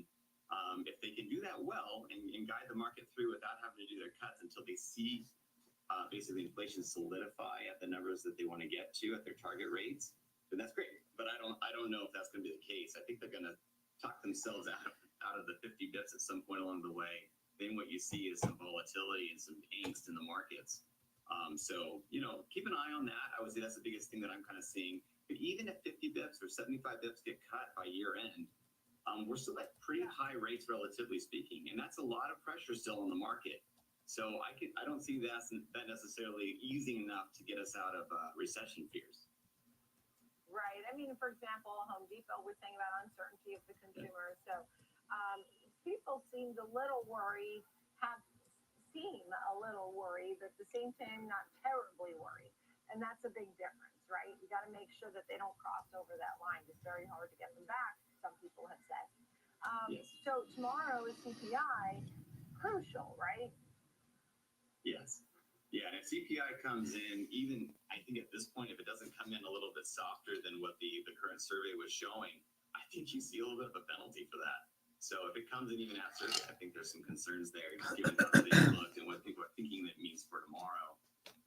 You know, basically when they're looking at what the Fed really cares about, you know, I think there's some elements of that are in the PPI today. but really it's going to be the rest of the CPI reading that gives you the rest of those little pieces that you're going to need to see. Are they on track Starbucks, or not? S&P 500 holding up very well. For any other kind of surprises on earnings, Holding up very well. say external disruptions.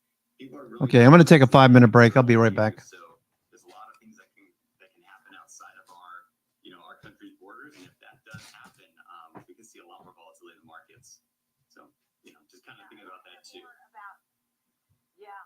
And when you're watching the markets and people are saying, what should I do with my money? And and look, if they took it out when they were nervous in the big sell-off that we saw last week, they would have missed the best 4 days, right? Yes. So, trying to time the market never seems to work. That's what they tell me. That being said, bonds versus equities, what do you tell folks? Sure. So I'm actually a little heavier towards bonds right now for a standard 60-40 type portfolio. We're actually about 20% underweight on the equity side and overweighting bonds in the tactical overlay that we can administer. So that's allowed us to take advantage of some of the, we'll say, higher volatility hit. I wasn't as concerned at that point because I had less equities in the portfolio. I took that opportunity to buy some more equities in the downturn. So for me, it's if you have something that can do that, if you're able to take advantage of some of the volatility, I would say that's great. If you can't do that, then I am a little bit anxious about adding too much into equities all at once. But kind of like you said, you don't want to miss out altogether. So I think having a balanced approach is healthy. I think getting in and just saying, you know what, I'm going to put my money to work, stick with the strategy you have in front of you, and don't try to deviate too much unless you have a way of taking advantage again of those swings. But like I've said before, I think we're going to get some more choppiness along the way. I don't think this is the only spike in vol that we're going to see this year. So not saying I'm rooting for the markets to go down, but I am anticipating that we get a little bit more choppiness again coming up into the election. All right. Ryan Dykeman, Dunham Associates Investment Counsel. Thank you. Great to see you.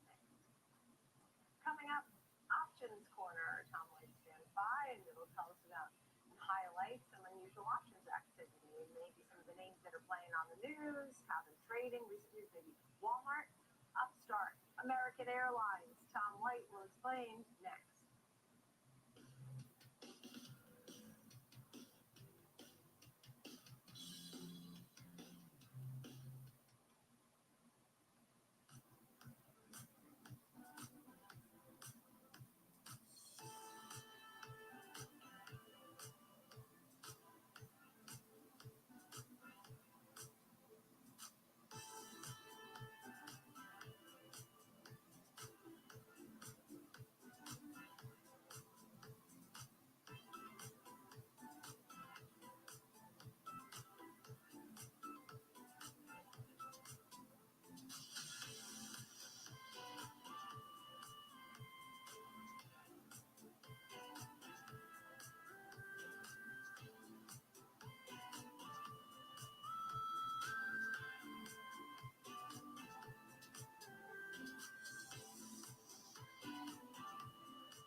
Empower your portfolio with the Schwab Network.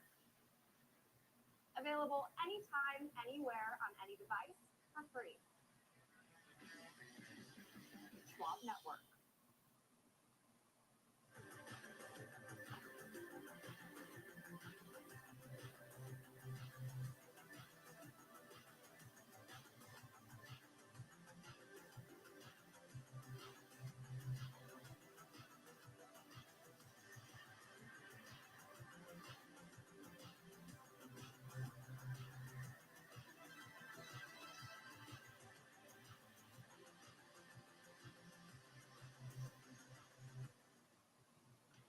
Trading the trending names every day. I'm Tom White, host of Fast Market, ready for you, ready to go at 12 p.m. Eastern on the Schwab Network.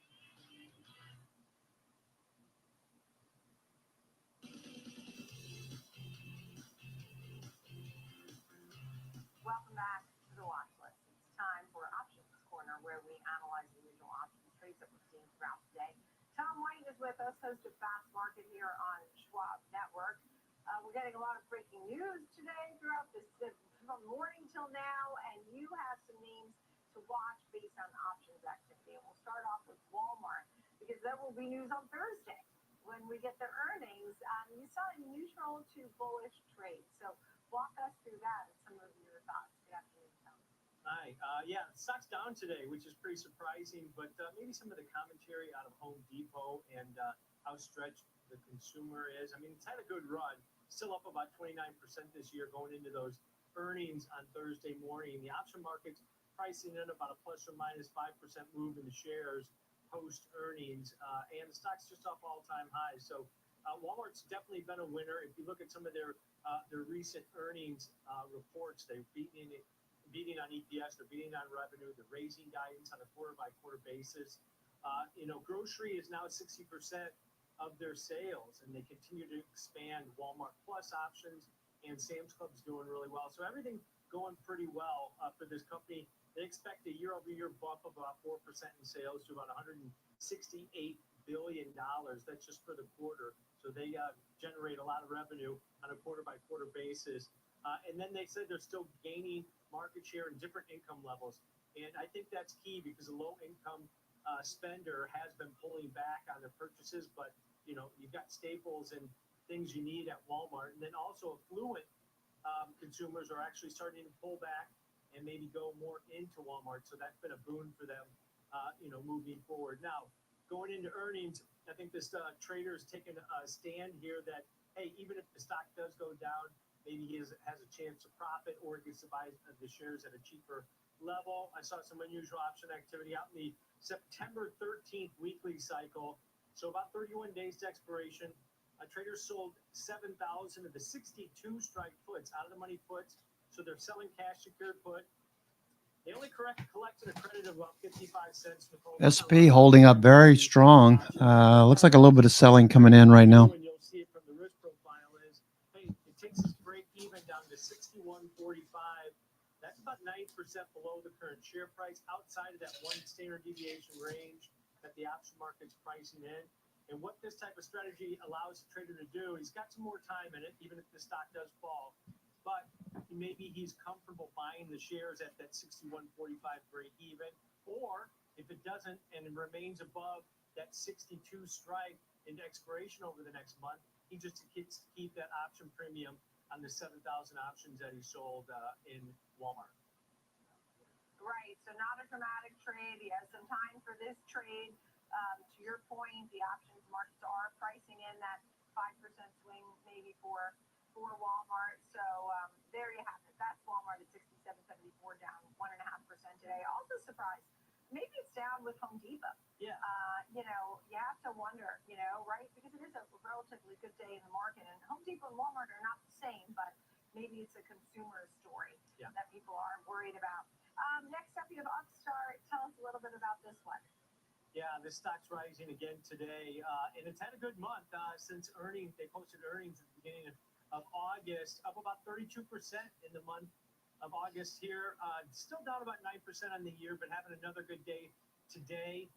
Interest rates going down, definitely probably a boon for Upstart. Now, what do? Well, Upstart takes AI and machine learning to provide loans for housing or fixing up your house. It's doing really well in 2020 and 2021. But then as interest rates started to rise and transactions weren't taking place, this one took a big hit from those highs that we saw just a year ago. But that proprietary AI that they use to evaluate loan applicants means better credit access for consumers, fewer defaults. All right, a little profit taking from the highs. Okay, let's take a look at the New York FANG components. Those are all doing well. Apple's off the high of the day by about $1. Amazon off the high. Meta off the high. All right, so we have B and C pivots potentially building right now. B and C pivots.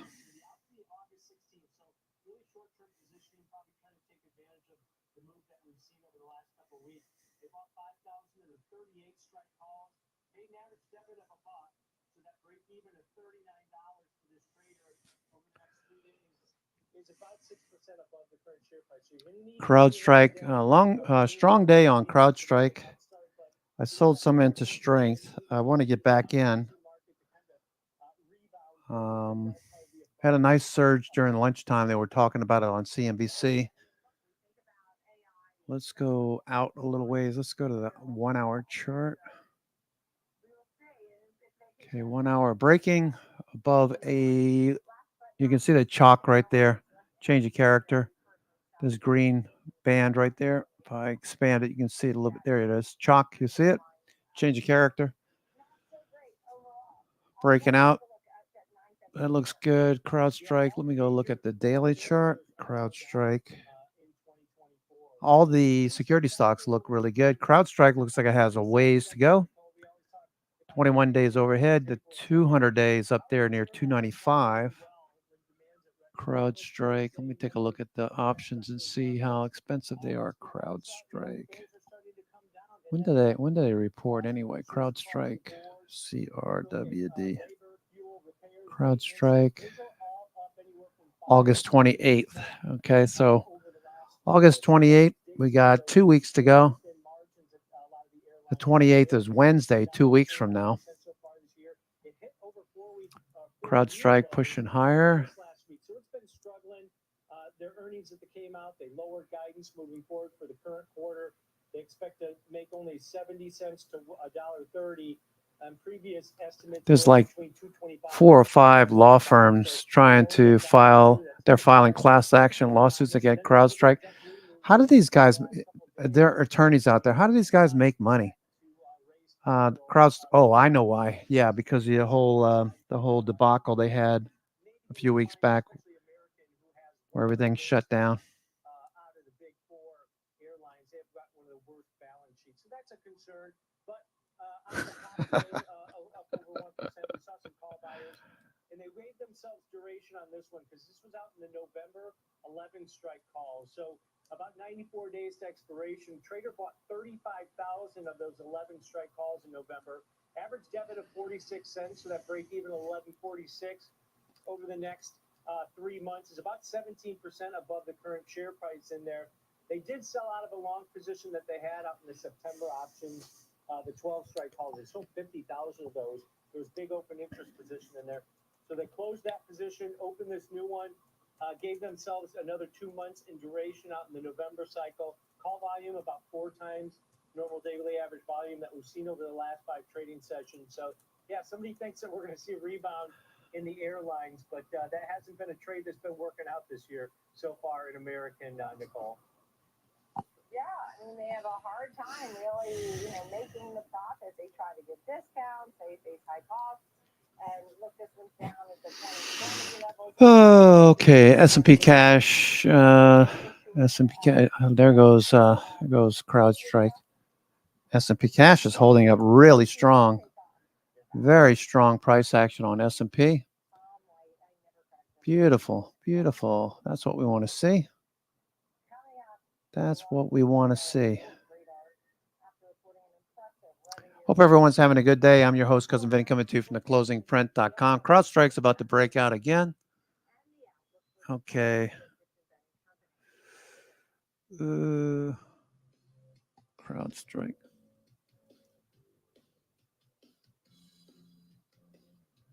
Trading at Schwab is powered by Ameritrade, bringing you futures and forex around-the-clock market access, even when equities markets are closed.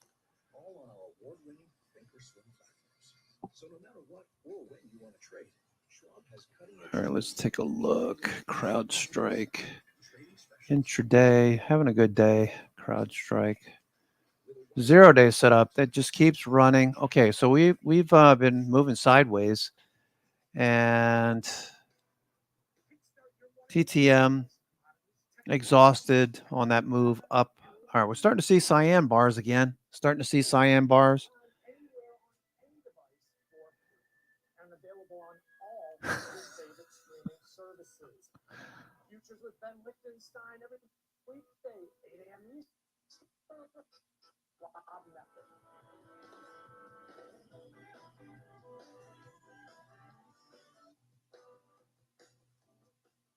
Knock, knock. Number one broker here for the number one hitmaker. Thanks for swinging by, Carl. No problem. So, what are all those for? Listen to me adjust the bass, add more guitar, maybe some drums. Wow, so many choices. Yeah, like Schwab. I can get full service wealth management, advice, invest on my own. CrowdStrike. Yeah, what ship was your dad on, David? CrowdStrike looks like it wants to keep going, right? Have a choice in how you invest with Schwab.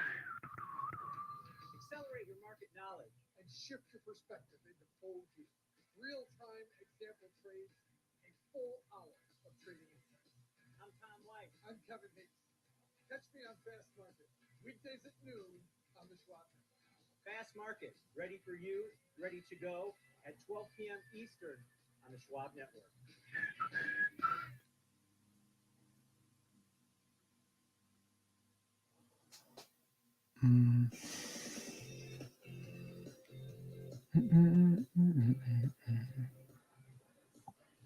CrowdStrike.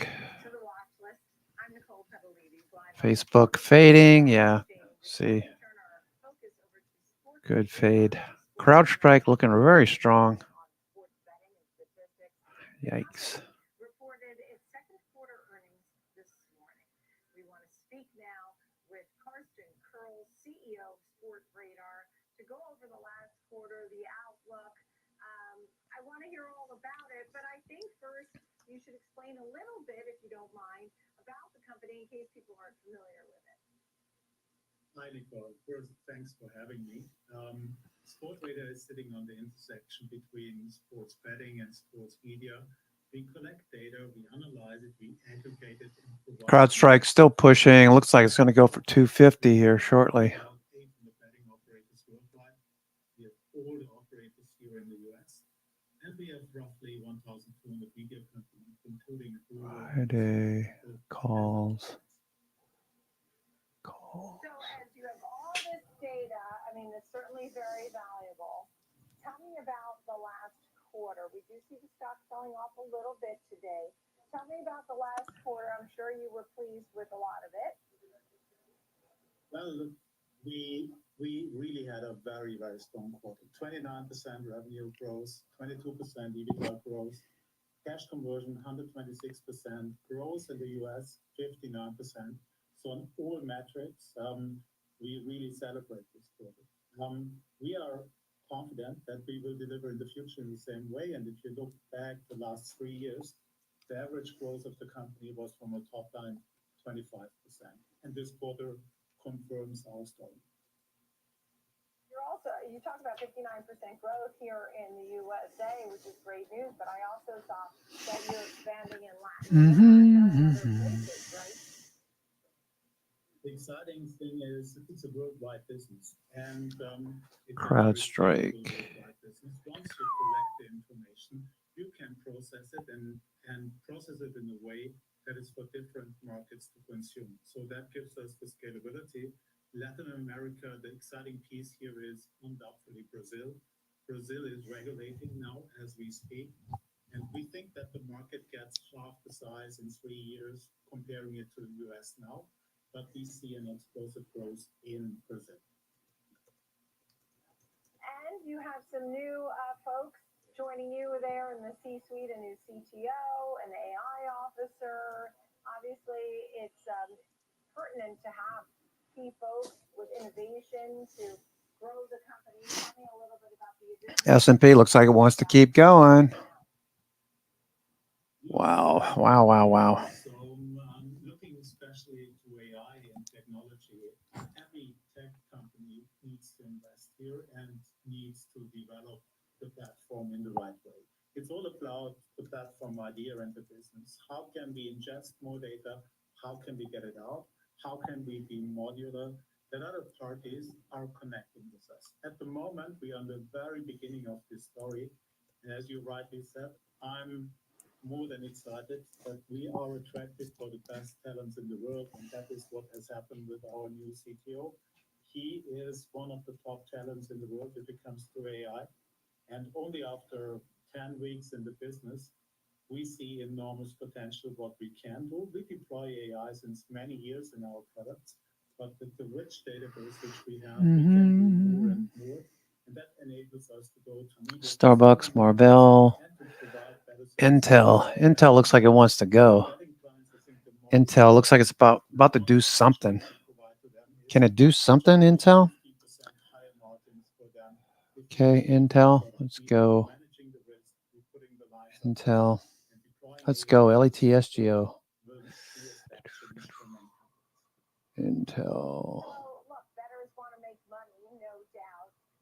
You are helping the bettors, you're driving fan engagement. The AI-enabled experiences, some of which I guess are data-driven to make more money, but also just to make it fun. Otherwise, why would they be doing using Sport Radar, right? I mean, that's got to be part of it as well, the AI-enabled experiences for sports fans. Okay, let's take a look at Intel. Intel's a $20 stock. I have some leaps, 2026 leaps, not 2025, 2026, that talked to Joel about. Looking for the base to break out, looking for price action to break out of this base. It's only day 6, day 7. So maybe this gets going tomorrow or next week. Love to see it move like the base we're looking at on Nike. Nike was a beautiful base breakout. So once they got their fill, Nike taking off to the races. All right, it's off the highs of the day, Nike. So I'm looking for an entry, another entry in Nike. So if this gets back down, B and C, get a little bit more profit taking. Maybe we'll get down to 77 or so. I'm looking to add about 100 shares, maybe. I got 200 left.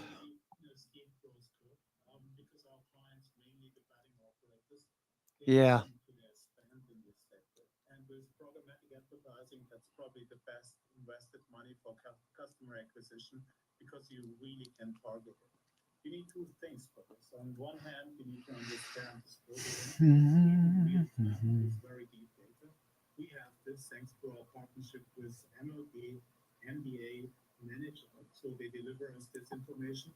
And with this partnership, we get also access to fan data, and we created various products. Matching the two, this story what our client wants to have, the conversion, that is the skill. And we invested quite heavily in this product in the last 3 years. And what we see here in this sector is an enormous growth opportunity for us. This quarter, we have been growing in the service we call it ads with a 28%. And there's a lot of runway in here because the pressure for our clients is they need to get the cost of acquisition down, and that's the best way. Yeah. I'd love to hear where a lot of the money really comes from. I mean, what sport, what place, what are you looking forward to? We just had the Olympics. Palo Alto, Microsoft, Intel. Association of Soccer. I mean, huge, and you're expanding that partnership, so congratulations to you. What brings in the most viewers, engagement, and money? Money. This is where the money sits. Amazon, Starbucks, SPHD. Okay. Intel, nice move on Intel. So apparently they're going to be dropping the dividend or cut the dividend. That gives you a little bit of perspective where the money comes from. So it's definitely in tennis, in football, and investment. So if you do trade Intel, just do it smaller position. It is the best. Okay, Carson, I do. I love them all. The U.S. Open about to start next week. Can't wait. Carson Curl, thank you. CEO at Thank you, Nick. Good to see you. Thanks. Still ahead, technical Tuesday. Some of the recent trends we've been seeing for Tesla shift forward. We'll be right back.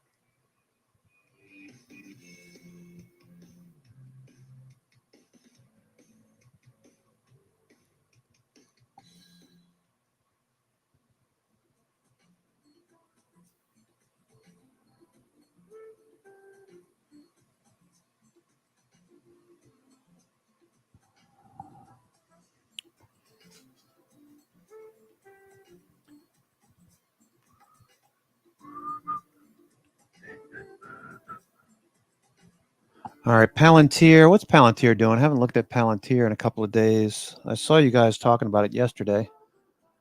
Palantir flagging. Okay, let me look at a few names that are being mentioned by some of these professional traders. Monday.com. Let's see. Let me get back up to the top here. ServiceNow. ServiceNow looks grinding higher. ServiceNow. Nike.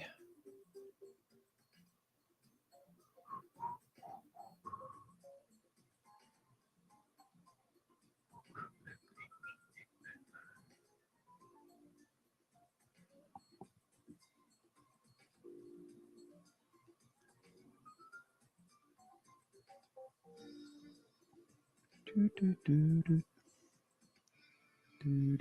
morning, every trade, always live. Expert earnings analysis, in-depth technical insights on every changing trend in markets. Available anytime, anywhere, any device for free. Welcome to Morning Trade Live on the Schwab Network. I'm Oliver Winter.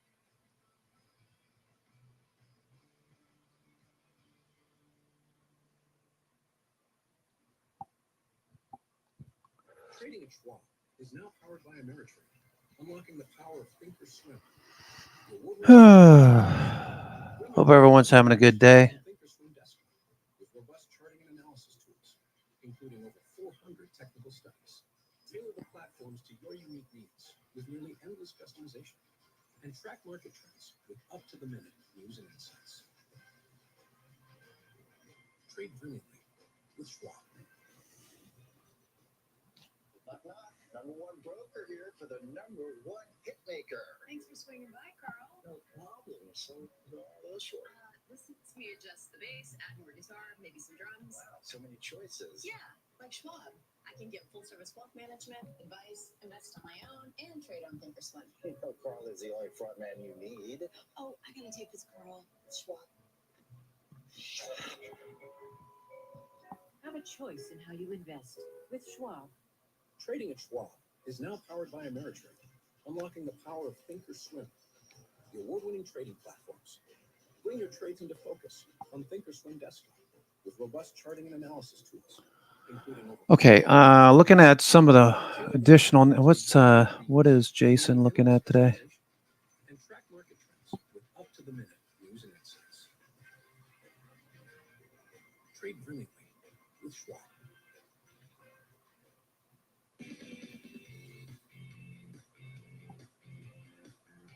Welcome back to the Watch List. I'm Nicole Petalidis, coming to you live from the New York Stock Exchange.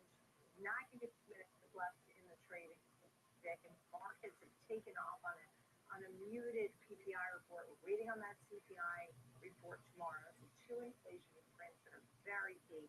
We've also had comments from Raphael Bostic, less concerned about recession, saying inflation's going in the right direction. There's a look at the numbers. The S&P is up 1.5%, the Nasdaq up 2.3%. So an amazing 4 days. But let's let Ben Lichtenstein, see if we just consider here, taking a look. And you know what? As the markets went higher, the VIX has been coming down a little bit, a little less nervousness, right? Yeah, pretty good indication of that rally back we've seen in stocks and coal. Okay, guys, people looking at Carvana. Okay. Carvana. Okay, it looks like it's trying to break out. Okay, so what do we look for? Every time you look at a chart, you should be, the first thing I look at is it basing? Is it consolidating, or is it trending? That makes a big difference in what kind of strategy I'm going to take. There goes the S&P. S&P moving higher. Okay, S&P is on the move. Cash. Okay, this is not stopping. S&P is not stopping. What a hell of a move today. All right, you got 309 million shares trading hands right there, mostly buying. You got a buy signal, break of the structure to the upside, looks good. Earlier, S&P earlier, we got a chalk to start the day, a change in character, okay, from down, sideways to up. Okay, this looks good. Okay, so 5-minute looks good on the S&P. Still very strong. 5450 is the next level, it looks like. 5450.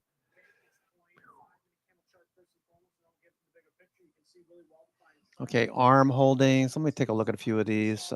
Here's Carvana. Carvana is in a sideways range. So always look at a chart when you first open it, first look at it, you're thinking about a position.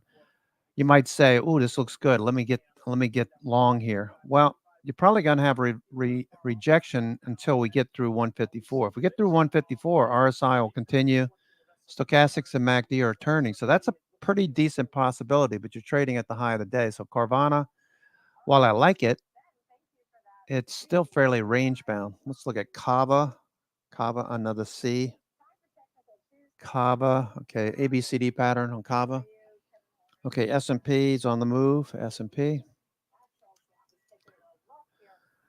Okay, S&P, nice tight squeeze, pushing higher. 50 probably going to get tested the way this is going. VIX is dropping off, looks good.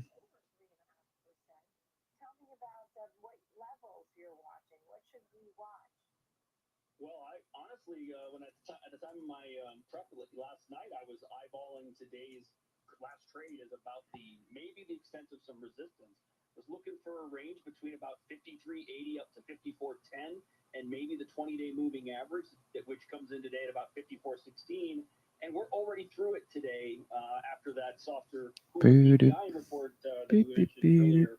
And that's been fantastic. So we love what we've seen out of this. I mean, we not necessarily put us right back where we want to be. Many traders are probably looking for some signals of strength, one of which could be moving through the 50-day moving average, not too far off. That's up there at about 5,043 as a current level. We also wouldn't mind seeing the RSI make a higher high.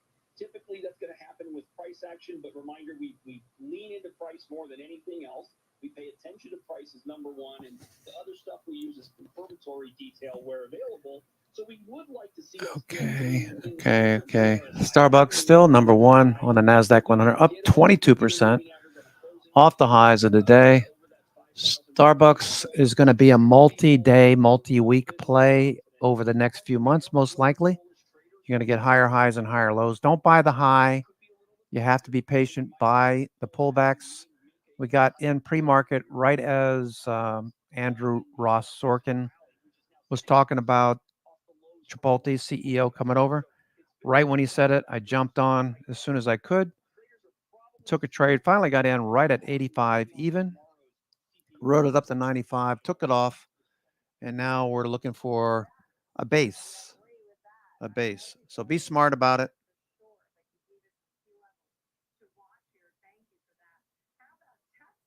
Be smart about it, okay?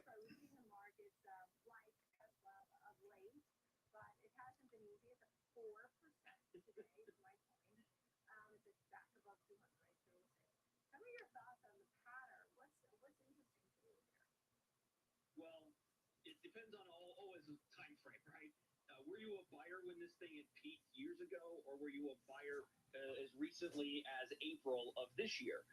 There's been a lot of price action. The big move was, of course, the one off of the lows where we saw a 40% rally thanks to the delivery details we got in late June, early July. So that sparked that push that broke the downtrend line. But I think it's discouraging that the downtrend line, that long range downtrend that is. Okay, so back to S&P cash, pushing higher, breaking this structure right in here, taking off to the upside. Looks good. Starting the day with a chalk, change of character, and just took off to the races. There's your chalk right there, change of character, opening up with a gap up, looking for the dip to get bought, VWAP up into the right, price action just continues to ramp higher. You can see the buyers right around 1035 piling in. And we're off to the races. Still pushing higher. VIX is dropping off, looking very good. Ride the train until it stops, or at least until it slows down enough that you can jump off without breaking your ankles. Just an analogy. Marvell looks good. Let me see what else is good on here. Wow, Warner Brothers is a $7 stock. Holy smokes. I didn't realize that. Warner Brothers, WBD, $7? Wow. Wow. That's scary. All right, Tesla, Clack. Tesla's looking good, right? Tesla, yeah. Tesla looks good. Higher highs, higher lows on Tesla.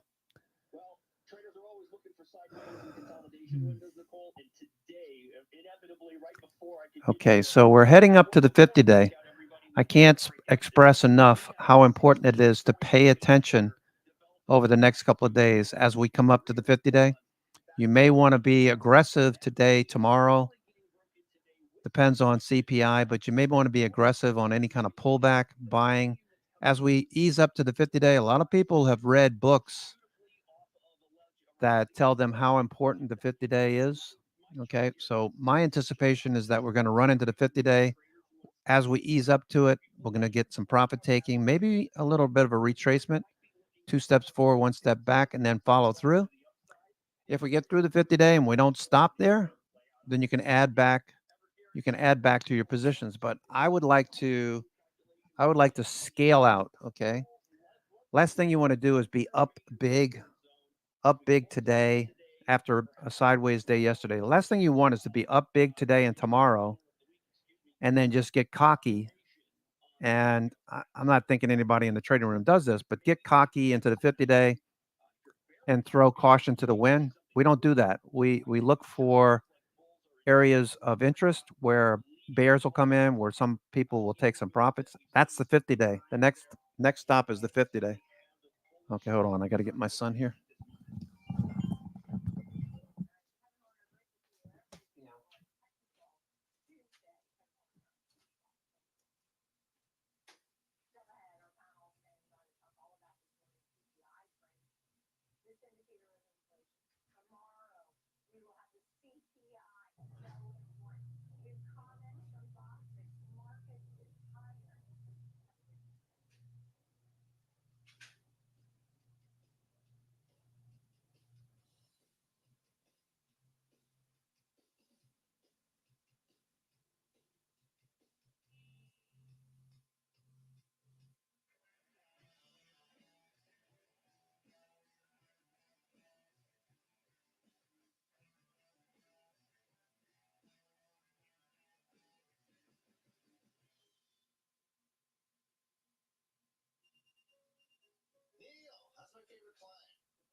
So anyway, where I left off was don't get aggressive and then forget about the 50-day. That's all I'm saying. I know that you've probably been in this situation before. I know I have. You know, you be up big to start the week, Monday, Tuesday, maybe Wednesday, we run into a critical level of support or resistance. And, you think to yourself, oh, I'm just going to swing it. It'll probably be fine. And it winds up pulling back for a few days. And you would have like thought to yourself, wow, I should have taken some profits off. If it happens, if we start to ease up towards the 50-day and we start to see resistance and we get some sellers, then we're going to take a little bit of profits off, maybe keep some on in case we follow through. The markets are like super strong today. It's just incredible. Incredible strength in the markets. Look at this move. This is crazy. That is a really nice move. And the volume continues. Volume continues. Okay, we're watching the volume end of day. Wow, that's beautiful. All right, VIX dropping off, of course. VIX is a big tailwind for equities at the moment. 10-year yield, U.S. 10-year yield. Okay, we're expecting a move lower in interest rates. The U.S. dollar. Okay, all of this is adding up to a tailwind for equities. U.S. dollar pulling back. We want to stay somewhere around 102 to 100. We don't want to drop off too much because then everybody starts worrying about the dollar and the BRIC currencies and all that crap. Let's take a look at. Okay, so that's the New York FANG index. All right, so that's the 50-day on the New York FANG. S&P 500 and the Qs and IWM. We need to keep an eye on those two because if these all line up at the same time, that could spell more profit taking and then a re-entry. So we may be getting closer than I was anticipating. The timing here is pretty interesting. What if we pop tomorrow? I'm just thinking scenarios. What if we pop tomorrow? We tag the 50-day after the CPI, and then we reverse from that level and we pull back for a couple of days. That's exactly the scenario where people would be making money this week. Yesterday was flat doji day, flat VWAP, but today and tomorrow, nice gains, but you don't take anything off into the 50-day, and we get rejected there, coordinating with CPI. Now, the other thing is we could just follow through and go right through it. So you might say, well, why would I want to sell if we go right through it? Well, we don't know we're going to do that. But if we do, what I would plan to do is be long. If we hit the 50-day, as we're starting to hit the 50-day, I'll be taking some profits off. And if we cruise right through the 50-day, I'll look for a push through and a retest now that we're above the 50-day, intraday. And then if it takes off to the upside, on the retest of the 50-day, I'll just add back the position that I took off as we ease up to it. So aggressive today, maybe tomorrow. Maybe you want to take some off before the close, but the 50-day is right there. Everybody's going to be looking at it. RSI is now above 50. MACD stochastics, all of this is turning. I don't know. Maybe we just keep going, right? Maybe we just keep going. A V-shaped recovery. Haven't had one of those in a while. So that's good. That's good. Let's take a look at the Qs. Back above the 100-day. The 50-day for the Qs is a bit further off. So the thing that could help push the S&P 500 through the 50-day, while this is still moving higher towards the 50-day, is the FANG stocks. Those 10 FANG stocks could keep this going for the next couple of days. So aggressive into Wednesday, Thursday. Maybe. We'll see. But that could keep us going if you follow that train of thought. Now, IWM, if the 10-year continues lower, maybe we get back above the 50-day. You can see that we're consolidating up against that green line, the 50-day. Consolidating. So maybe this pops through the 50-day.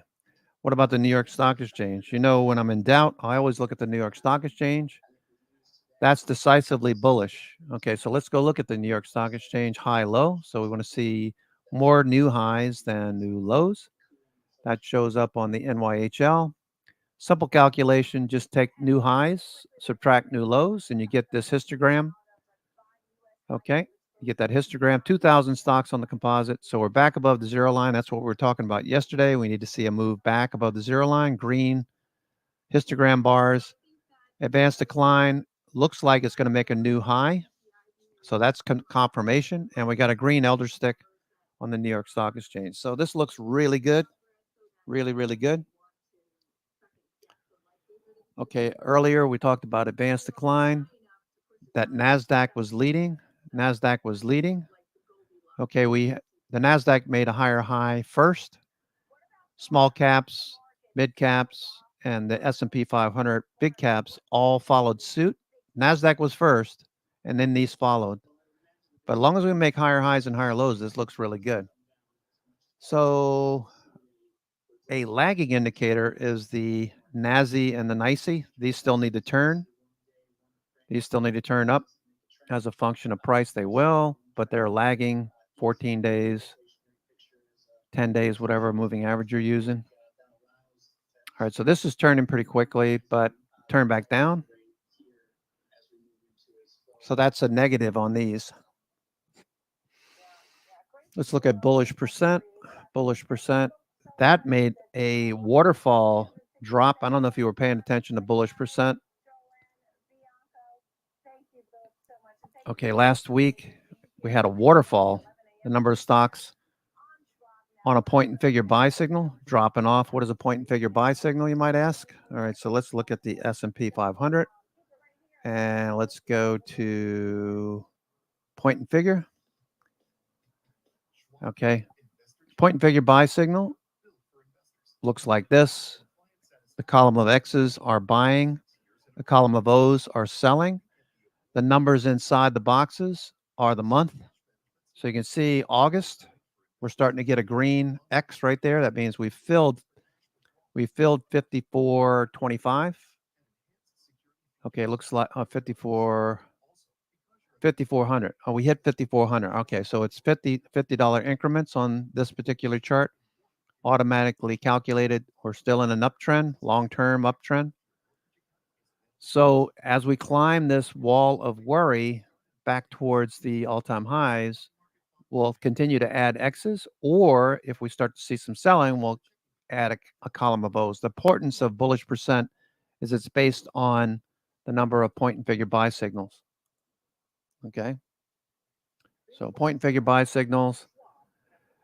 So you got a washout low down to 47% of stocks on point and figure buy signals. Now it's starting to climb back up. So this has room to run. We're seeing lots of strength today. So this is good. Another indicator that I pay attention to. Also want to check out the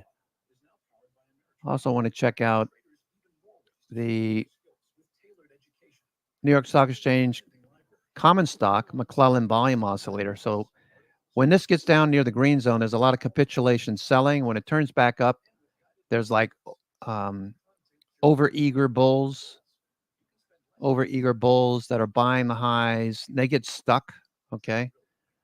Down here, the shorts start to cover, and we see capitulation selling, and this indicator will turn back up. So this is bullish as well. This is bullish for now.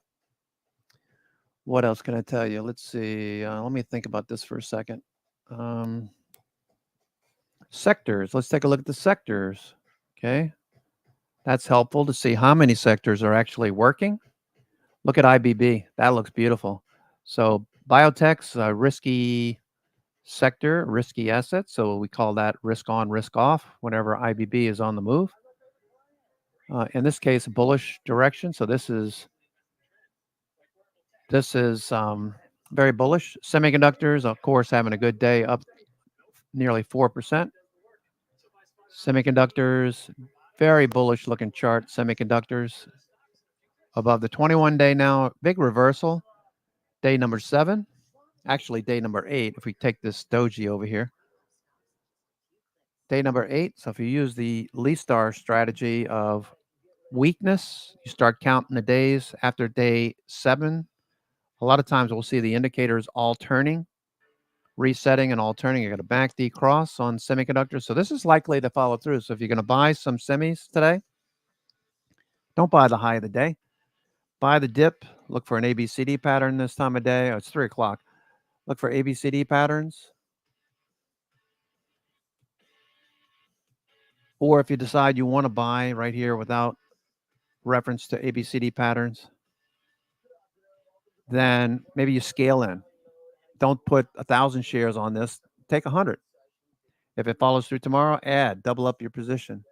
If it continues to move higher, double up that position. Before you know it, you're up to 1,000 shares. But you're safeguarding any kind of downside move.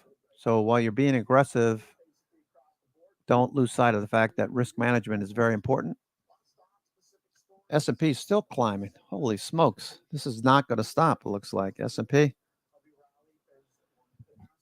Okay, we've gone from extreme fear in the markets. Extreme fear. I don't think we're extreme bullish at this point. I think it's going to take at least another couple of days. Okay, so it looks good. NVIDIA making new highs. Wow, NVIDIA, you're impressing. Very impressive, NVIDIA. Okay, we're at 116 now.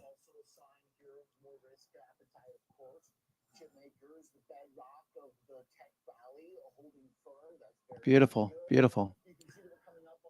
NVIDIA looking really strong. S&P cash. All right, so I don't really need to say anything today. We've had such a good follow through. Weakness has been bought. Got ABCD patterns. Weakness is being bought.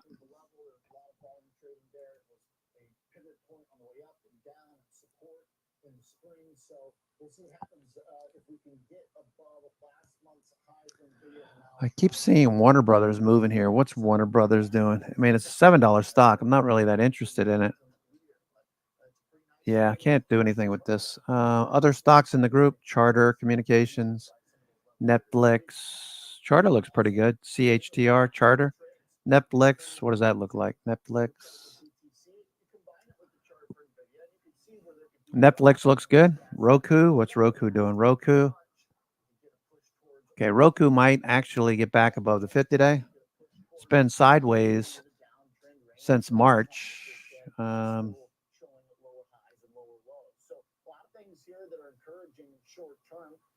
obviously, old all-time highs are going to be a challenge for a lot of these assets, but you can see where Bitcoin could continue to push higher and still be in its trend.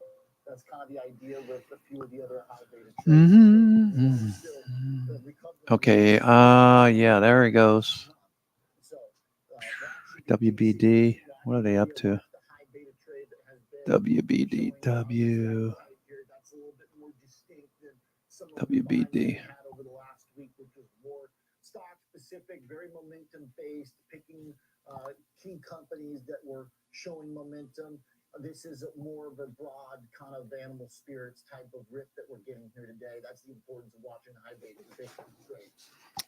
Walgreens, not Walgreens. Warner Brothers got something going here. Dollar down, yields down. Importantly, stocks up today. The last month, when yields have been down, stocks have been down. The dollar has been down. There's been concerns about the economy. So today's print on inflation is being interpreted right now as good progress on inflation, good reason for yields in the dollar to go down. There are bad reasons for yields in the dollar to go down too. Sometimes it's not clear which one is at play. But over the last month, when stocks sell off as hard as they do, that's usually a sign that it's the bad kind of movement for yields in the dollar downward. But today, looking somewhat celebratory on this front again. Inflation tomorrow. Also, what's key is that the leadership is not coming from the small caps in the rotation trade. I think it's really important because that turned out to be the head fake trade. What's important is that it's coming from tech mostly. Crude oil also down 2%. It's kind of like the icing on the cake for an inflation day. If you're getting encouraging numbers from the economy on inflation, and then crude oil, which had been rallying over the last week, pulled back as well. Then you kind of got another Warner Brothers pushing higher. Looks like it's going to continue to fire longs. Warner Brothers, WBD, cheap stock. Warner Brothers. shares and oil spikes, or it doesn't, and then the geopolitical bid fades back out. and crude maybe gets hit. So either way, it seems like volatile, likely trading for crude over the next week or so. All right, Kevin, it's Jimmy Horn, with me in studio. Good day here, Kevin. This is about as clean of a rally as you can ask for, right? The only things down on my watch list are the dollar yield. Okay, WBD. Everything else And like consumer Let's see what this looks like. WBD WBD. stuff. Okay, even staples are up now. Yeah. So So this is a pretty, other than energy and the SP 500, everything else is up. And the question is, what does this do for tomorrow? What does today's PPI numbers mean for expectations for CPI tomorrow? Right. Right now, the year-over-year number is pretty firm. We want 0.1s or 0.2s. We don't like 0.3s and higher. Yeah. So Mhm. yeah, right. We had unchanged at 0.1s. Those were good. So tomorrow is going to be really the money ball of the week, if you ask me. That's where we either Warner Brothers. and Nvidia goes up $5 a day. So the appointment with Destiny tomorrow at 120 is coming. Yeah. In the pipeline. Yeah. No, good point on the chart. We get PPI first this week. Yeah. Usually PPI second. Normally it's flipped. So we always thought that CPI was the more important basket. Maybe it's just that CPI goes first on the calendar. I think CPI is more important. Right. I would say, yeah, forget about when it happens. I think CPI is more important. Well, but we're ripping, so. we are ripping, and no Fed speak could have dogged this rally. I think it was funny the way we sort of dipped. Everyone had this brief panic at 12:47. What, Bostic? Yeah, and then we've only continued higher since then. It was actually maybe a good catalyst because then we've been ripping ever since. Right. So I think the CPI is more and more interesting as gas prices are apparently, so a major obviously contributor. They're no longer the drag they once were in May and June, but also shelter is the major contribution of outsized inflation. So what will that look like this period after we just saw it slow to its slowest monthly increase in 3 years back in June? Shelter is a really interesting component of CPI. Yes, and there's a lot of debate around it too, as to whether or not it's slow and lagging, and but look, it's there and it's a major role. So Yeah, Rob.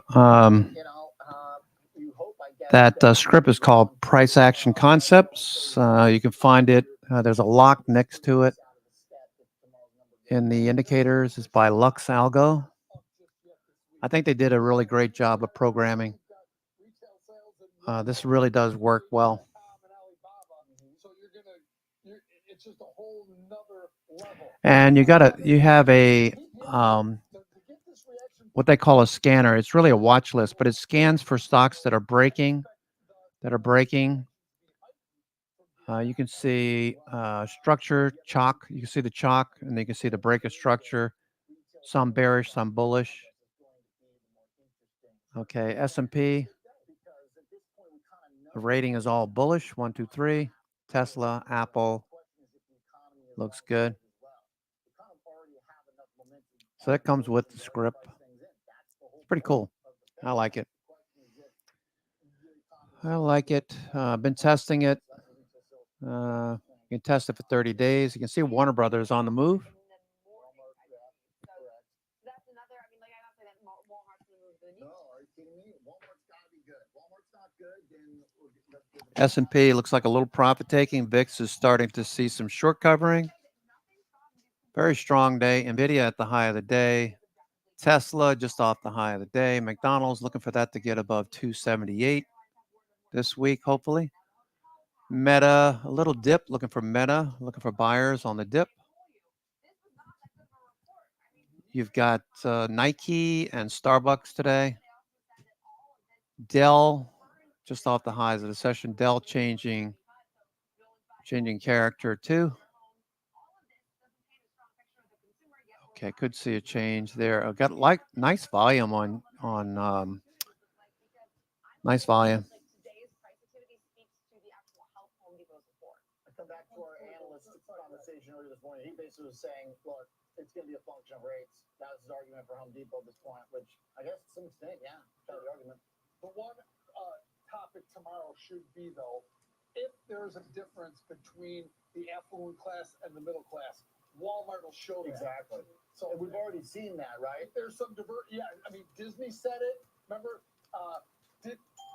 Disney's numbers said the affluent were going to Europe and the middle class was not going anywhere. Mm-hmm. So if that continues with spending, That's why I think the data that Walmart can put out is so big. And that is the definition of big data that they have. Yeah. Well, it's like kind of the last bastion of consumer activity, right? The stock's done so well because discounting, kind of wave has brought people to Walmart. So if it's weak there, then like, all right, we're really getting pinched. Right. That's not good. So the numbers got to come in clean. They're not going from Target to Walmart. They're going from Walmart to not spend it. Right. They already did in Target to Walmart. Yeah. The one objective point of strength that would make you say, sure, the consumer is strong is everything that's related to like shoes. Oh yeah. Let's do it. I mean, awning is like becoming one of the more compelling stories of Oh, the here we year. go. I'm not wearing them today. I wish you. One time, Deckers today is moving up 2%, up 40% this year. Just, I mean, like there's not even real news today on this name. It's just like the shoe trade is so strong, and the names that are winning big, like On and Deckers. I guess even when times are tough, we got to be, comfy in our own shoes. It's like 30% growth for On. Crazy. And by the way, their clothes are not cheap. The whole apparel that they're trying to sell is not like. Well, they're just getting into apparel. Right. So it could be a pretty amazing story. They're really going after Lulu's market because Lulu messed up on shoes. You actually Lulu shoes, but you get them at a discount now because they got to move them out. Well, that's why Order block and breaker blocks. That's the one right here. That's the one. Order blocks and breaker blocks, Rob. Here you go. Yeah, no, they're very comfortable. Nike Zooms. I'm still on Nike Zooms. Hey, didn't even Nike catch a bid today? Nike's like having a great day. There you go, 5%. Even Lulu's up today. Even Intel's up today, which you know what? That's a real rally. What a world. Yeah, what a world. All right, even Intel's along for the ride. Okay, thanks, Daniel. Thanks, Kevin Hanks. Appreciate that look and some of the movers throughout the session. Let's talk some macro. Joining us from Folio Beyond, Dean Smith, chief strategist. He's got some great thoughts on the market, a frequent writer I like to read. Dean, welcome to the show. Thanks for being here. Good to see you. How are you?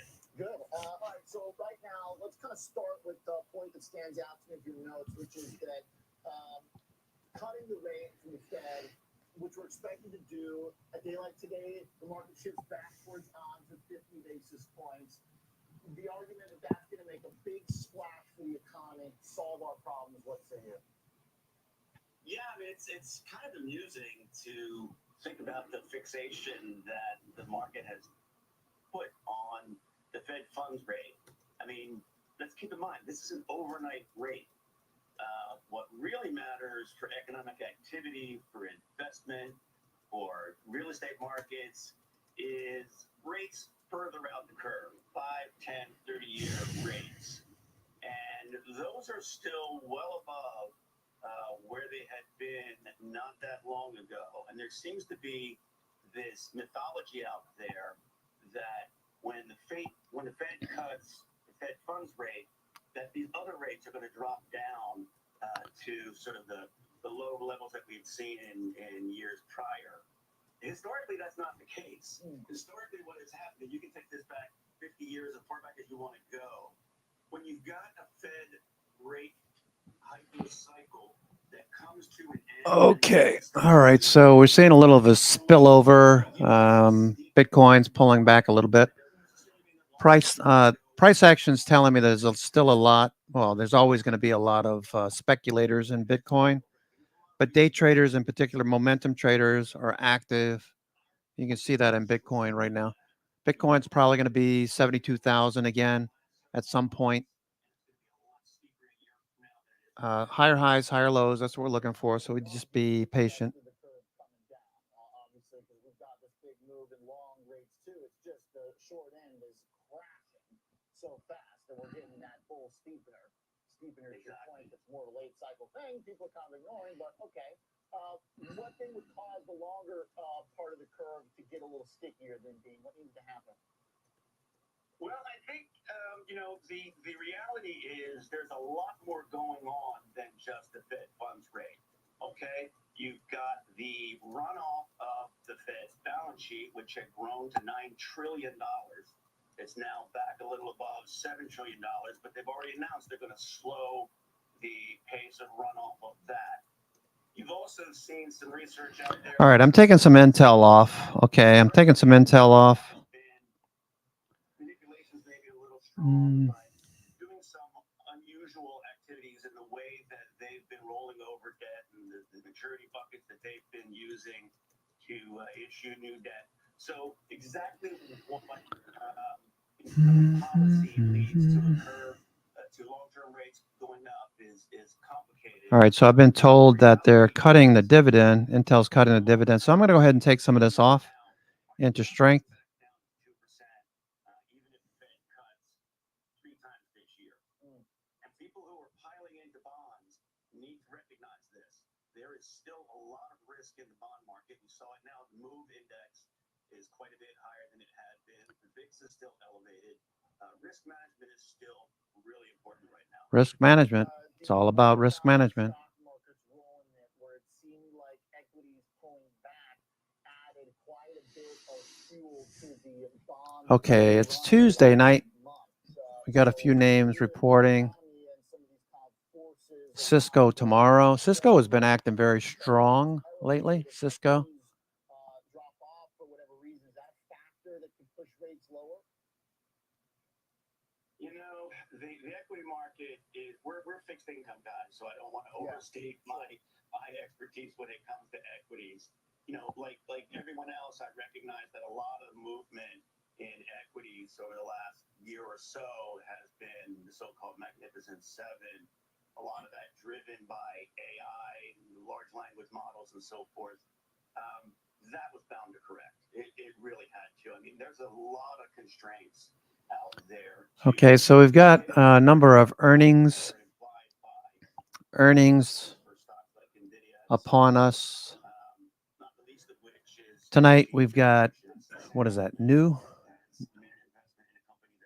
Surge Pays, Ouster, Gold Royalty, Zebra Therapeutics, Avino, Franco Nevada. Franco Nevada is a big gold miner, silver. Tomorrow we got Brinker, Cardinal Health, Dole, Public Square, UBS, Bank, Cisco tomorrow, Walmart on Thursday before the open, Alibaba as well, John Deere.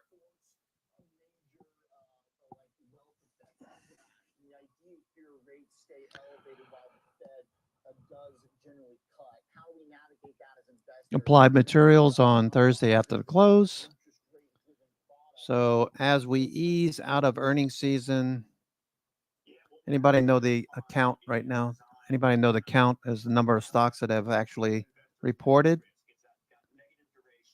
So that it zigs when the rest of the bond market zags, and it provides income as well. So, you know, products like that, there are a few others out there maybe, are definitely a part of the picture to help fixed income. Yeah, thank you. Yeah, I'm out, David. The other part of the fixed income environment that still has me very concerned is commercial real estate. You've got folks out there, I don't want to name any particular names, but you've got folks out there who, again, are making the argument that the Fed really needs to cut rates and that's going to fix commercial real estate. It's not. The problems in commercial real estate run really deep.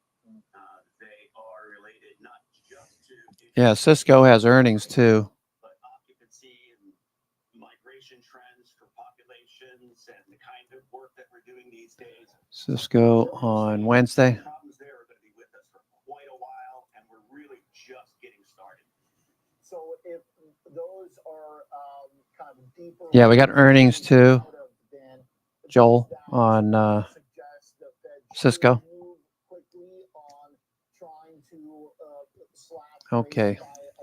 Looking good. Looking good.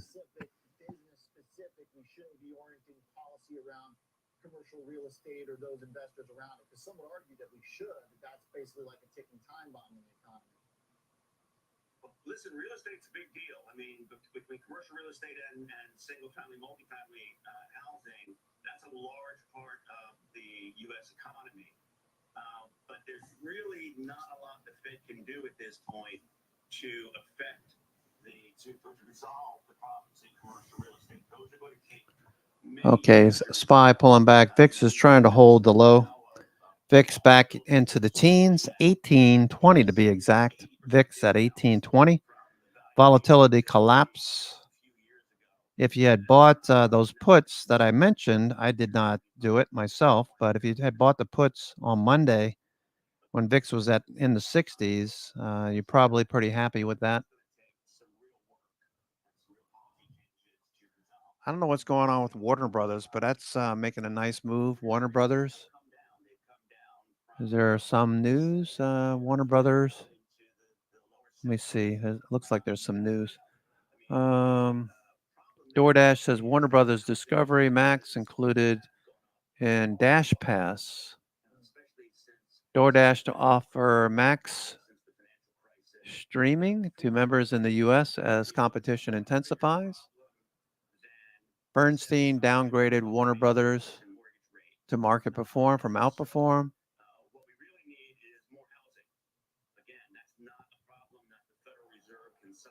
So this idea that the Federal Reserve is at the heart, is the tip of the spear of all the problems we've got in the economy, is just way off base. Okay, SPY continues to pull back. S&P is pulling back from the high now. Do we make another higher low? A chalk would show up if we lose this 5410 level. You got 309 million on this buy right here, 309 million.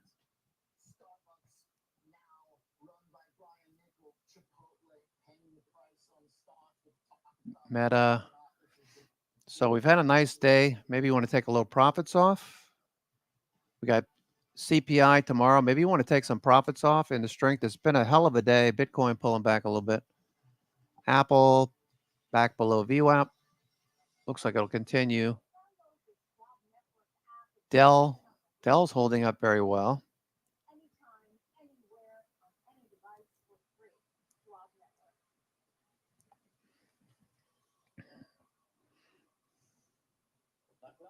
Number one broker here for the number one hit maker. Thanks for swinging by, Carl. No problem. So, this one.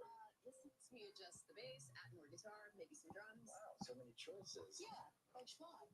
I can get full-service wealth management, advice, invest on my own, and trade on Thinkorswim. You know, Carl is the only front man you need.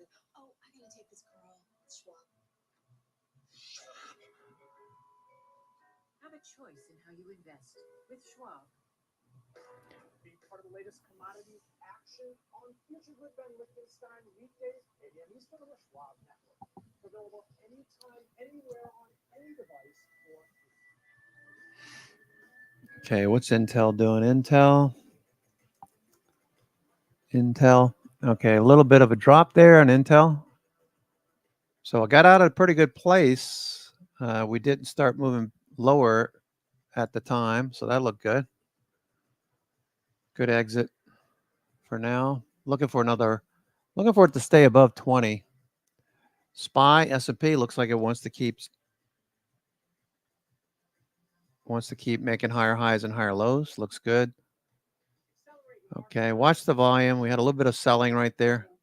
Watch the volume. If it picks up and it makes another higher high, I can't help but think you might want to take some profits off in the strength. Reduce your exposure, but maybe keep some on into CPI tomorrow if that's your thing.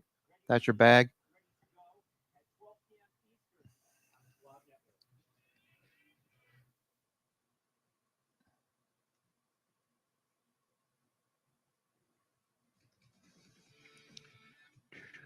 Big move today. Starbucks, and now under the leadership of Brian Niccol, the trail of success from Taco Bell to Chipotle. Ivan Feinstein joins us, Senior Partner and Chief Investment Officer, Director of Research at Tiger Financial Partners. Ivan, this man as big of a mover as the market makes him out to be today? Well, he's done an incredible job at Chipotle. Came at a difficult time. Chipotle. Remember when Chipotle was like $3,000-$4,000 a share or whatever? And now it's 50. Crazy. In about 6 years, and he came when they were struggling with the lettuce contamination issues and pushback from customers. And he really turned it around and brought it to the next level. And did a lot with their loyalty program, with new products, with marketing, with digital marketing. So he did a great job there. And Starbucks, Warner Brothers continues to push higher. Has been a great franchise that has struggled for a long time. So I would definitely give him the benefit of the doubt that he could do a good job here as well. Maybe is the stock getting a little ahead of itself? Yes, but I think they're not making a mistake hiring him. Oh, it's 3:25 already. Holy smokes, the day is just flying by. Okay, so they're talking Starbucks on. Investors now turning their attention to tomorrow's CPI print and what that could mean for next month's critical Fed meeting. Joining me now, Mohamed El-Arian of Allianz. I like Mohammed. He's probably one of the better economists out there, I think. Mohamed El-Arian. He thinks a lot like what's his name? But the speed and the extent to which we bounce back is surprising. We still have a 35% probability of recession, and we had another corporate earnings report today from Home Depot reminding us. Milton Friedman.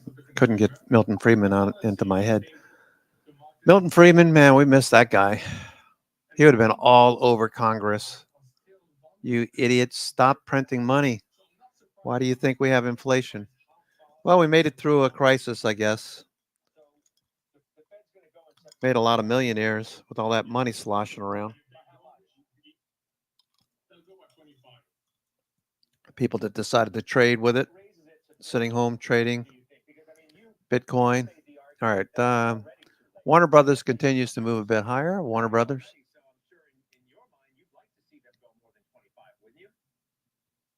I would, but I don't think they will. So there's two parts, Scott, as you know. There's a journey and a destination. I would have rather they started the journey earlier, and they should have cut in July. But there's also the question of the destination. Three cuts, 25 basis points. Mohamed El-Arian. 3 cuts, September, November, December. Makes sense to me. I would agree with him. He's a pretty smart guy. Mohamed. What's El-Arian? Is that must be an Iranian, right? Smart guy.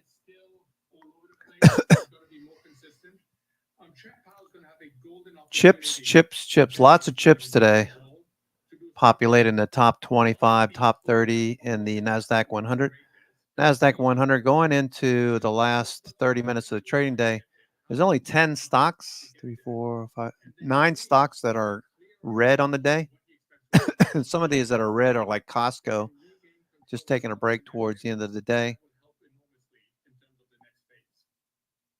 You think we'll get all of that? I don't. I think this is a very cautious Fed. It's a Fed that's excessively data dependent. They got such a beating back in 2021 that they've been very shy about telling us strategically how they see the economy. So, no, I think they're going to be a risk-averse Fed. And because of that, we're going to continue having volatility. Do you think there's any risk of cutting too soon or by too much at this point and reaccelerating? Okay, so I'm not sure if you heard Starbucks. Thinks that that's a false Starbucks. Yeah, I think that the inflation risk is much lower than the unemployment risk. So to the extent they make a mistake, I hope they don't. I'd rather they make a mistake by cutting too much than by cutting too little. If you look at what's happened to this economy, we have lost most of our buffers. We no longer have high pandemic savings. Upstart. Let me take a look at Upstart. The last thing you need is the labor market Upstart. under pressure, because that's the sole thing keeping consumption going. Which is why the Fed chair continues to talk about it in the manner that he does, right? I mean, you take any comfort in the fact that if you listen to Upstart. he said of late, the focus obviously appears to Looking for that to break higher tomorrow. Would love to see it. Would love to have seen it today. Upstart break out to new highs. If you listen to him carefully, there's more focus on the employment part of the mandate, but he says they are balanced now. The inflation part. Microsoft, Nike.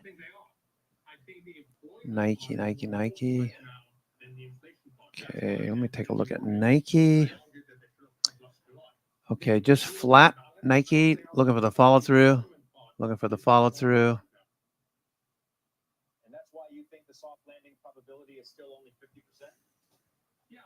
50% soft landing probability, 35 that will go into recession. That's high. And then 15%, something we don't talk about enough, Scott. Take it as not hotter. I think the markets must be sniffing out this rate cut scenario that Alarian's talking about, because we're holding near the highs of the day. Just profit taking, it looks like for now. Profit taking. So, momentum traders, look at NVIDIA. Wow, NVIDIA. What a great day for Aaron. Aaron, congratulations. Got a nice move on NVIDIA. We'll leave it there. Mohammed, it's good to talk to you as always. Be well. We'll see you soon. Thank you, Scott. And Mohammed Alarian joining us here. Up next, Google holding its annual Pixel hardware event this afternoon. We'll bring you the headlines, the instant shareholder reaction as well. We'll do it just after the break. Close the door. Come right back.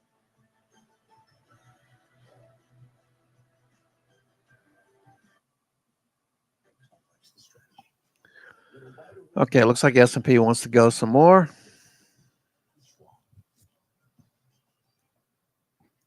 Binge watch the market with Schwab Network.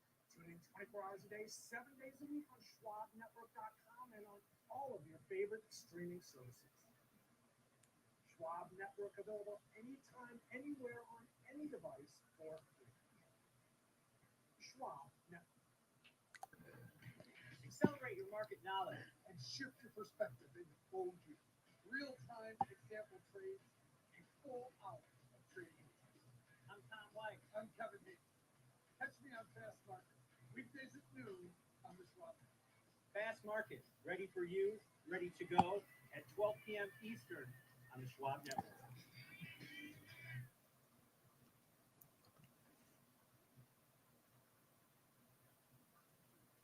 With Schwab investing themes, it's easy to invest in ideas you believe in. Spot a trend in electric vehicles?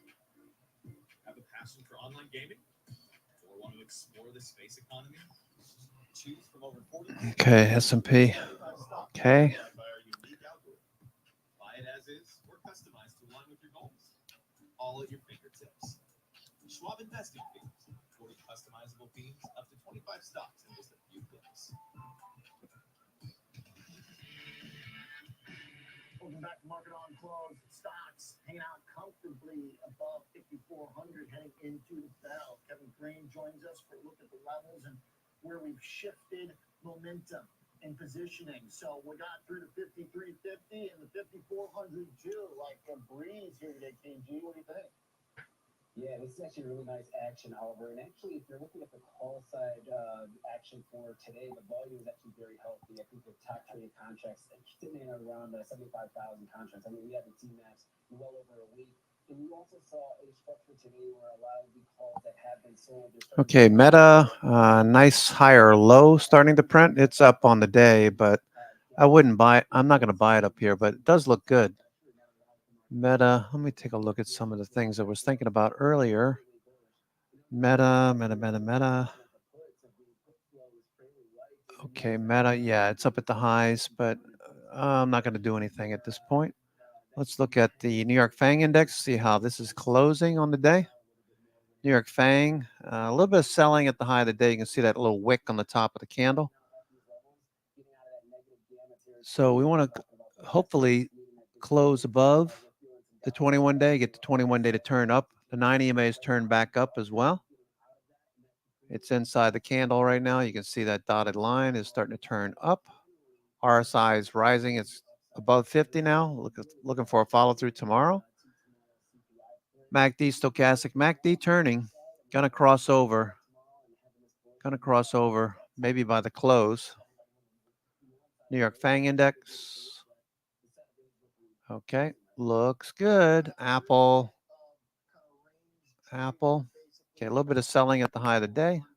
That's just momentum traders most likely. Momentum traders taking profits off, trading Apple on the day. Amazon. Momentum traders here as well, looking for a close above the 200-day moving average for a follow-through. Amazon. Broadcom. Okay, that's above the 21-day. Google. having issues. It's one that's dragging its feet. Microsoft with a decent day, looking for a follow through tomorrow, a test of the 21 day and these pivots over here where we lost it recently. Meta. Okay, Meta starting to show a doji inside day kind of look to it. Okay, looking for Meta to follow through tomorrow. Okay. Netflix looking really strong, like it's going to go right through the 50-day. If Netflix opens above the 50-day tomorrow, I'd look for a follow through. RSI is rising. You got plenty of room to the upside before you get to overbought. MACD, stochastics, everything is crossed and turning higher. Netflix looks good. NVIDIA, very strong day on NVIDIA, still hanging out at the high of the day for the most part. A couple of pennies off the high.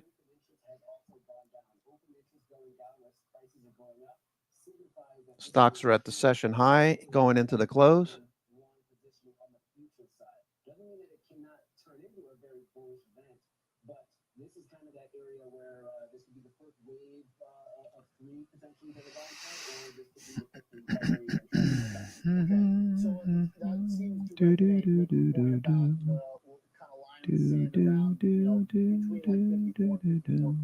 That's that big area then where, all right, if you're bearish, you want to take a stab, but that's still going to act as resistance.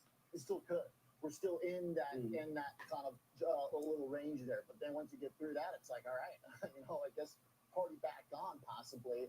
But okay, so then tomorrow with CPI, kind of interesting the way we shifted. We pulled forward all the action here into PPI. Okay, starting to see green. Nicey. MACD cross. Oh, this looks really good. This looks really good for NVIDIA. Can we see 120 tomorrow? I'm not going to do it right now, but tomorrow I'm looking at buying the 115, 120 call vertical. I think we could possibly see 120. We've already filled more than 100% of its ATR, so I'm not going to chase it up here, but NVIDIA looking good. No, it's not 100%, is it? It's not 100%. Let's see, NVIDIA is 61% of its ATR, so could buy something here. Let's see, NVIDIA, nah, it's at the high of the day. Yeah, I'd need to see a dip to do anything.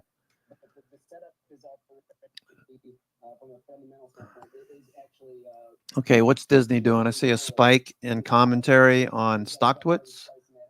Ooh, Disney does not look good. Disney does not look good. Still in a downtrend. 50-day is firmly in a downtrend. So are the 9 and 21-day. Short term, intermediate term, long term, Disney is in a downtrend. I'm not interested in this one right now. Okay, so back to Upstart, looking for a follow through. NVIDIA, number one. NVIDIA is number one. Starbucks, number two. Actually, it's number one on the NASDAQ. 22 minutes to go. Okay, there goes Starbucks. Starbucks is going to go. So it looks like they're going to keep sending this higher. Starbucks. I still have shares of Starbucks, right? Yeah, so let's talk about going into the close since we have around 23 minutes to go here. Starbucks is running. Starbucks running in the day. You see some positive buying activity happening in the 54.40s. So the 54.40s could be your upper end target. If you wanted to get a rip to the upside here today, that would kind of be your target. Going. Starbucks is going. Oi. Starbucks, where you going, baby? Where you going? Daddy got off the bus. Starbucks. Ooh, does that look good? Damn, I can't chase it though. You're at the high of the day. It looks really good, but I've made that mistake before. You don't want to chase this. I mean, it looks good. It's probably going to keep going, but we're into the day. You chase it up here, you get trapped, and then you're pissed.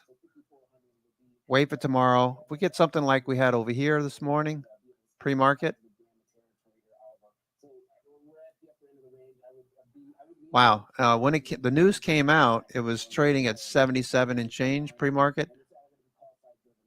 By the time we heard it, it had already jumped from 77 to 84. By the time I got into it, it was 85. Here it is at 95, 95, 10 bucks, $10 on the day. Nice. From entry to exit.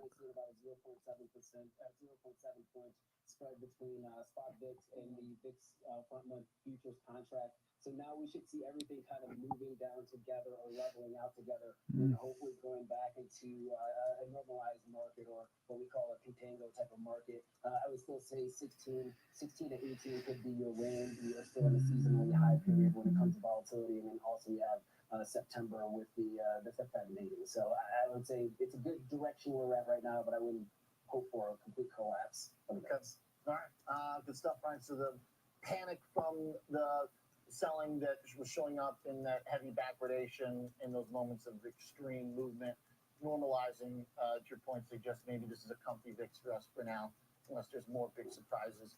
All right, thanks, KG. Good prep for the rest of the day and tomorrow. Coming up, let's go to the NASDAQ. Let's talk about IPOs, what's in the pipeline, and how the market volatility here in a positive way is showing up on their analysis. We're going to take a look at Alphabet, Google's new AI-powered phones as well for the developing story. Starbucks. What a great day on Starbucks. I'm happy to see it close at the highs. I have no position now. Selling into strength, Starbucks. Okay. So on the next dip, I'll probably add back to Starbucks. All right, just took a few more off into the strength. I wanted to add, I could have added down here at 12 o'clock, but I was looking for a little bit more dip, didn't get it. Okay, so Starbucks, probably going to keep going. I'll get into it tomorrow.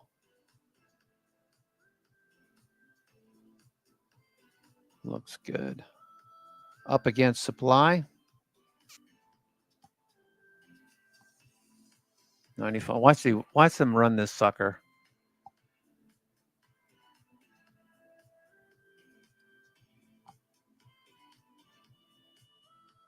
Wow, what a move on Starbucks. Beautiful, beautiful, beautiful.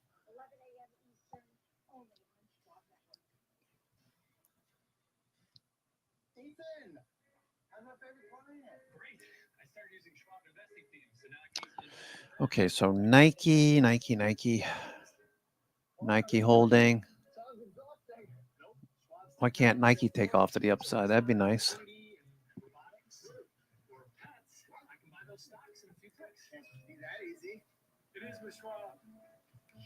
Schwab investing fees. 40 customizable themes up to 25 stocks in just a few clicks. Binge watch the market with Schwab Network. Tune in 24 hours a day, 7 days a week on SchwabNetwork.com and on all of your favorite streaming services. Schwab Network available anytime, anywhere on any Palo Alto. Schwab Network. Stocks are in repair. We're heading in for a strong close. Let's go to the Okay, let's see. Palo Alto Networks. joining us for a check-in. Like things improved. Hanging out. Doji. I'm sure over the last week, much better than this time Monday. Is that quelling some nerves in the IPO pipeline? Yeah, I think so. Doji did pop up to some resistance overhead. I have some credit spreads on Palo Alto. 315, 310. 3 days to go. Could close this, I guess. 50 cents. Yeah, let me see what it cost me to close this.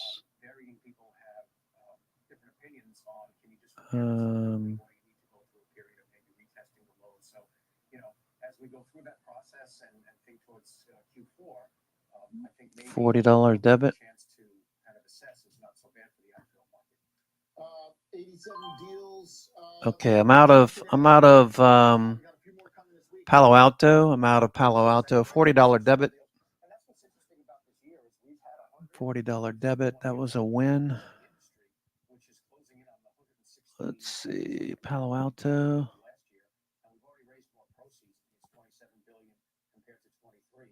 It's been a decent year for IPOs. It's not comparable to those years where you were doing, 500, 700, but it's still been a decent year. And obviously this year we have an election in Q4, and because the betting odds go back and forth, people who are trying to assess what the policies are going to be are having a tough time with it. So there may be some companies on the margin that will postpone a deal one or the other. But I think, the real issue is, how does the market look in Q4? You do have a Fed that's seemingly committed to lowering rates. The bet is 1 or 2 rate cuts in September and then 1 to 3 more by the end of the year. So that helps a lot of companies in the cost of capital. Okay, S&P looks like it's going to go end of day. Looks like it wants to keep going. So, Q4 could start to be where things improve for companies and then into 25. Sounds like it could be a pretty strong close to the year if the seasonality naturally kind of slows down some of the pipeline. Your point about August, and then also with the election, so maybe a little bit of a kind of overhang in the near term. Things though don't break down in the economy. Maybe it comes to a strong close for the year. Looking at the last month when we did get a taste here of some weakness in equities, what stood out to you is what worked, Mike? Did we learn something here about what kind of trades, though, maybe are a little bit more resilient in this environment if we're going to get hit again? Yeah, I was impressed. We did see, some weakness in those big companies that have been leading the market, and it got filled in to some degree by some of the other companies, if you want to call them the other 493 or even the Russell 2000 companies that have performed well. I mean, things on Monday were just very hard to assess because everybody was unwinding trades, and there was a lot of defensive posturing. And of course, we still have to keep an eye on the 10-year, which is still under 4%. And what does that mean overall? But looking ahead on the earnings, for example, Q2 has been a pretty decent earnings season, and we're getting more and more participation from the non-Mag 7 companies. They grew their earnings at about 8%, and that was compared to declining earnings in the last 5 quarters. And as you get into Q3 and Q4, you get more of a narrowing, and you get more participation from other companies beyond the biggest. So if we were led by AI, and that's going to take a little bit of a breather, that's pretty healthy to have the other companies participating. All right. And the rates and rate-linked businesses also obviously in the spotlight to the point here on all the Fed pricing. Good stuff, Mike. Thanks. Good look at the market there, and always appreciate the insight into the pipeline. Good stuff from NASDAQ, per usual. Good at getting one for developing story. And return to the AI product landscape where Google's unveiling a fresh lineup. All right, S&P making a new high. S&P. Of course, I've already been saying here, like ad nauseum for the last couple of weeks, that on Google phones, they already put the software in for Gemini, Jenny. So I don't know how much different this is going to be from what I already got. I know, I'm curious because there are these Gemini updates that are coming to your phone allegedly. Okay, looks good. Broadcom looks good. Android tablets, but also some of their other features begin rolling out in terms of advanced subscribers on these Android phones. So they make it sound like it's almost not already on Android phones. All right, S&P is going. SPX going some more. Look at the volume. Look at the volume coming in. Nice. What's Upstart doing? Upstart. Okay, I'd like to see another pop to the highs. Upstart. Other than that, though, looks good. All right, we got 11 minutes to go. 11 minutes to go. I got a hard stop at 4 o'clock going to Costco, taking my daughter. She wants to pick up some things before she goes to Duke College. I'm going to take a 5-minute break. I'll be right back. But again, for more advanced AI capabilities, I am very curious about what this looks like differently than what you already have existing on your current software. But they promise that this will obviously be rolling out to at least tablets later this week and continuing on a rolling basis. They also did say that right now some of these overall nano features, like the Nano and the Pixel 9, can create notes to summarize audio messages from phone calls or Pixel screenshots to save. Also, they said there's going to be more organization within your images and starting Tuesday, Android users can bring up Gemini's overlay on top of another app to then ask it questions. So you can integrate this within your app, which is actually something I'm not an Android user, I never have been, but that is something that's unique to me, where you could like integrate this within a third-party app, to my understanding. Also, a new version, like you said, of these wireless earbuds, the Pixel Buds Pro 2, which is combined with their Tensor A1 chip, and a new version of their smartwatch. I also did see with a company very near and dear to my heart that the Fitbit and Peloton did announce a content distribution partnership. So lots of updates today. It's amazing to me that Android can serve as much of a massive market as they do, but the coverage is so skewed to Apple events like this. If this was an Apple event, it's all we'd be talking about all day, but Alphabet just doesn't get the same degree of coverage, and I think that's very odd, especially considering this is still like a major smartphone player that steals major market share from Apple overseas, especially. Yeah, this is, I think, what they're describing. I'm like looking at it already on my phone, and I'm pretty sure I can do all these things like that. The overlay of Gemini, yeah, I've like accidentally done. I've pressed a button. I don't know how to get there, but like that's really cool though. Yeah, it like brings up something you can like touch it. I'm pretty sure you can like walk around, point it at stuff, and it'll say, you know, the Arc de Triomphe or whatever, you know. So yeah, I don't know. It doesn't seem like it's changed the experience, but I may not be using it right. But I talk to it all the time. It summarizes things and I tell it what to do. So I think it's already there. I'm not sure. I'm still buying it as a whole refresh cycle. I don't know. We're gonna find out. I might be proven wrong here, but I'm pretty sure you can already do most of that through a software update. The image search thing is like, to me, AI of like 5 years ago. Like you've been able to do that in forever. So, yeah, true. Yeah. Okay. All right. Okay. Appreciate the update. We'll find out, and we'll keep an eye on the phone sales too. It looks pretty big. Thanks, Jenny. All right, coming up, Liz Ann Saunders taking us into the bell. Stocks in a good rally mode right now, and as we just saw, the strength and the technicals from KG, it doesn't look like anything's getting in the way of us into the close. So let's talk about tomorrow, the rest of this week, what to look for. Don't miss it. Liz Ann Saunders coming up next.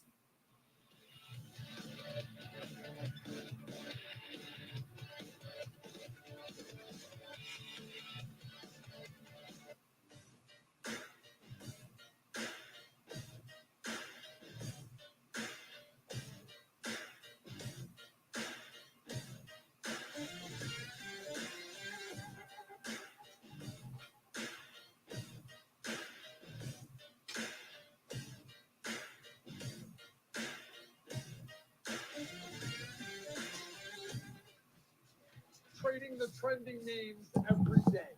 It's Fast Market. Okay, looks like a nice little pop there.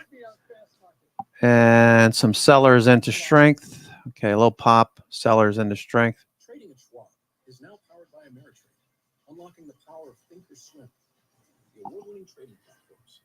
Bring your trades into focus on Thinkorswim desktop with robust charting and analysis tools, including over 400. Starbucks still leading the NASDAQ 100. Top of the list, 23%, up 23%. Starbucks. Okay, nice day. To end the day, Tuesday the 13th, we've got 1, 2, 3, 4, 5, 6, 10 stocks red on the day. 90 are green. 90 of the NASDAQ 100 are green, led by Starbucks, NVIDIA, Marvell, Intel, etc. Okay.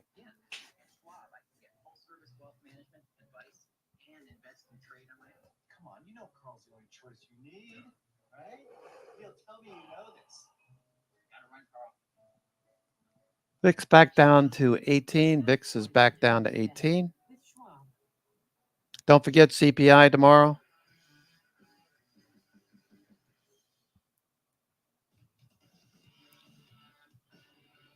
Stocks are near their highs going into the bell. Let's talk with Liz Ann Saunders, Chief Investment Strategist at Charles Schwab, about today's rally and what we got ahead of us. Great to see you here this afternoon, Liz Ann.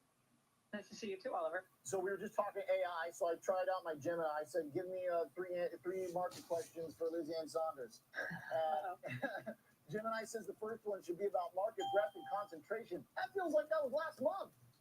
Yeah, I think that's maybe not permanently old news, but old news at least last week. With the volatility last week, you did see better performance by equal weight, and obviously rotation. The biggest sort of slot of weakness, particularly in the early part of last week, was in areas like the Magnificent Seven. Now that's not today's story, but yeah, we did ease some of that concentration with the volatility that we saw last week, which all else equal, I think, is a good thing. What do you make of what's been leading us out of the sell-off here? It looks like generally momentum, kind of a tech bias, but what stands out? All righty. Yeah, obviously a tech bias. We got 5 minutes to go. 5 minutes to go. Okay, McDonald's was looking for a little pop, get back above 273 at least, 272 rather. Doji looking for a follow through tomorrow.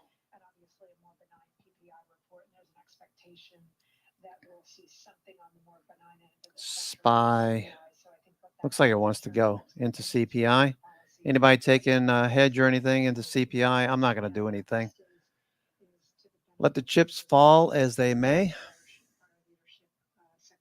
What's some of these stocks doing, like Pinterest end of day? Pinterest.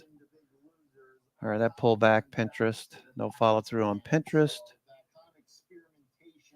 Starbucks, good. Palo Alto. I took Palo Alto off. $40 debit per contract. So I'm out of that. NVIDIA. Palo Alto, done with that. Pinterest, Rivian. What's Rivian doing? Rivian, any move on Rivian today? Okay, we need to get it back above the moving averages. Starbucks, SPHG, SPY, TLT. Okay, TLT on the daily over there on the right. Looking for a follow through. So that's a hedge of sorts. Upstart. Okay, trying to get back up to the high of the day. Upstart. Okay, sounds like it fits with the message we heard from our guest at the top of the show, Dean Smith at Folio Beyond, saying that the cutting rates is not going to be a panacea for some of the underlying issues. Kind of echoes that a little bit here, where the last month, one could argue yields have been going down for kind of the wrong reason. But today, stocks are back. Oh, boy. 3 minutes to go. 3 minutes to go. S&P is closing near the highs of the day. Oy, oy, oy. Beautiful. CPI.